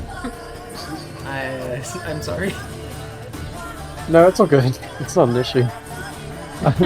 I'm more just like, I don't know. I'm making conversation. I'm enjoying this. So Can I just say the mental image of Nor scaling this 20-foot vines and then being silhouetted in the moonlight? As an arrow sails through a skull of some kind of behemoth-sized creature and killed it. That's pretty good. Yeah. We've just been a terrified group of people. Yeah. Good. Did you just notice that? I mean, no. I knew this going in. Hey, but good news is, guys, look what future Nor might be able to do. There's some potential here. I'm excited. The good news is, look what current A.K.A, current Dragon, current Elsus, and current Sajux can do. Fair. Counterpoint, I have yet to crit. Oh god. I really want to crit, because if I crit, I get to roll like 4 extra dice, because Barbarian's stupid. Because if I crit, they have to make a con save versus a DC 19. If they fail that, I get to roll 4 times the dice. Oh my god. Yeah, so if I crit, I roll 4d12. Wow. Where I have work, I'd be rolling even more dice than I already am, but alas, I am. Yeah, I am a full orc because I am. Okay, I'm back. Hello, back. A sec. All you missed was I strick from the record that Norris referred to her as just Whitelock, and that it was Mistress Whitelock. Okay. And then we talked about how cool these characters are and how scary it'll be to fight them. I'm looking forward to it. I'm just excited that there's the potential for Nor to do so much damage. Yeah. Okay. So, what's the plan? Like, Dragok's currently waiting for Elsus to say whether the Archdruid needs to die. I was about to ask, how is she looking overall? The Archdruid? Yeah. Not good. Not good at all. Okay.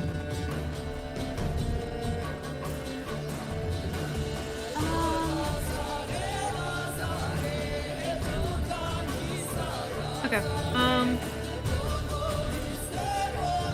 Yeah, so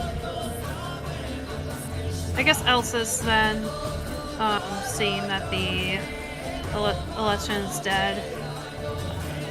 I assume she realizes that's dead, correct? It'd be pretty obvious. Yeah, she saw it happen with the roots falling down and Nor blowing through its skull. Alright, I just wanted to verify on that. So seeing it dead and noticing how the druid overall just is not looking good.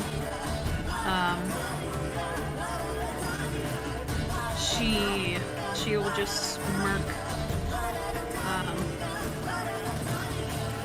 and say to the druid, "That will be all.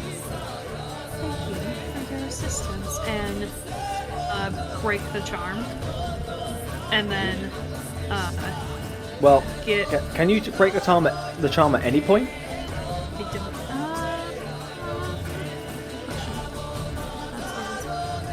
That'd fall under duration, I think. At 5th level is up to 1 minute. I don't know how many rounds that is. Well, for my purposes, I've still got the okay to kill her, and it's my turn. So Okay. Yeah. Okay. Well, I guess with, it with doesn't- all these attacks, I'm pretty sure she's going to break out with her wisdom. Not risking Yeah, silver. It Go doesn't ahead. say that I can break it anytime. So Go ahead. Do I go? Yeah. 15. A 15 will miss. Aha. But does a 16 hit? Barely. I'd like to... That's a shame. It does hit, but barely. Okay, that's a first to 10. And she rolled a 20 wisdom, so she's broken out. What happened? Good morning! And as soon as she notices that she broke out, Elsa's is just gonna wave to the druid like, "Thank you for your assistance." What? As once again she gets slashed by Dragok. Thanks for the heal. That hits. How do you want to do this? Yeah, Dragok's gonna stab her in the midsection, bring her close to, bring her really close to his face. Kiss her on the forehead, and then just bring the sword up through it. Oh, Oh my god. that is. Her last few seconds of her life have been ballisted. That's awful. Oh. Yep, that's the kind of person Dragok is. Yeah, no, I'm not saying that's a bad. I'm not saying. I think. I think you should be saying that's a bad thing, bro. Yeah, I mean, it's not. From the acting side, Yeah, that yeah. was very in character Yes, for the Very. vile, Please. for the very vile character. It is very in line with what they would do. Don't worry, I got your back. Thank you, man. It is not a good thing. Please don't do this. Do not stab people and do not molest people. That's just horror. It's horrible. Dragok is a terrible person and is not a role model you should be following. I'm gonna put a disclaimer at the beginning of this video that just says the views expressed by the characters therein do not reflect the views of the players.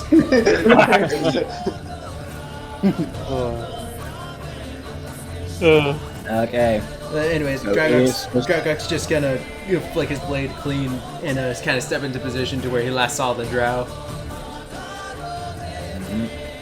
So Okay. it's the Drow's turn, but she's still banished. Thought it was a Kale's turn. Oh right, it is Chaos' turn. But there's no one to hit anymore, is there? Nope. In fact, Remember. Let me actually correct this. Remember, Mistress Whitelock wants her alive. I know. I think, yeah, a Kale's turn is just going to be He's going to walk up to the druid with contempt in his eyes and spit blood in her face.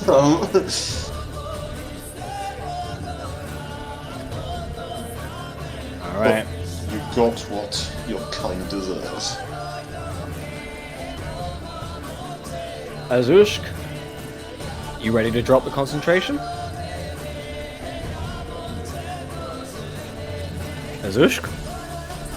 Sorry, I'm here. I zoned out.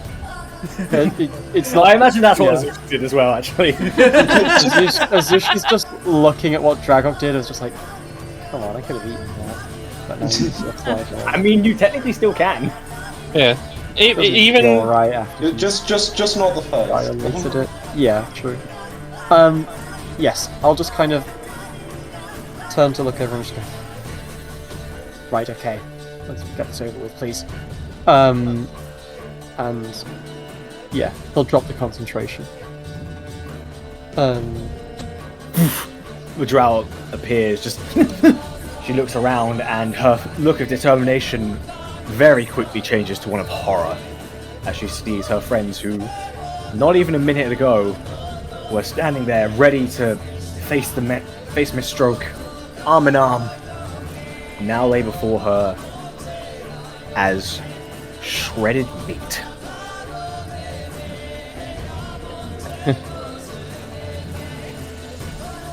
Hello there. surrender now and come with us peaceably, or you will be brought in by force. Roll intimidation. Alright, let me see here.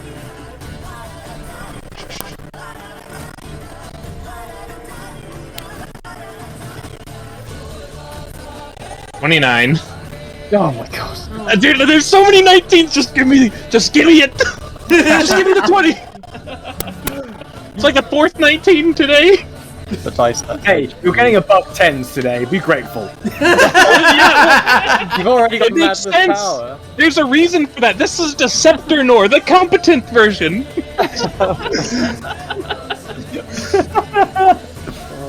Okay. I don't even need to roll against that. She complies. Her sword drops, and she goes, "Just take me to wherever you need." That's a good girl. She glares Whoa. at you.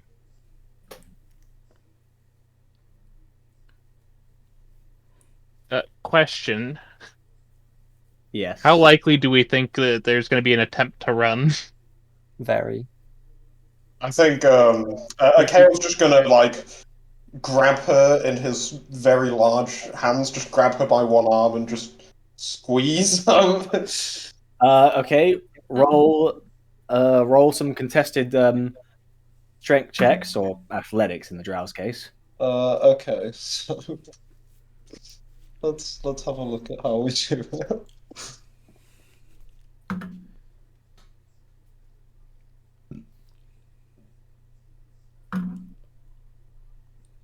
That's 25. Yeah, she only rolled. Well, she rolled a flat 20, which is It I wouldn't mean, be if it's impressive a in nat any 20, other circumstance. yeah. So most people should be fine, but it's very hard to avoid an almost literal giant who just lunges for her.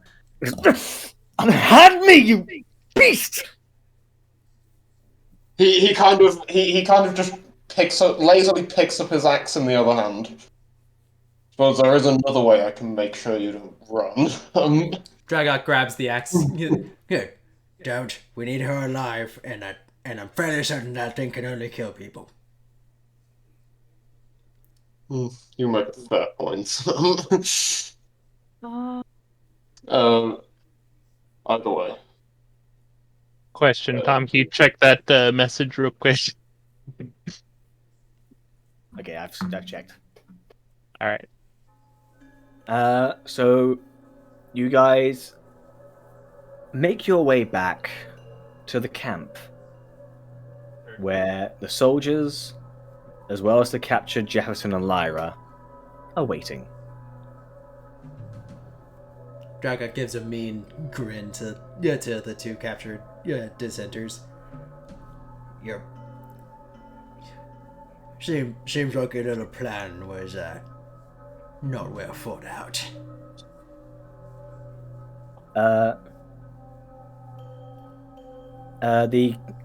The captain comes out and goes, "Well, I must thank you most kindly for preventing this insurrection. Who knows what could have happened? Truly, we are grateful for your service to Miss Stroke." At that point, Nor, your stone begins to ring.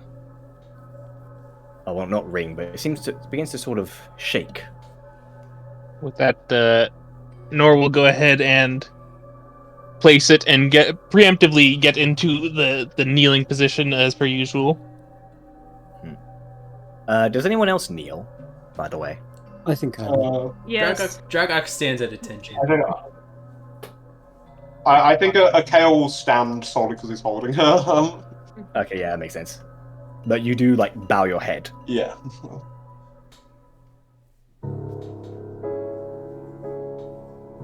Well, Captain, I trust my followers have been useful? Oh, absolutely. I'm not sure what we would have done if it weren't for them. Well, we've received a bit more information about some of the plan. Apparently they were going to use this base as a springboard to launch another attack on the camp up north. I shudder to think of what atrocities they would have committed in that case. Of course. Captain, may I ask, have you found out exactly who among your men is working for the elves? Well, we are aware that Jefferson appears to be leading them. That's not what I asked. Who among your men is working for the elves in any way, shape, or form? Dragok kind of gives them a glare. They all just lean back. We are currently conducting a thorough investigation, and we will rat out these traitors as soon as we... He is immediately silenced by Whitelock simply raising a finger. I think I know an easier way out of this. She beckons A.K.A forward. A.K.A kind of walks forward, head still bound. You may rise, A.K.A. And if you could put the drow down before me. He'll just toss her towards her.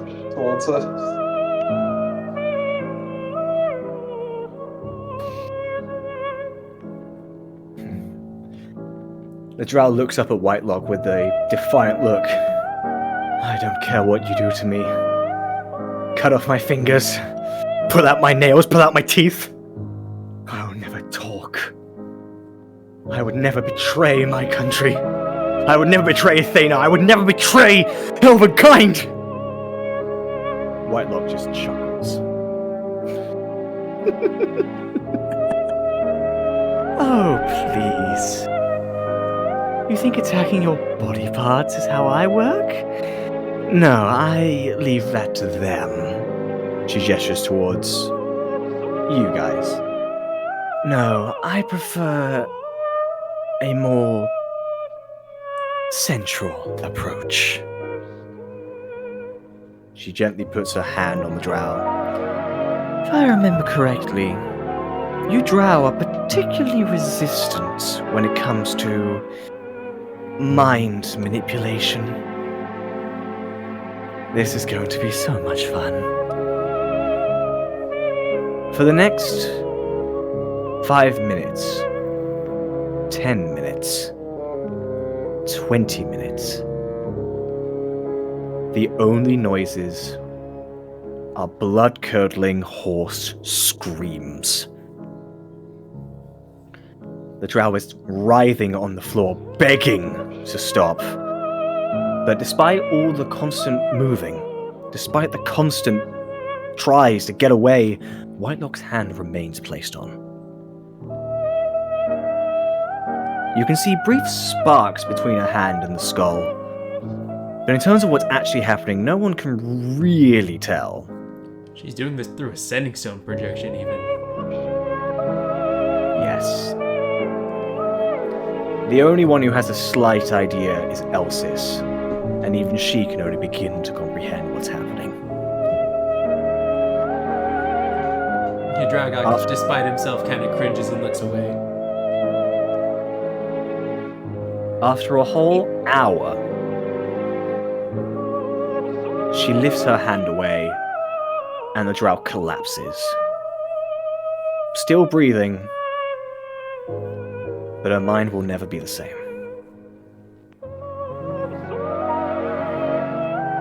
Well, isn't that just fascinating?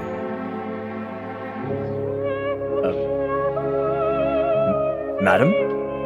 What did you do exactly?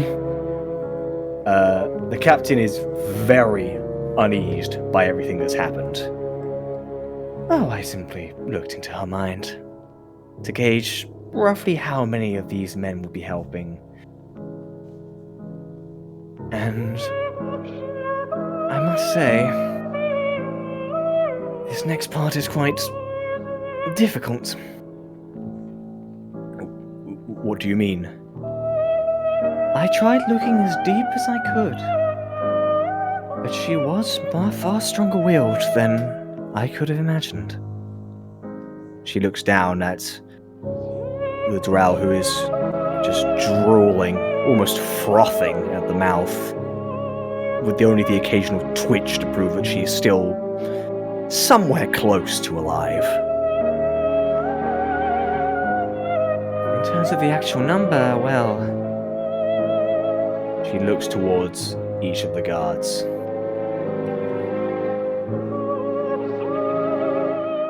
I'm not sure I can say exactly who, especially with everyone hiding their appearance. The guards begin to shake. Dragok puts a hand on his sword. Yeah, A.K.A has his axe drawn now and is turned towards them. I just start to smile. Elsis is going to look at Whitelock and go, Mother? She lifts her she lifts her hand, silencing you.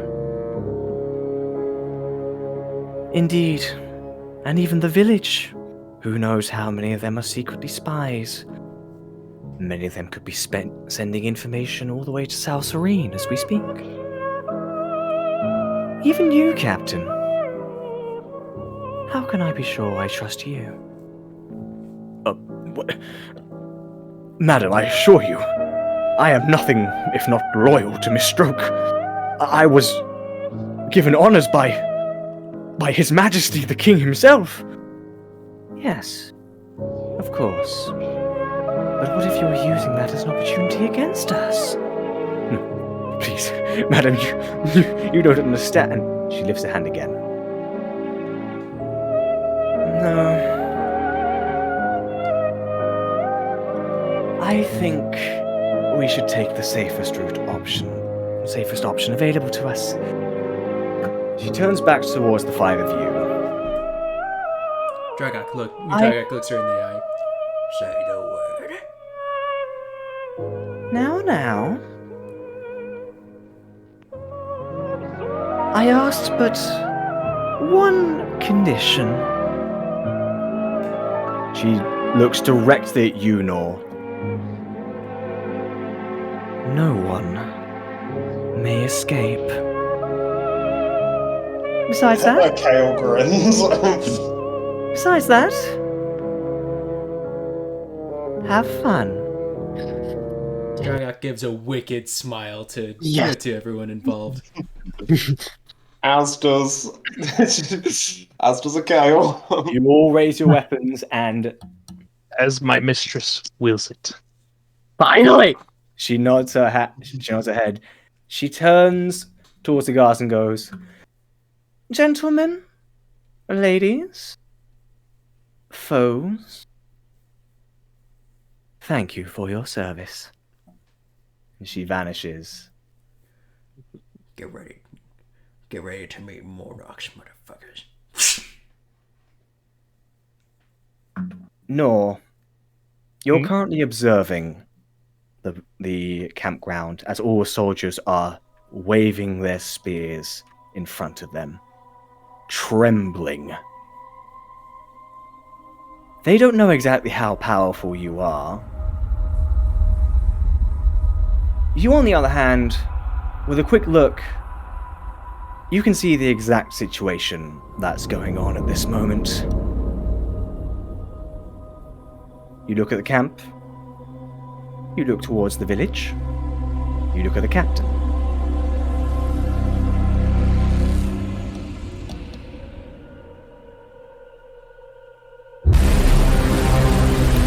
There are roughly 200 soldiers stationed within this camp, all of various ranks. The town has a population of about 2,000, give or take. Roughly 10% of all soldiers and citizens are spellcasters. On your side, there are 5 of you.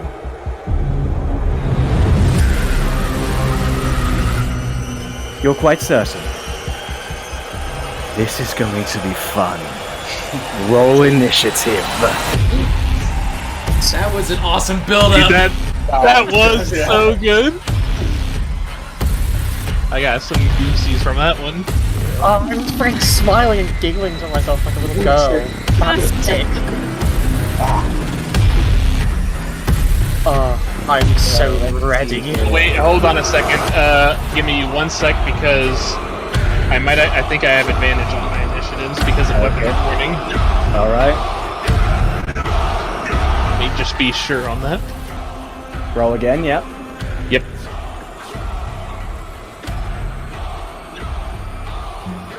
Let's see, that plus that. There we go. Oh, yeah. That'd be a 20, so 23 is still the better one. Tom, I think while that little speech was happening, A.K.A. would have taken some time to swallow some of that ointment he carries with him. Okay, that's fine. So, we have a... That is an 8 in initiative. Okay, so everyone's initiative I'm having a hard time tracking. So 23 to Nor, 29 to Dragok. Is that your That is that my your initiative? roll, yes. Okay, so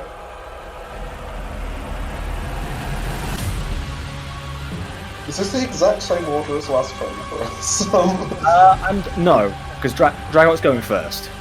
Oh yeah. He's ready for this, man. Oh no, I've taken out to the side. Okay, yeah, and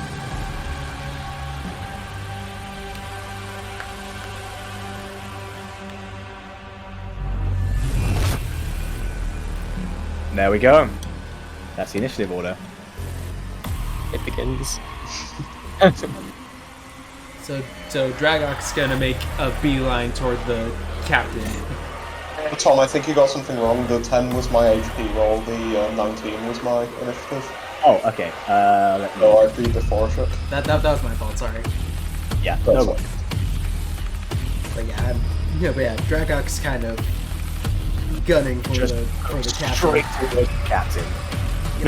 No, please, no. Ouch! You just you barely even register that he's there as you literally run through him. So I assume you're being focused on the army camp right now. Yep. And the next step is gonna be the 2 prisoners. Sorry, boys. Deal's off. That hits. That hits. Yeah. Do I need to roll damage at all, or? No. You are just This is a few regular soldiers against Deceptors. Oh my god! Oh my God. And it shows. It shows. Wow! You are Those are building two up on very a bold numbers. frenzy right now. Just blending through them. Finally, you're being allowed to cut loose. As several soldiers are quivering before you as you charge towards them, you break the spears as your armor makes contact with them. And heads fly across the arena as the formerly blue drapes of the tents turn blood red. Oh my! 3 nat 20s and 5 attacks! Jeez. Wow. Hey, can you spare some for me over here? I'd like one of those. Seriously. I'm sorry, Dragok's a bit greedy. I've maximized the amount of rolls I can do, and I've yet to roll. That's fine, you may have a chance. I love to think that this is our characters just casually joking about with each other while they're doing this. Yeah. Well, Dragok's not really paying attention. He's just kind of cleaving through people. He started with the captain, got the prisoners next, and then is rending through the army. Actual Doom Guy moment. Oh, there we go.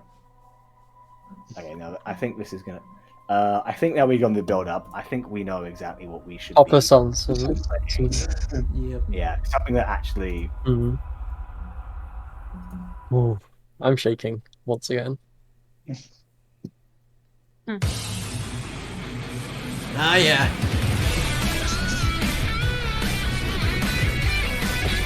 All right. So, do you still have any attacks, or is that it? If I action surge, I have more. Will you action search? We haven't. Have we rescued things? No. Wait, Well, I have I was 2 gonna action say, surges. Oh yeah, you did. Level 20.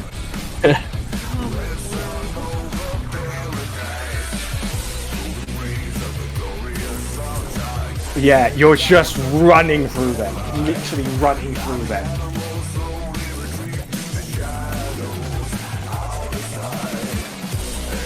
And that's a crit based on my build. Wait, no, that one No. off. Right, you're one off. But still, that's all my guess. Yeah, okay. So you've almost single-handedly gotten rid of like a quarter of the entire quadrant there, of all the soldiers. A couple of them see this and try to escape from underneath the barriers of the camp. No. I will make sure that doesn't happen here. He'll let me think about the best way to approach this one. You know, I guess direct's the best way. He'll pull out the rapier and rush down the closest one. Okay. Alright, let's see. So you're doing crossbow or rapier? This is rapier. Okay. So, in like a blink, you just zoop, and you don't even bother rolling for damage. Like, everything's just an insta-kill now. You guys are just going on a frenzy. This is gonna start this time. In that case, since I've done an attack here, my crossbow expert, my bonus action, I will fire the crossbow at the other one. Okay. So you go ahead and stab him into the back. That's 20. You got it! Thank you for sparing the 20. The one that's about to exit from the main entrance, and without so much as a flinch, you just immediately, like barely even looking, you fire the crossbow and just nail him right in the head. Can I It's see, not see as- how much damage this does, real quick? If you want, actually, you know what? Go ahead. And you know what? I'll even allow Death Strike, just for emphasis. Let's see all these D6 hit. Alright, let me calculate that. Alright, so yeah. 143 damage. Like, you don't even hear the crossbow go through the skull. It's just as he just falls. It is clean. It is efficient. Just as Mistress Whitelock asked. A.K.A, you're not going to be so clean. No, definitely not. So A.K.A will just kind of strides towards the camp, looks skyward, and shouts, "Arcania!" Witness this day the destruction of all you hold dear. Once again, going into a rage.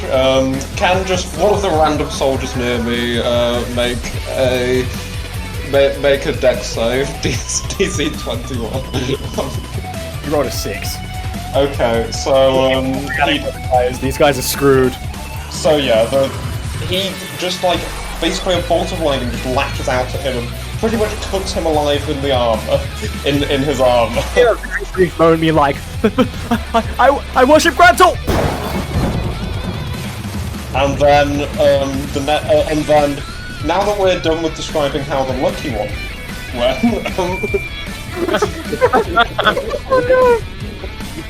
Now that we're done with what? Describing how the lucky one went. Oh god!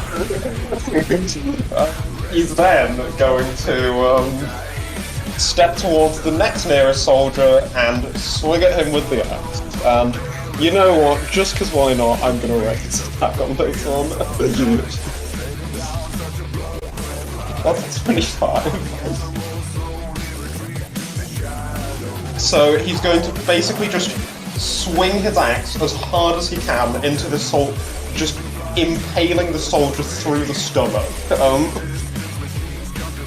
And as he falls to the ground, A.K.A. will just laugh as he kind of starts convulsing, his blood thickening as it like pours from his wound to the point where it chokes him to death.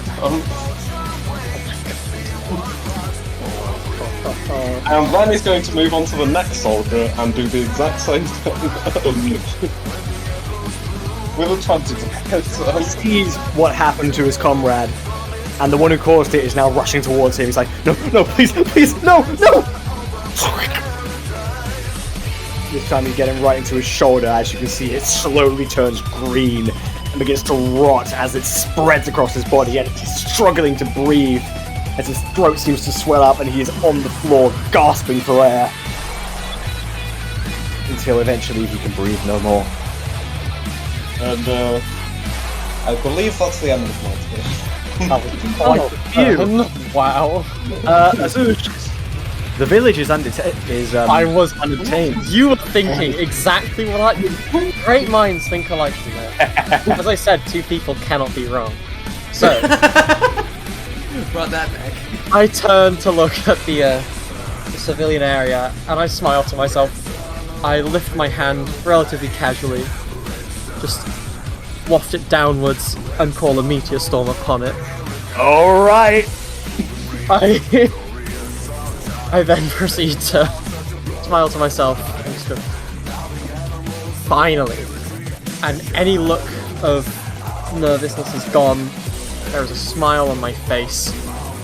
I chuckle to myself and just go, if anyone survives tonight, they will live 1,000 years. But I guarantee you no one will. And then I run straight towards the city that I have just called. Yeah, we're just going there like, feasting time! Yes. So it goes from immediate peaceful to immediate explosions as more than half the houses are either completely eradicated or ablaze. And what sounded like jovial laughter, bits and pieces of it, is now replaced by deafening screams of horror. Elsis, what are you doing? Is there anybody left alive for me to take control of? There's still a few soldiers who are currently cowering in fear away from A.K.A. and Dragok, and what few have tried to escape are being taken care of by Nor right now. I mean, there's... Technically, the drow is still there. She's not exactly dead, But she's not all dead. but she's basically a husk. There will also still be loads of people in the city and area. the city as well, there are plenty. Like, I'm not even going to bother adding, like, a movement limit. You could gracefully just glide towards it, and it won't change anything. I'm just letting you guys loose.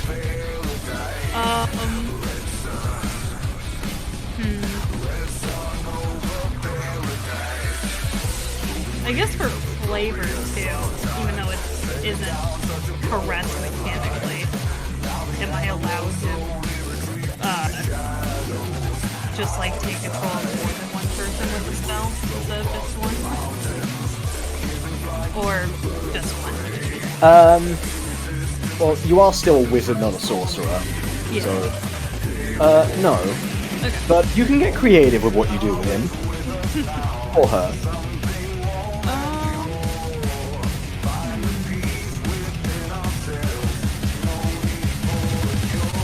I think what the worst thing you could get someone to do to themselves. Or There's a lot of things I can do. That's the tough part.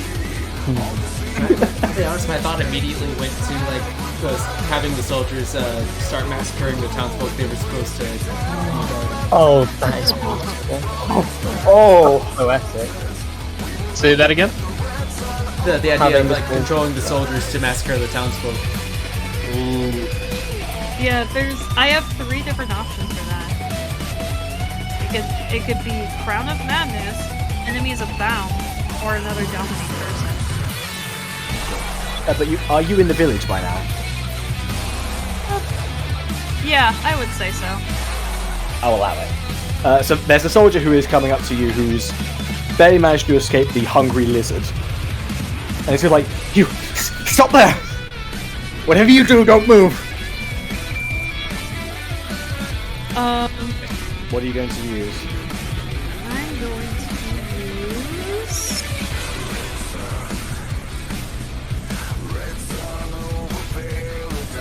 Yeah, why not? I'll use my spell mastery on Crown of Madness. Okay, remind me what Crown of Madness does. One humanoid of your choice that you can see within range must succeed on a wisdom saving throw or become charmed by you for the duration. While the target is charmed in this way, a twisted crown of jagged iron appears on its head and a madness glows in its eyes. The charmed target must use its action before moving... Okay, maybe move the madness because it needs to be moved to keep moving back. In that case, I'll just use another dominate person. Alright. Yeah, roll a 7. Alright. Alright, so... As I'm beginning to think this battle is slightly weighted in our favour. No, you think? No, I'm kind of What, they outnumber you? This is so You know, unfair. they've always said the side with the most numbers has the advantage, so... Yeah, but you have to understand conservation of ninjutsu. Yeah. Well, I will say, the last time someone said, we outnumber them, it didn't go well for them either. Chronologically, it hasn't happened yet, but... It will. It will. It's gonna be horrible. In this case, I'm actually gonna cast it at 7th level to make the duration last for an hour. Oh! And instead of her,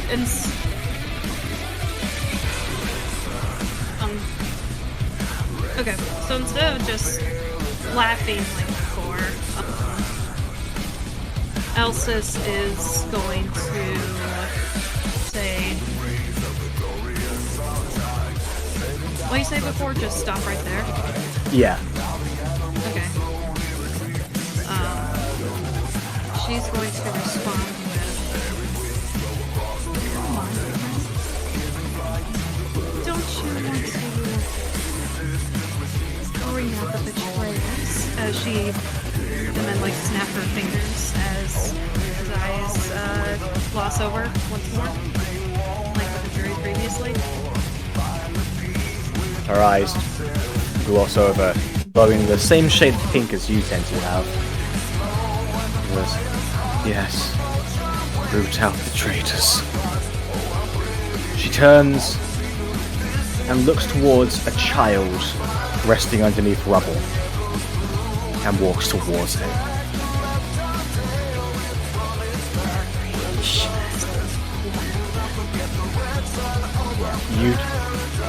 Alcis, you watch as a child is murdered in front of you, and you smile. Mother would be so proud.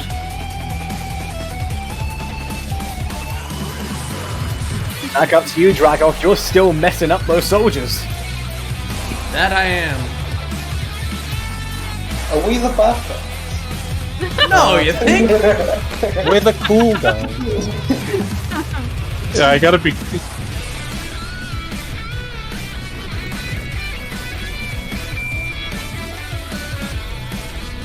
Okay, yeah. Just get all the attacks out your system now. Yep. Yeah, just kind of blasting them apart as you do. So anyways, you started blasting. Yeah. Dragok's just kind of carving his way through people. Yeah, dragging it out a little bit for the men. Yeah. Like you are, like it's almost like General Grievous in like the 2D Star Wars, the 2D Clone Wars. Just an absolute monster of swirl of blades, untouchable. Yeah, and all the while he has a sadistic grin on his face. Exactly. He is having the time of it. He hasn't been able to let loose this much since he got arrested. This is Like this this is- form for him. this is orgasmic for him.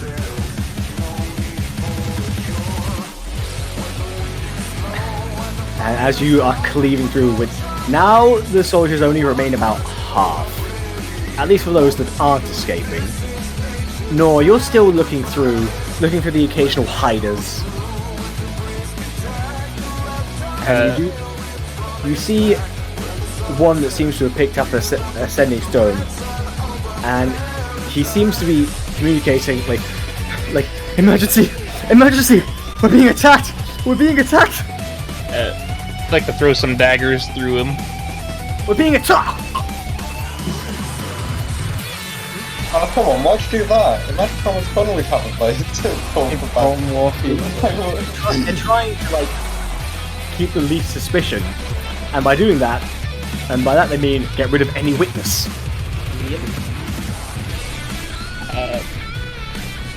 I'll go ahead and That's why I refer to it.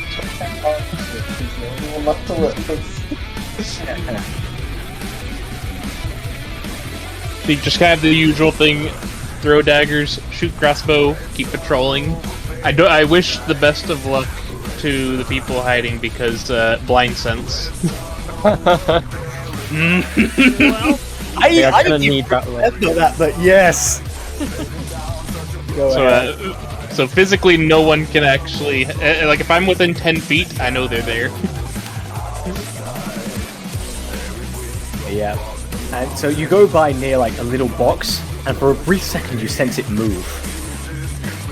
And you're just this guy's no solid snake, unfortunately. So you just kind of kick the box open. Like he doesn't even have a chance to notice what's happened before he's immediately dead. A.K.A, I assume you're just hacking and slashing once more. Yep.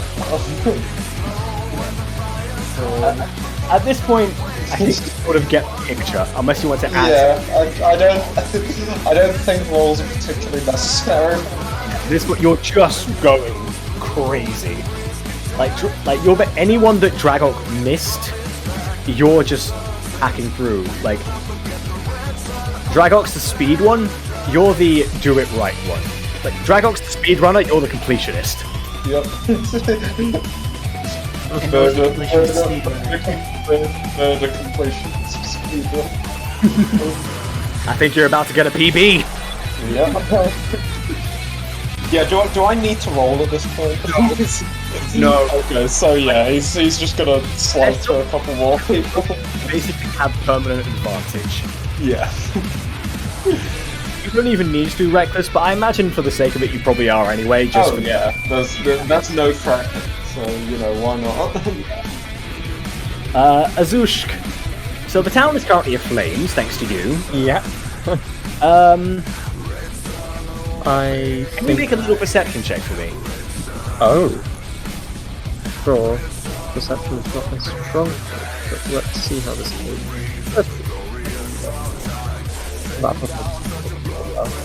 You notice there are a couple of You sniff the air, and you notice hiding behind a little bush are two rather young elf women.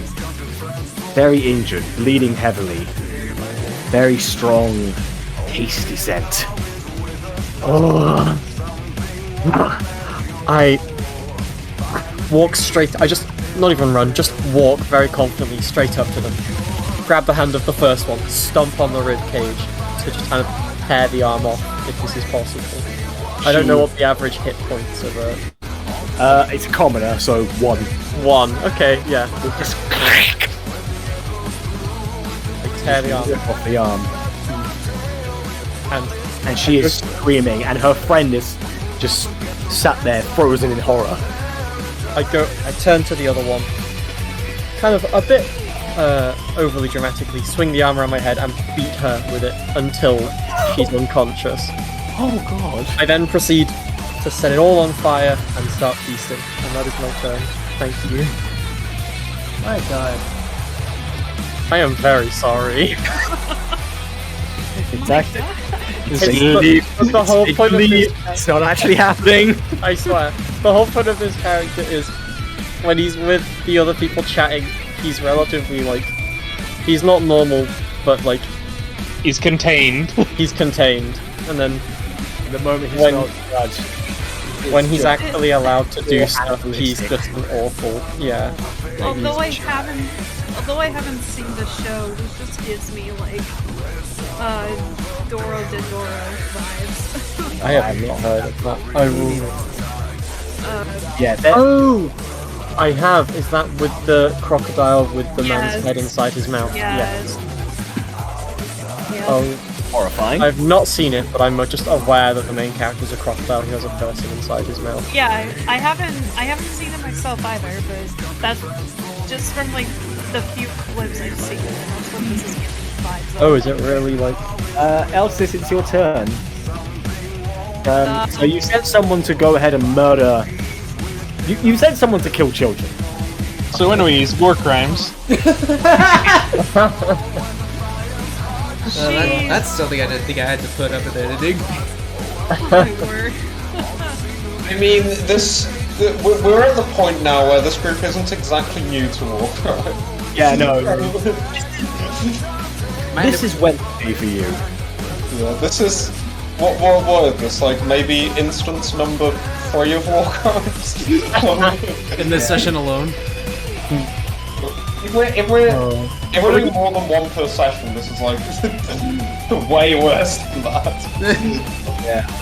I'm pretty sure what you've done constitutes as 5, one thing of what you've done consists of 5 war crimes. Especially what you just did. Is it a war crime if there's no one there to report it? That's a good. If there's no military to That's kind of what you're going for right now. Exactly. So we're innocent. Counterpoint: a tree that falls in the forest still makes a sound.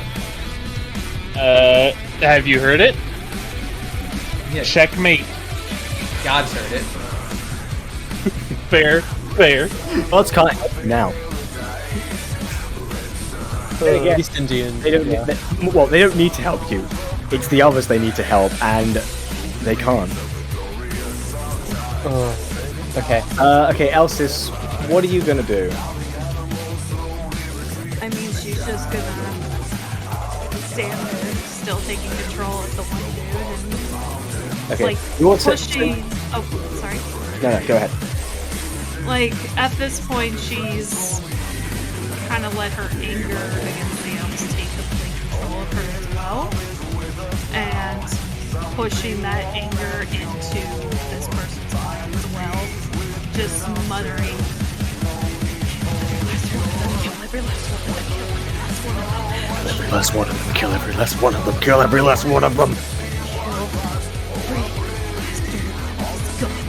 Damn elves!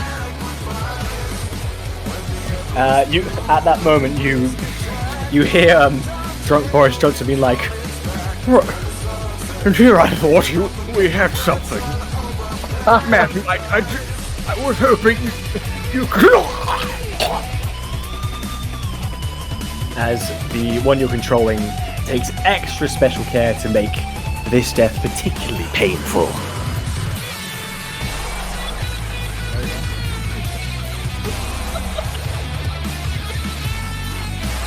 And so on and so forth. Were there any witnesses that would call it the massacre of, what was the town name again? Raimelle. The Massacre of Raimelle. I don't think that ever happened, actually.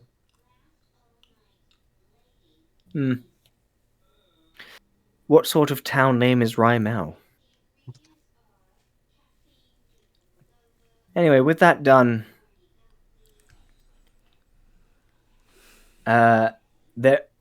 you notice somewhere in the distance there is one soldier who's trying to crawl away. He's trying to sneak. He's looking back at the destruction that Dragok and A.K.A. are doing at the camp. He sees Azushk and Elsis sadistically taking down every single resident in the village, but he might have a chance. He could get away. He bumps right into Nor.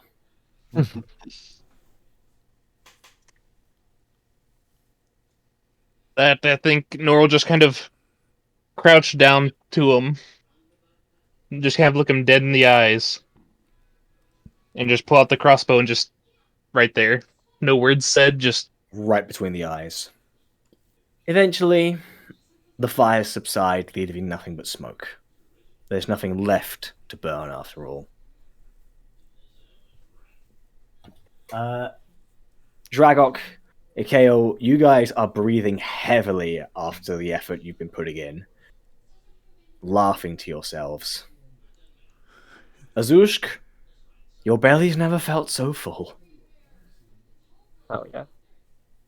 And Elsis, you look around at the remains of this village. You close your eyes and you smile. Dragok gives a mad scream a cathartic scream to the heavens. No. You feel a sensation from your sending stone yet again.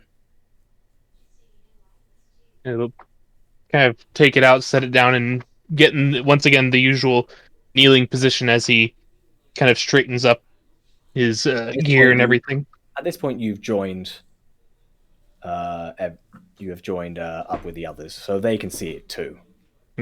Dragok flicks his blades clean, puts them in their sheaths, and turns to stand at attention. Oh, by the way, Dragok, I gotta ask. Did you leave anyone alive? Did Why you would decide to? Maybe you'd want some trophies. Dragok wasn't exact. Dragok had been held back from violence for so long that he kind of lost track of that kind of thought. Yeah, as the sending stone vibrates, A.K.A. will take the wooden handle of his axe out of the throat of the person he just pierced with it. He attacks someone with the wooden end of the axe Yeah, for fun. just to see if he could. Oh, I can. Yep. You didn't get the extra poison, but you just swapped slashing for bludgeoning. Yeah, what I'm picturing is that it went out of the other side of their throat. Oh, okay. And you just figured it'd be easier to pull it out the other way. Yeah. Yeah. So many of you are kneeling as Whitelock says to you, on the fact that you're answering, I'm going to assume it was a success. Like you wouldn't believe. As you wished it, mistress. Excellent. Well, I suppose I should be bringing you back now. She snaps her fingers, and a portal appears into her office yet again.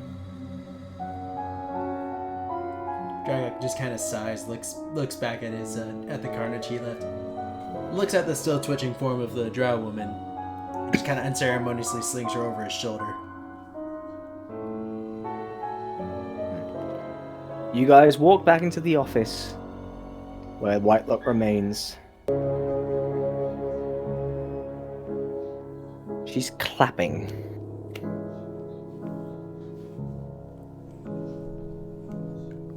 Well done. It's not often I see Deceptors work together, but it's so gratifying when you do. My praises back his to standard homework. My praises to each of you. Dragok, while you may not have shown the most restraint in regards to orders, I will say your strength proved quite invaluable. My congratulations. And I see you brought a trophy home with you. Dragok just nods. Taking great care not to look like he's taking great care to hold back what he actually wants to say in the moment. She lets out a sly smile. She already knows what he wants to say, and the fact that he doesn't dare to is riveting. As your reward, I have sent 2 more to your chambers. They are waiting for you as we speak. She opens a portal, leading straight into Dragok's room on his ship. Dragok curtly nods. Starts walking to the portal. And as he passes by, Nora simply whispers, "Don't think for a moment that you're any better than when I first found you." And without waiting for a response, he steps through the portal.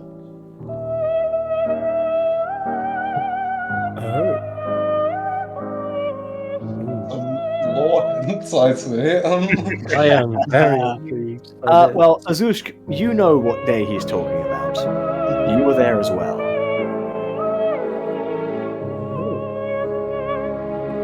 The one-bladed viper camp that you, Dragok, and James collectively burned down. Where Nor was first found. Nightlock turns to Azushk. I trust you've had your fill, Azushk. Yes, thank you. I should go. Well, you are welcome to stay if you wish. No. Thank you. I best not. Thank you. If you insist. But if you ever need me, or you know how to find me, thank you again. Of course. Anytime. Now, where is it you would like to return to? I don't mind a forest. Anywhere, really. But somewhere not here in the politest way. Oh, I understand completely.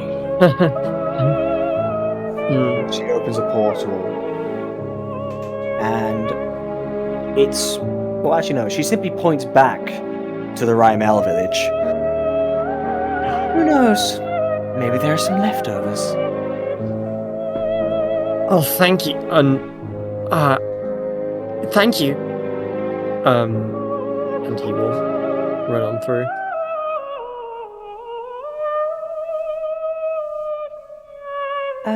A.K.A. A.K.A. kind of is in his kneeling stance. You may rise. He'll rise and just stand proud. It is a good day for Proscenius. Indeed. I'm sure he's smiling upon us as we speak. But there is still much to be done. Of course. Still many places left standing. Of course. Of course.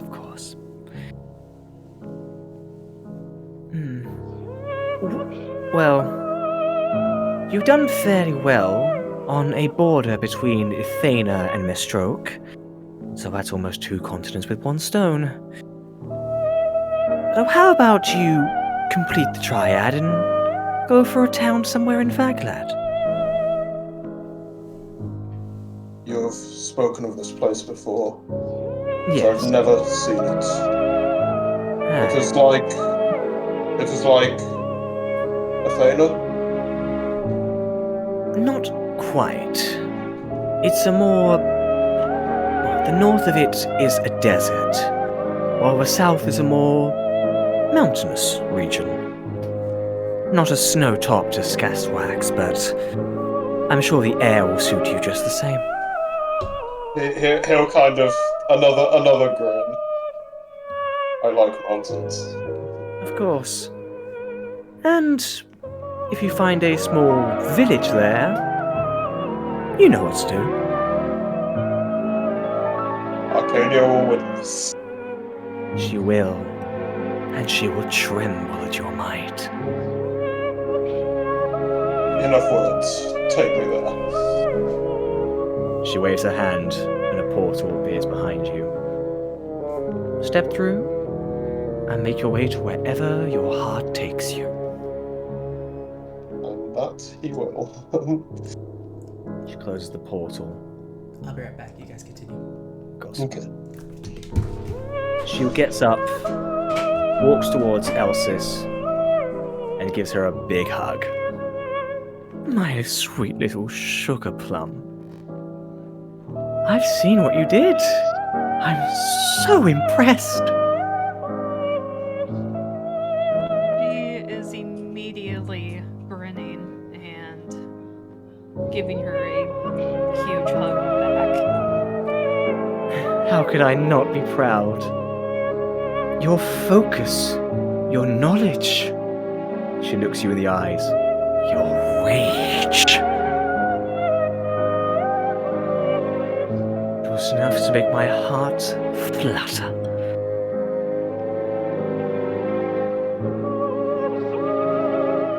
But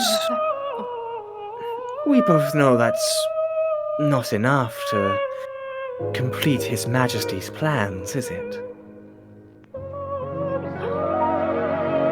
course not.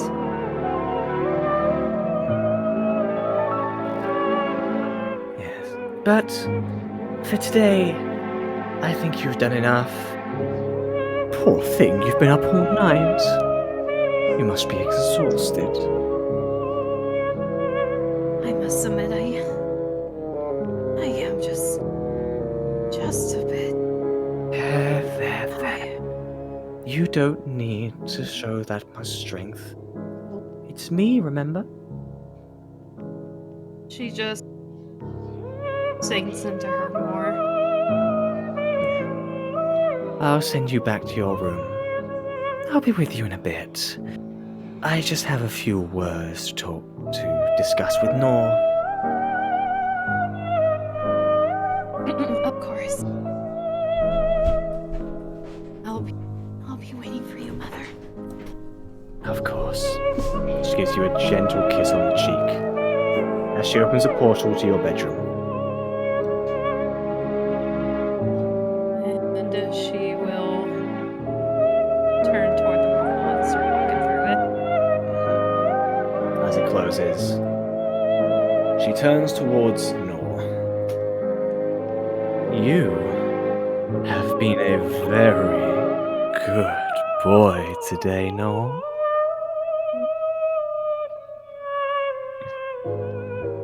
I live to serve my mistress. That you do, Nor. She gently caresses your cheek. That you do. While I've given the others their reward, I'm afraid there is one last mission I have for you tonight. If you are willing, of course. As my mistress desires. Good boy. There's a man that has been going around Royast. We don't know who he is. He appears to be from out of the town. But what we do know is that he's been asking questions.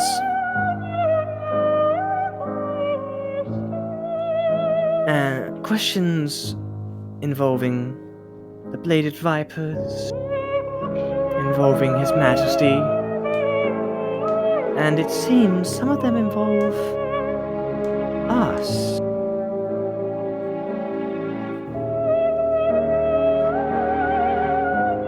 What would you have me do, mistress? Well, to send someone out to silence him, in theory, would be simple. I could simply have Percival arrest him, but he's no one of a particular note, so I wouldn't want to draw too much attention. I need someone who can do it silently, if you understand what I mean. He'll give a assured nod. I understand, mistress. She gently caresses both your cheeks with her hands and thumbs. You're the one I can most rely on, as she kisses you. Now, he's found within the southwest borders. She opens a portal. Make your way, and do not return until he is taken care of. He'll kind of kneel once again and just, as you will it, my mistress, before standing and turning to go. You walk forward as the portal closes behind you. It's time for something you're quite familiar with. It's time for your usual specialty. Going out into open battle, you're not too sure about. Working with others, you've done it before, but you're not the most comfortable with it, though you do what you can to satisfy Mistress. But this is what you specialize in.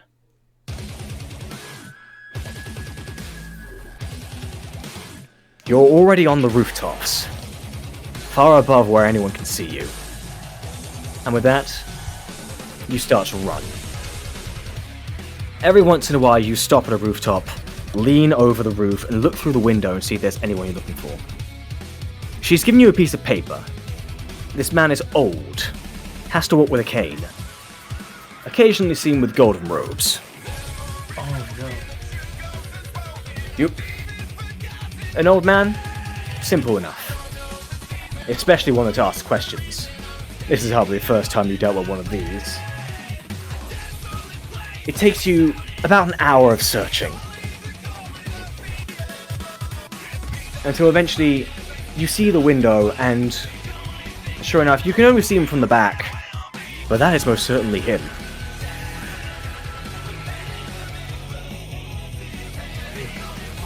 If you could make a Thieves' Tools check. Of course.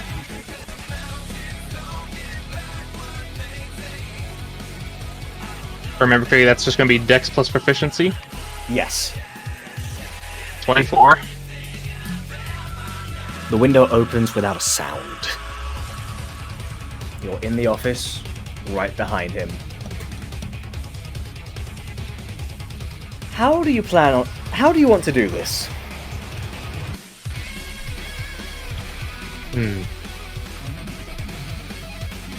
I guess the important question would be, she want it done in secret, minimal mess kind of a thing? Exactly. In that case, he pulls one of the spectral daggers from the bracer, just comes up behind, and just a very quick and clean central stab.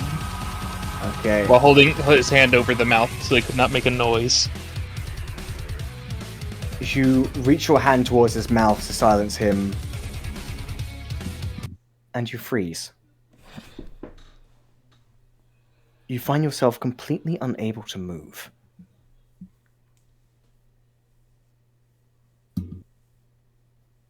The old man sighs.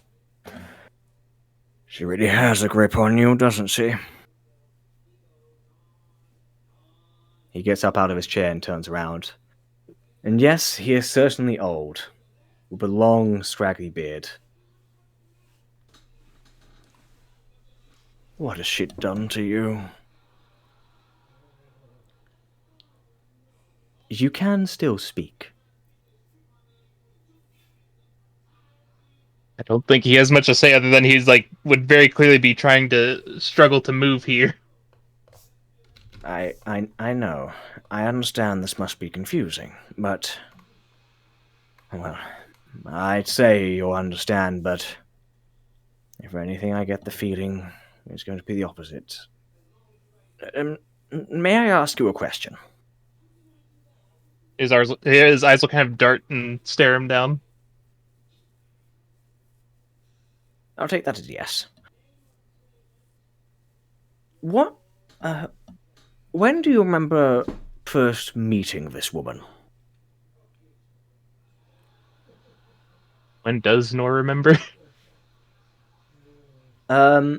You've been with her for 10 years. The exact nature of the meeting, it's fuzzy. You've never really thought about it because, well, at the time it didn't matter. You think back and there's some mild confusion before you shake it off. This is irrelevant. Why is he asking this? What do you say to him? After a moment, it'll just...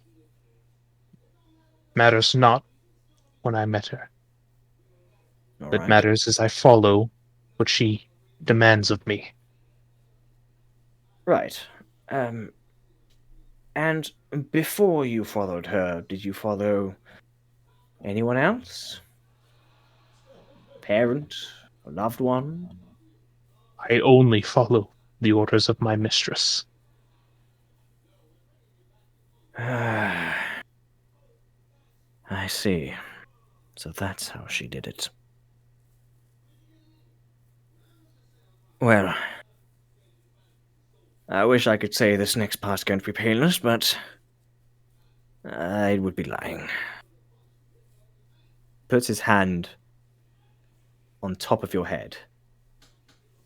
Before we do this, I want you to remember only this. You are Nor, and you need to go to Prospax. Understood? I think with the situation obviously spiraling here, he's gonna visibly try and struggle more to follow through. You'll understand in a bit. A golden light comes from his hand onto your skull, and you are briefly blinded, and you suddenly wake up. You look around, and you are suddenly outside Royas. What are you thinking right now? Well, what do I imagine I don't remember anything at the moment. You think what you're doing, you had to do something. You remember your Nor. You stand up as the realization hits you. Who are you? And thus concludes a Deceptor's duty. Damn. I knew That was that. amazing. I knew there was gonna be like quadrant somewhere. Of course. Of course. This definitely makes my intended slotting of after Nor recovers his memories much easier. Also, we were promised an explanation of who Nor used to be. No. There is still. I mean, technically, this is who Nor used to be. That's true, but like he was somebody before then as well. We don't know who Nor used to be before. I must know his whole life story. We had Well, that he thing. knows. He's had the little flashback. Yeah, back when we found his thing at the camp. Yeah. But, Oh, yeah. yeah. But yeah, your characters have no idea. Your characters don't know about this. Yeah. Nor doesn't even remember this. Oh my He god. just man. remembers. Oh just man, remembers- remembering this is going to be quite the toll. Yeah, that's what I was thinking. I mean, just Probably just good remembering, thing like, he doesn't remember this. I was gonna say, just like remembering, like, oh, who knows what I would have done, and then being like, oh my, there's so much he's done. Oh, that's exactly what I would have done. Oh man. Okay. Well, hope you guys enjoyed it. Yeah, I did a lot. That was amazing. Yeah, I could tell that you guys were very excited when I did like the Doom Eternal music. Throughout the entire thing, it was all amazing. Yeah. Yeah, I mean, it's level 20. Like, to be fair, that fight with the Druid, Wizard, Leshen, Yeah, Drow combo, were they also level 20? well, the exact level is a bit unclear, but the Wizard and Druid at the very least were 18. Okay. Oh wow. Okay. Like, it was supposed to be a deadly encounter, especially with the Leshen being able to make legendary actions, but Yeah. then Banishment happened, and Yeah. Dominate Person happened, and an absolute shit ton of attacks happened. Yeah, and also deadly encounters. You're welcome. Deadly encounters do have a tendency to stop being deadly when you have like Unfathomable power. Yeah. Yeah. I Limited power! I was gonna use Dominate Person on the Drow originally. But then the Drow just went poof. Yeah, exactly. I was like, well. And to be fair, overall, I think the Druid was the I better can't option feel because that. then you had a healer. Yep. Yeah. I will say, very creative. I would not have thought of that. I see that and I'm just like, wait, you sneaky bitch. I mean, I ended the one shot on like 175 health or something. Yeah, no, you guys took a beating. Well, some of us took a beating. I don't think I took any hits. Yeah, I no. didn't either. It was just Well, me and I a Kale. Hell yeah. I mean, I ended the campaign above half health, so I mean, I did, but I also passed below it at some point. yeah. It's like, And granted, 90% of it was self-inflicted because I was consciously attacking a guy with flame shield up. the term beating is relative. Yeah. It's just- I think my favorite part of this whole thing is just how it's kind of slowly revealing how all of these kind of stories and this kind of network of different individuals all come together. So like how our characters from Quadruin get introduced to this in like a week or like how long is this from when this we is all a meet? few months before. Okay. So by the time when we eventually meet Whitelock, it's not like Noel's been missing for a few weeks. It's like No. it's been like half a year Like, or so. you Okay. like you didn't come back that night, and she was thinking, well, maybe you're just still working, or maybe he's more loose than thought. After a while, that's when she starts sending out the search order, and the Deceptors are on high alert now. I will say, My first thought when thinking how Nor got that way wasn't Arthur. I was thinking, depending on how it went, like if the mission goes bad, Dragok kind of leaves Nor to die. Oh. that could have been interesting. Yeah. That is something that could have worked as well. Yeah. It's not that, but this one was how I had it envisioned in the first place. Right. But I could have changed it a little bit so Arthur just kind of finds him in Athena. Right. But either way, I do Arthur's the think one this who works saved- better, but Yeah, Arthur's the one who saved you. I also like Monster. I also like the idea that on Quadruin, an entire village just occasionally goes missing. Yeah.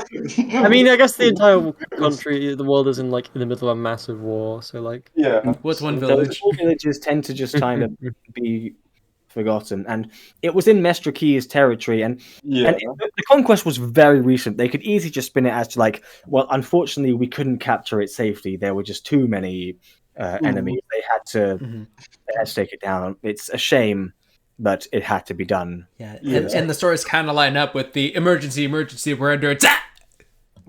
Yeah. Hmm. Exactly. I hadn't actually. Uh, That's a good point.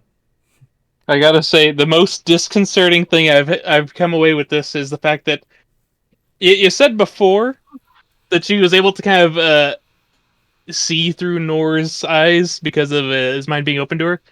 The fact that this whole time, like at least up into that one encounter, she knew where he was when It's- Lowry and Nor found.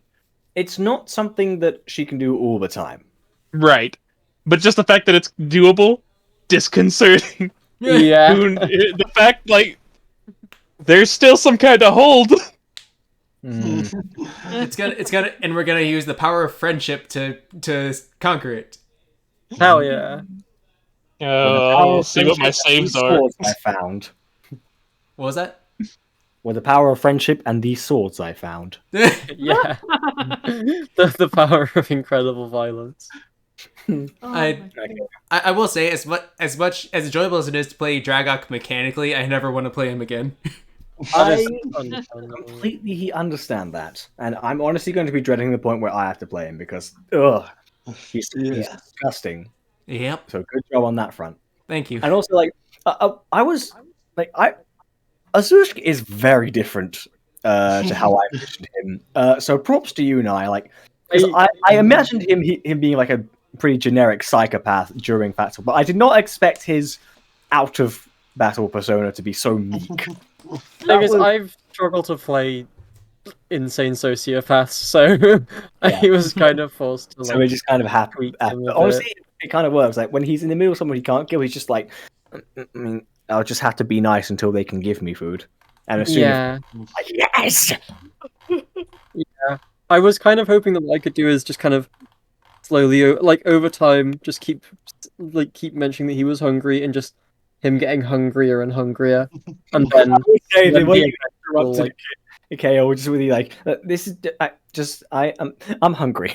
yeah, and I was hoping that I'd get more chances to just like slowly mention it in more and more intense fashions, and then eventually when the fight comes out, I could just be like, yeah, just have a mental breakdown over how I can finally eat.